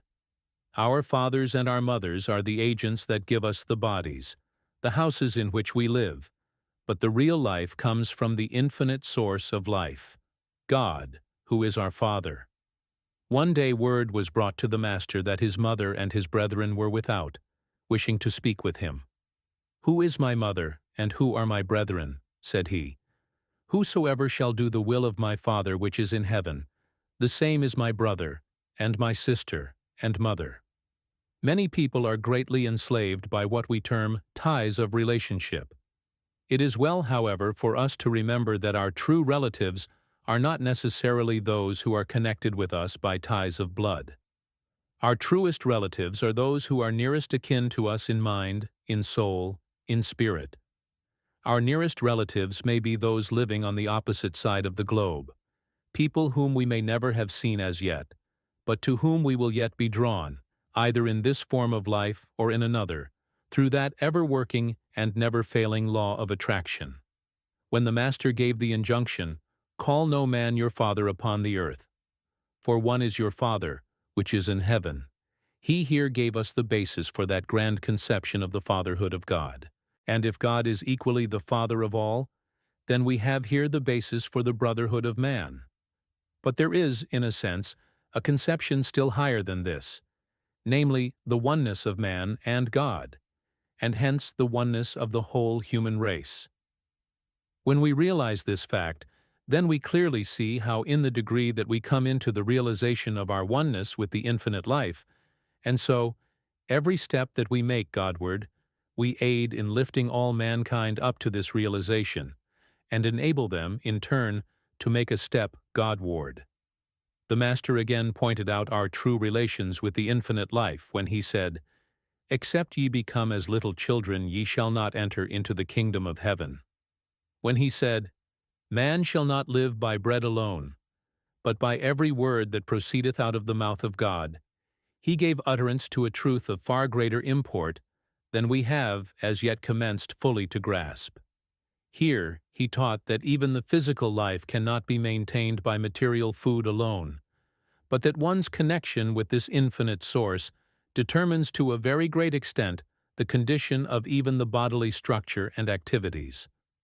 "Blessed are the pure in heart, for they shall see God."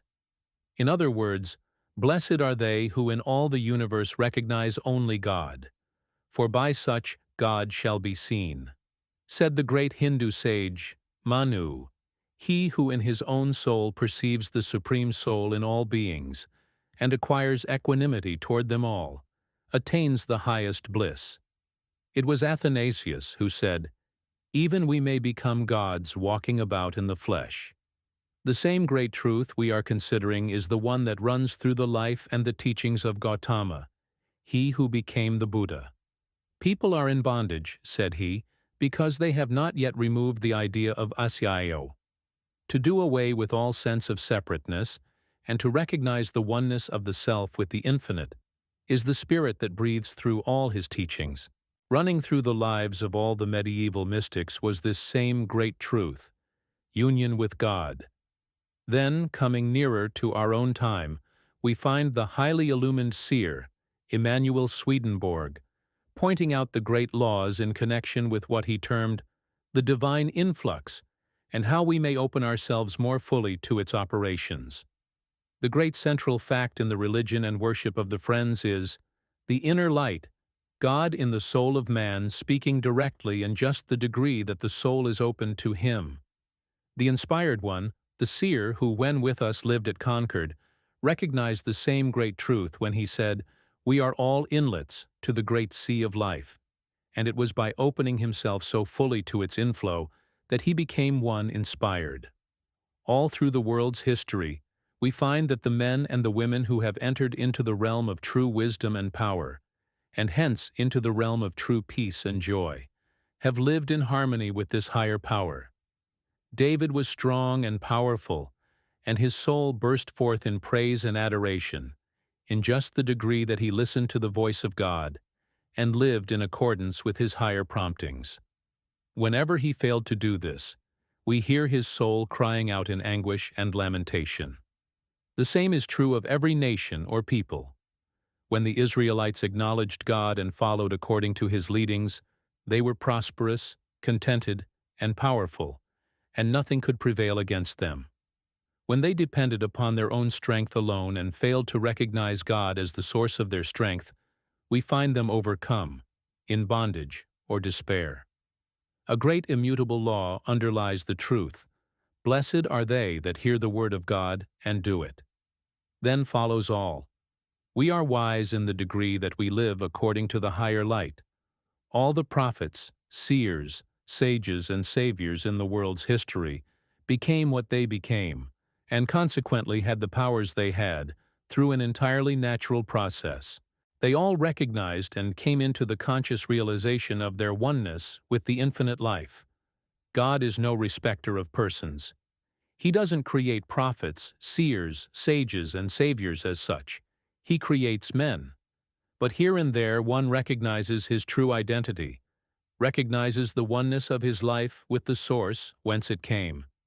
He lives in the realization of this oneness, and in turn becomes a prophet, seer, sage, or savior. Neither is God a respecter of races or of nations. He has no chosen people, but here and there a race or nation becomes a respecter of God, and hence lives the life of a chosen people. There has been no age or place of miracles in distinction from any other age or place. What we term miracles have abounded in all places and at all times, where conditions have been made for them. They are being performed today, just as much as they ever have been, when the laws governing them are respected. Mighty men, we are told they were, mighty men who walked with God. And in the words, "who walked with God," lies the secret of the words, mighty men. Cause, effect. The Lord never prospers any man, but the man prospers because he acknowledges the Lord and lives in accordance with the higher laws. Solomon was given the opportunity of choosing whatever he desired. His better judgment prevailed and he chose wisdom. But when he chose wisdom, he found that it included all else beside. We are told that God hardened Pharaoh's heart. I don't believe it. God never hardens anyone's heart. Pharaoh hardened his own heart, and God was blamed for it. But when Pharaoh hardened his heart and disobeyed the voice of God, the plagues came. Again, cause, effect. Had he, on the contrary, listened, in other words, had he opened himself to and obeyed the voice of God, the plagues would not have come. We can be our own best friends, or we can be our own worst enemies. In the degree that we become friends to the highest and best within us, we become friends to all. And in the degree that we become enemies to the highest and best within us, do we become enemies to all. In the degree that we open ourselves to the higher powers and let them manifest through us, then by the very inspirations we carry with us, do we become in a sense the saviors of our fellow men. And in this way we all are, or may become, the saviors one of another. In this way you may become, indeed, one of the world's redeemers. The basic principle of all religions, the universal religion. The great truth we are considering is the fundamental principle running through all religions. We find it in everyone. In regard to it all agree. It is, moreover, a great truth in regard to which all people can agree, whether they belong to the same or to different religions. People always quarrel about the trifles, about their personal views of minor, insignificant points. They always come together in the presence of great fundamental truths. the threads of which run through all. The quarrels are in connection with the lower self. The agreements are in connection with the higher self. A place may have its factions that quarrel and fight among themselves, but let a great calamity come upon the land, flood, famine, pestilence, and these little personal differences are entirely forgotten, and all work shoulder to shoulder in the one great cause. The changing, the evolving self gives rise to quarrels. The permanent, the soul self unites all in the highest efforts of love and service. Patriotism is a beautiful thing. It is well for me to love my country, but why should I love my own country more than I love all others? If I love my own and hate others, I then show my limitations, and my patriotism will stand the test not even for my own. If I love my own country and in the same way love all other countries, then I show the largeness of my nature, and a patriotism of this kind is noble, and always to be relied upon. The view of God in regard to which we are agreed, that He is the infinite spirit of life and power, that is back of all, that is working in and through all, that is the life of all, is a matter in regard to which all men, all religions, can agree. With this view, there can be no infidels or atheists.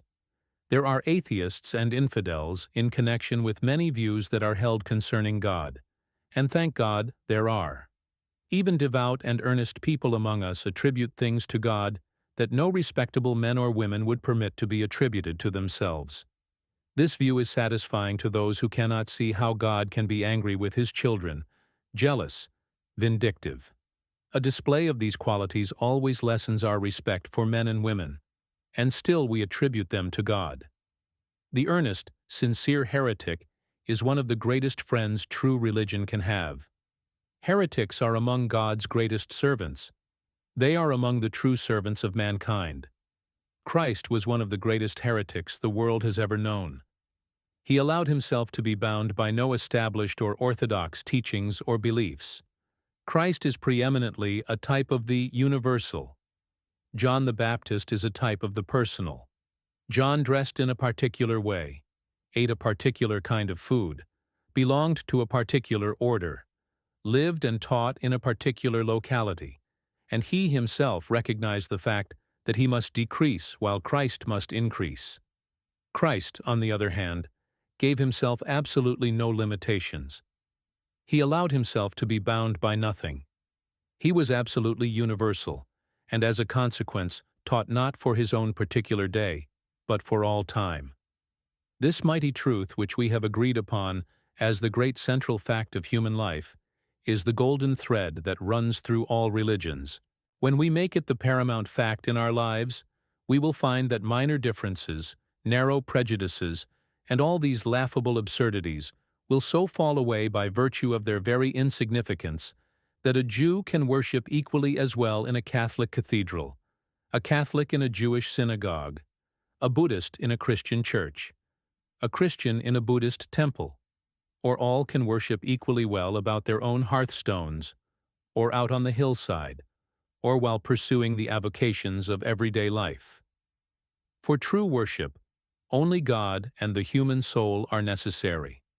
It does not depend upon times, or seasons, or occasions. Anywhere and at any time God and man in the bush may meet. This is the great fundamental principle of the universal religion upon which all can agree. This is the great fact that is permanent. There are many things in regard to which all cannot agree. These are the things that are personal, non-essential, and so as time passes they gradually fall away. One who doesn't grasp this great truth, a Christian, for example, asks, "But was not Christ inspired?" Yes, but he was not the only one inspired. Another who is a Buddhist asks, "Was not Buddha inspired?" Yes, but he was not the only one inspired. A Christian asks, "But is not our Christian Bible inspired?" Yes, but there are other inspired scriptures. A Brahmin or a Buddhist asks, "Are not the Vedas inspired?" Yes, but there are other inspired sacred books. Your error is not in believing that your particular scriptures are inspired, but your error is, and you show your absurdly laughable limitations by it, your inability to see that other scriptures are also inspired. The sacred books, the inspired writings, all come from the same source, God. God speaking through the souls of those who open themselves that He may thus speak. Some may be more inspired than others. It depends entirely on the relative degree that this one or that one opens himself to the divine voice. Says one of the inspired writers in the Hebrew Scriptures, "Wisdom is the breath of the power of God, and in all ages entering into holy souls, she maketh them friends of God and prophets." Let us not be among the number so dwarfed, so limited, so bigoted as to think that the infinite God has revealed himself to one little handful of his children, in one little quarter of the globe, and at one particular period of time. This isn't the pattern by which God works. Of a truth I perceive that God is no respecter of persons, but in every nation he that revereth God and worketh righteousness is accepted of him, says the Christian Bible. When we fully realize this truth, we will then see that it makes but little difference what particular form of religion one holds to. But it does make a tremendous difference how true he is to the vital principles of this one. In the degree that we love self less and love truth more, in that degree will we care less about converting people to our particular way of thinking. But all the more will we care to aid them in coming into the full realization of truth through the channels best adapted to them. The doctrine of our Master, says the Chinese, consisted solely in integrity of heart. We will find as we search that this is the doctrine of everyone who is at all worthy the name of Master.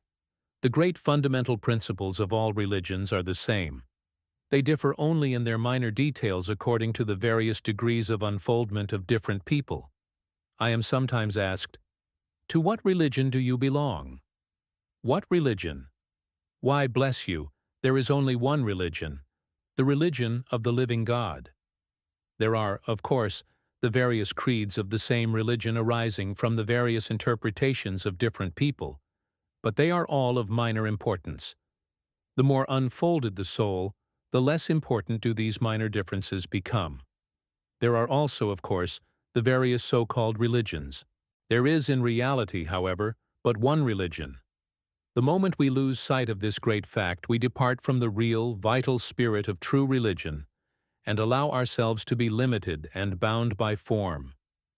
In the degree that we do this, we build fences around ourselves which keep others away from us, and which also prevent our coming into the realization of universal truth. There is nothing worthy the name of truth that is not universal. There is only one religion. Whatever road I take joins the highway that leads to thee, says the inspired writer in the Persian Scriptures. Broad is the carpet God has spread, and beautiful the colors he has given it. The pure man respects every form of faith, says the Buddhist. My doctrine makes no difference between high and low, rich and poor. Like the sky, it has room for all, and like the water, it washes all alike. The broad-minded see the truth in different religions. The narrow-minded see only the differences, says the Chinese. The Hindu has said, "The narrow-minded ask, is this man a stranger, or is he of our tribe? But to those in whom love dwells, the whole world is but one family. Altar flowers are of many species, but all worship is one. Heaven is a palace with many doors, and each may enter in his own way. Are we not all children of one Father?" says the Christian. God has made of one blood all nations, to dwell on the face of the earth. It was a latter-day seer who said, "That which was profitable to the soul of man the Father revealed to the ancients. That which is profitable to the soul of man today revealeth he this day." It was Tennyson who said, "I dreamed that stone by stone I reared a sacred fane, a temple, neither pagoda, mosque, nor church, but loftier, simpler, always open-doored to every breath from heaven. And truth and peace and love and justice came and dwelt therein." Religion in its true sense is the most joyous thing the human soul can know. And when the real religion is realized, we will find that it will be an agent of peace, of joy, and of happiness, and never an agent of gloomy, long-faced sadness. It will then be attractive to all and repulsive to none. Let our churches grasp these great truths. Let them give their time and attention to bringing people into a knowledge of their true selves, into a knowledge of their relations, of their oneness with the infinite God, and such joy will be the result, and such crowds will flock to them, that their very walls will seem almost to burst, and such songs of joy will continually pour forth, as will make all people in love with the religion that makes for everyday life, and hence the religion that is true and vital. Adequacy for life, adequacy for everyday life here and now, must be the test of all true religion. If it does not bear this test, then it simply is not religion. We need an everyday, a this-world religion. All time spent in connection with any other is worse than wasted. The eternal life that we are now living will be well lived if we take good care of each little period of time as it presents itself day after day. If we fail in doing this, we fail in everything. Entering now into the realization of the highest riches. I hear the question, what can be said in a concrete way in regard to the method of coming into this realization? The facts underlying it are, indeed, most beautiful and true, but how can we actualize in ourselves the realization that carries with it such wonderful results? The method is not difficult if we do not of ourselves make it difficult. The principal word to be used is the word open. Simply to open your mind and heart to this divine inflow, which is waiting only for the opening of the gate, that it may enter. It is like opening the gate of the trough, which conducts the water from the reservoir above into the field below. The water, by virtue of its very nature, will rush in and irrigate the field if the gate is but opened. As to the realization of our oneness with this infinite life and power, after seeing, as I think we have clearly seen by this time, the relations it bears to us and we to it, the chief thing to be said is simply, realize your oneness with it. The open mind and heart, whereby one is brought into the receptive attitude, is the first thing necessary. Then the earnest, sincere desire.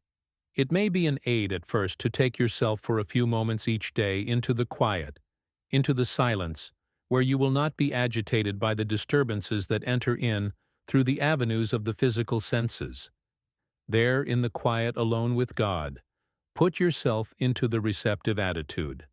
Calmly, quietly, and expectantly, desire that this realization break in upon and take possession of your soul. As it breaks in upon and takes possession of the soul, it will manifest itself to your mind, and from this you will feel its manifestations in every part of your body. Then, in the degree that you open yourself to it, you will feel a quiet, peaceful, illuminating power that will harmonize body, soul, and mind, and that will then harmonize these with all the world. You are now on the mountaintop, and the voice of God is speaking to you. Then, as you descend, carry this realization with you. Live in it, waking, working, thinking, walking, sleeping. In this way, although you may not be continually on the mountaintop, you will nevertheless be continually living in the realization of all the beauty and inspiration and power you have felt there. Moreover, the time will come when in the busy office or on the noisy street, you can enter into the silence by simply drawing the mantle of your own thoughts about you, and realizing that there and everywhere the spirit of infinite life, love, wisdom, peace, power, and plenty is guiding, keeping, protecting, leading you. This is the spirit of continual prayer. This it is to pray without ceasing. This it is to know and to walk with God. This it is to find the Christ within. This is the new birth, the second birth. First that which is natural, then that which is spiritual. It is thus that the old man Adam is put off and the new man Christ is put on. This it is to be saved unto life eternal, whatever one's form of belief or faith may be, for it is life eternal to know God. The sweet by and by will be a song of the past.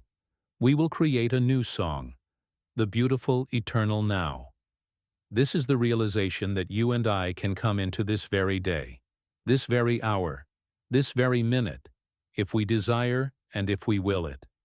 And if now we merely set our faces in the right direction, it is then but a matter of time until we come into the full splendors of this complete realization. To set one's face in the direction of the mountain, and then simply to journey on, whether rapidly or more slowly, will bring him to it. But unless one set his face in the right direction and make the start, he will not reach it. It was Goethe who said, "Are you in earnest? Seize this very minute. What you can do, or dream you can, begin it. Boldness has genius, power, and magic in it. Only engage, and then the mind grows heated. Begin, and then the work will be completed." Said the young man, Gautama Siddhartha, "I have awakened to the truth, and I am resolved to accomplish my purpose. Verily, I shall become a Buddha." It was this that brought him into the life of the Enlightened One, and so into the realization of nirvana right here in this life. That this same realization and life is within the possibilities of all here and now was his teaching. It was this that has made him the light-bearer to millions of people. Said the young man, "Jesus, know ye not that I must be about my Father's business?" Making this the one great purpose of his life, he came into the full and complete realization, I and the Father are one. He thus came into the full realization of the kingdom of heaven right here in this life. That all could come into this same realization, and life here and now was his teaching. It was this that has made him the light-bearer to millions of people. And so far as practical things are concerned, we may hunt the wide universe through, and we shall find that there is no injunction more practical than, "Seek ye first the kingdom of God and his righteousness, and all other things shall be added unto you." And in the light of what has gone before, I think there is no one who is open to truth and honest with himself who will fail to grasp the underlying reason and see the great laws upon which it is based. Personally, I know lives that have so fully entered into the kingdom through the realization of their oneness with the infinite life, and through the opening of themselves so fully to its divine guidance, that they are most wonderful concrete examples of the reality of this great and all-important truth. They are people whose lives are in this way guided not only in a general way, but literally in every detail. They simply live in the realization of their oneness with this infinite power, continually in harmony with it, and so continually in the realization of the kingdom of heaven. An abundance of all things is theirs. They are never at a loss for anything. The supply seems always equal to the demand. They never seem at a loss in regard to what to do or how to do it. Their lives are careless lives. They are lives free from care because they are continually conscious of the fact that the higher powers are doing the guiding, and they are relieved of the responsibility. To enter into detail in connection with some of these lives, and particularly with 2 or 3 that come to my mind at this moment, would reveal facts that no doubt to some would seem almost incredible, if not miraculous. But let us remember that what is possible for one life to realize is possible for all. This is indeed the natural and the normal life, that which will be the everyday life of everyone who comes into and who lives in this higher realization, and so in harmony with the higher laws. This is simply getting into the current of that divine sequence running throughout the universe. And when once in it, life then ceases to be a plodding, and moves along day after day, much as the tides flow, much as the planets move in their courses, much as the seasons come and go. All the frictions, all the uncertainties, all the ills, the sufferings, the fears, the forebodings, the perplexities of life come to us because we are out of harmony with the divine order of things. They will continue to come as long as we so live. Rowing against the tide is hard and uncertain. To go with the tide and thus to take advantage of the working of a great natural force is safe and easy. To come into the conscious, vital realization of our oneness with the infinite life and power is to come into the current of this divine sequence. Coming thus into harmony with the infinite brings us in turn into harmony with all about us, into harmony with the life of the heavens, into harmony with all the universe. And above all, it brings us into harmony with ourselves, so that body, soul, and mind become perfectly harmonized. And when this is so, life becomes full and complete. The sense life then no longer masters and enslaves us. The physical is subordinated to and ruled by the mental. This in turn is subordinated to and continually illumined by the spiritual. Life is then no longer the poor, one-sided thing it is in so many cases, but the threefold, the all-round life with all its beauties and ever-increasing joys and powers is entered upon. Thus it is that we are brought to realize that the middle path is the great solution of life. Neither asceticism on the one hand nor license and perverted use on the other. Everything is for use, but all must be wisely used in order to be fully enjoyed. As we live in these higher realizations, the senses are not ignored, but are ever more fully perfected. As the body becomes less gross and heavy, finer in its texture and form, all the senses become finer, so that powers we do not now realize as belonging to us gradually develop. Thus we come, in a perfectly natural and normal way, into the superconscious realms, whereby we make it possible for the higher laws and truths to be revealed to us. As we enter into these realms, we are then not among those who give their time in speculating as to whether this one or that one had the insight and the powers attributed to him, but we are able to know for ourselves. Neither are we among those who attempt to lead the people upon the hearsay of someone else, but we know whereof we speak, and only thus can we speak with authority. There are many things that we cannot know, until by living the life we bring ourselves into that state where it is possible for them to be revealed to us. If any man will do his will, he shall know of the doctrine. It was Plotinus who said, "The mind that wishes to behold God must itself become God." As we thus make it possible for these higher laws and truths to be revealed to us, we will in turn become enlightened ones, channels through which they may be revealed to others. When one is fully alive to the possibilities that come with this higher awakening, as he goes here and there, as he mingles with his fellow men, he imparts to all an inspiration that kindles in them a feeling of power kindred to his own. We are all continually giving out influences similar to those that are playing in our own lives. We do this in the same way that each flower emits its own peculiar odor. The rose breathes out its fragrance upon the air, and all who come near it are refreshed and inspired by this emanation from the soul of the rose. A poisonous weed sends out its obnoxious odor. It is neither refreshing nor inspiring in its effects, and if one remain near it long, he may be so unpleasantly affected as to be made even ill by it. The higher the life, the more inspiring and helpful are the emanations that it is continually sending out. The lower the life, the more harmful is the influence it continually sends out to all who come in contact with it. Each one is continually radiating an atmosphere of one kind or the other.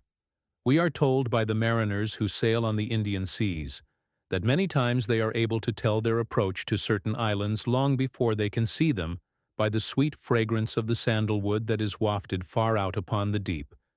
Do you not see how it would serve to have such a soul playing through such a body, that as you go here and there, a subtle, silent force goes out from you that all feel and are influenced by, so that you carry with you an inspiration and continually shed a benediction wherever you go, so that your friends and all people will say, "His coming brings peace and joy into our homes. Welcome his coming," so that as you pass along the street, tired and weary, and even sin-sick men and women will feel a certain divine touch that will awaken new desires and a new life in them. That will make the very horse, as you pass him, turn his head with a strange, half-human, longing look. Such are the subtle powers of the human soul when it makes itself translucent to the divine. To know that such a life is within our living here and now is enough to make one burst forth with songs of joy. And when the life itself is entered upon, the sentiment of at least one song will be, "Oh, I stand in the great forever. All things to me are divine. I eat of the heavenly manna. I drink of the heavenly wine. In the gleam of the shining rainbow, the Father's love I behold. As I gaze on its radiant blending of crimson and blue and gold. In all the bright birds that are singing, in all the fair flowers that bloom, whose welcome aromas are bringing their blessings of sweet perfume. In the glorious tint of the morning, in the gorgeous sheen of the night, oh, my soul is lost in rapture. My senses are lost in sight. As one comes into and lives continually in the full, conscious realization of his oneness with the infinite life and power, then all else follows. This it is that brings the realization of such splendors, and beauties, and joys, as a life that is thus related with the infinite power alone can know. This it is to come into the realization of heaven's richest treasures while walking the earth. This it is to bring heaven down to earth, or rather to bring earth up to heaven. This it is to exchange weakness and impotence for strength, sorrows and sighings for joy, fears and forebodings for faith, longings for realizations. This it is to come into fullness of peace, power, and plenty. This it is to be in tune with the infinite,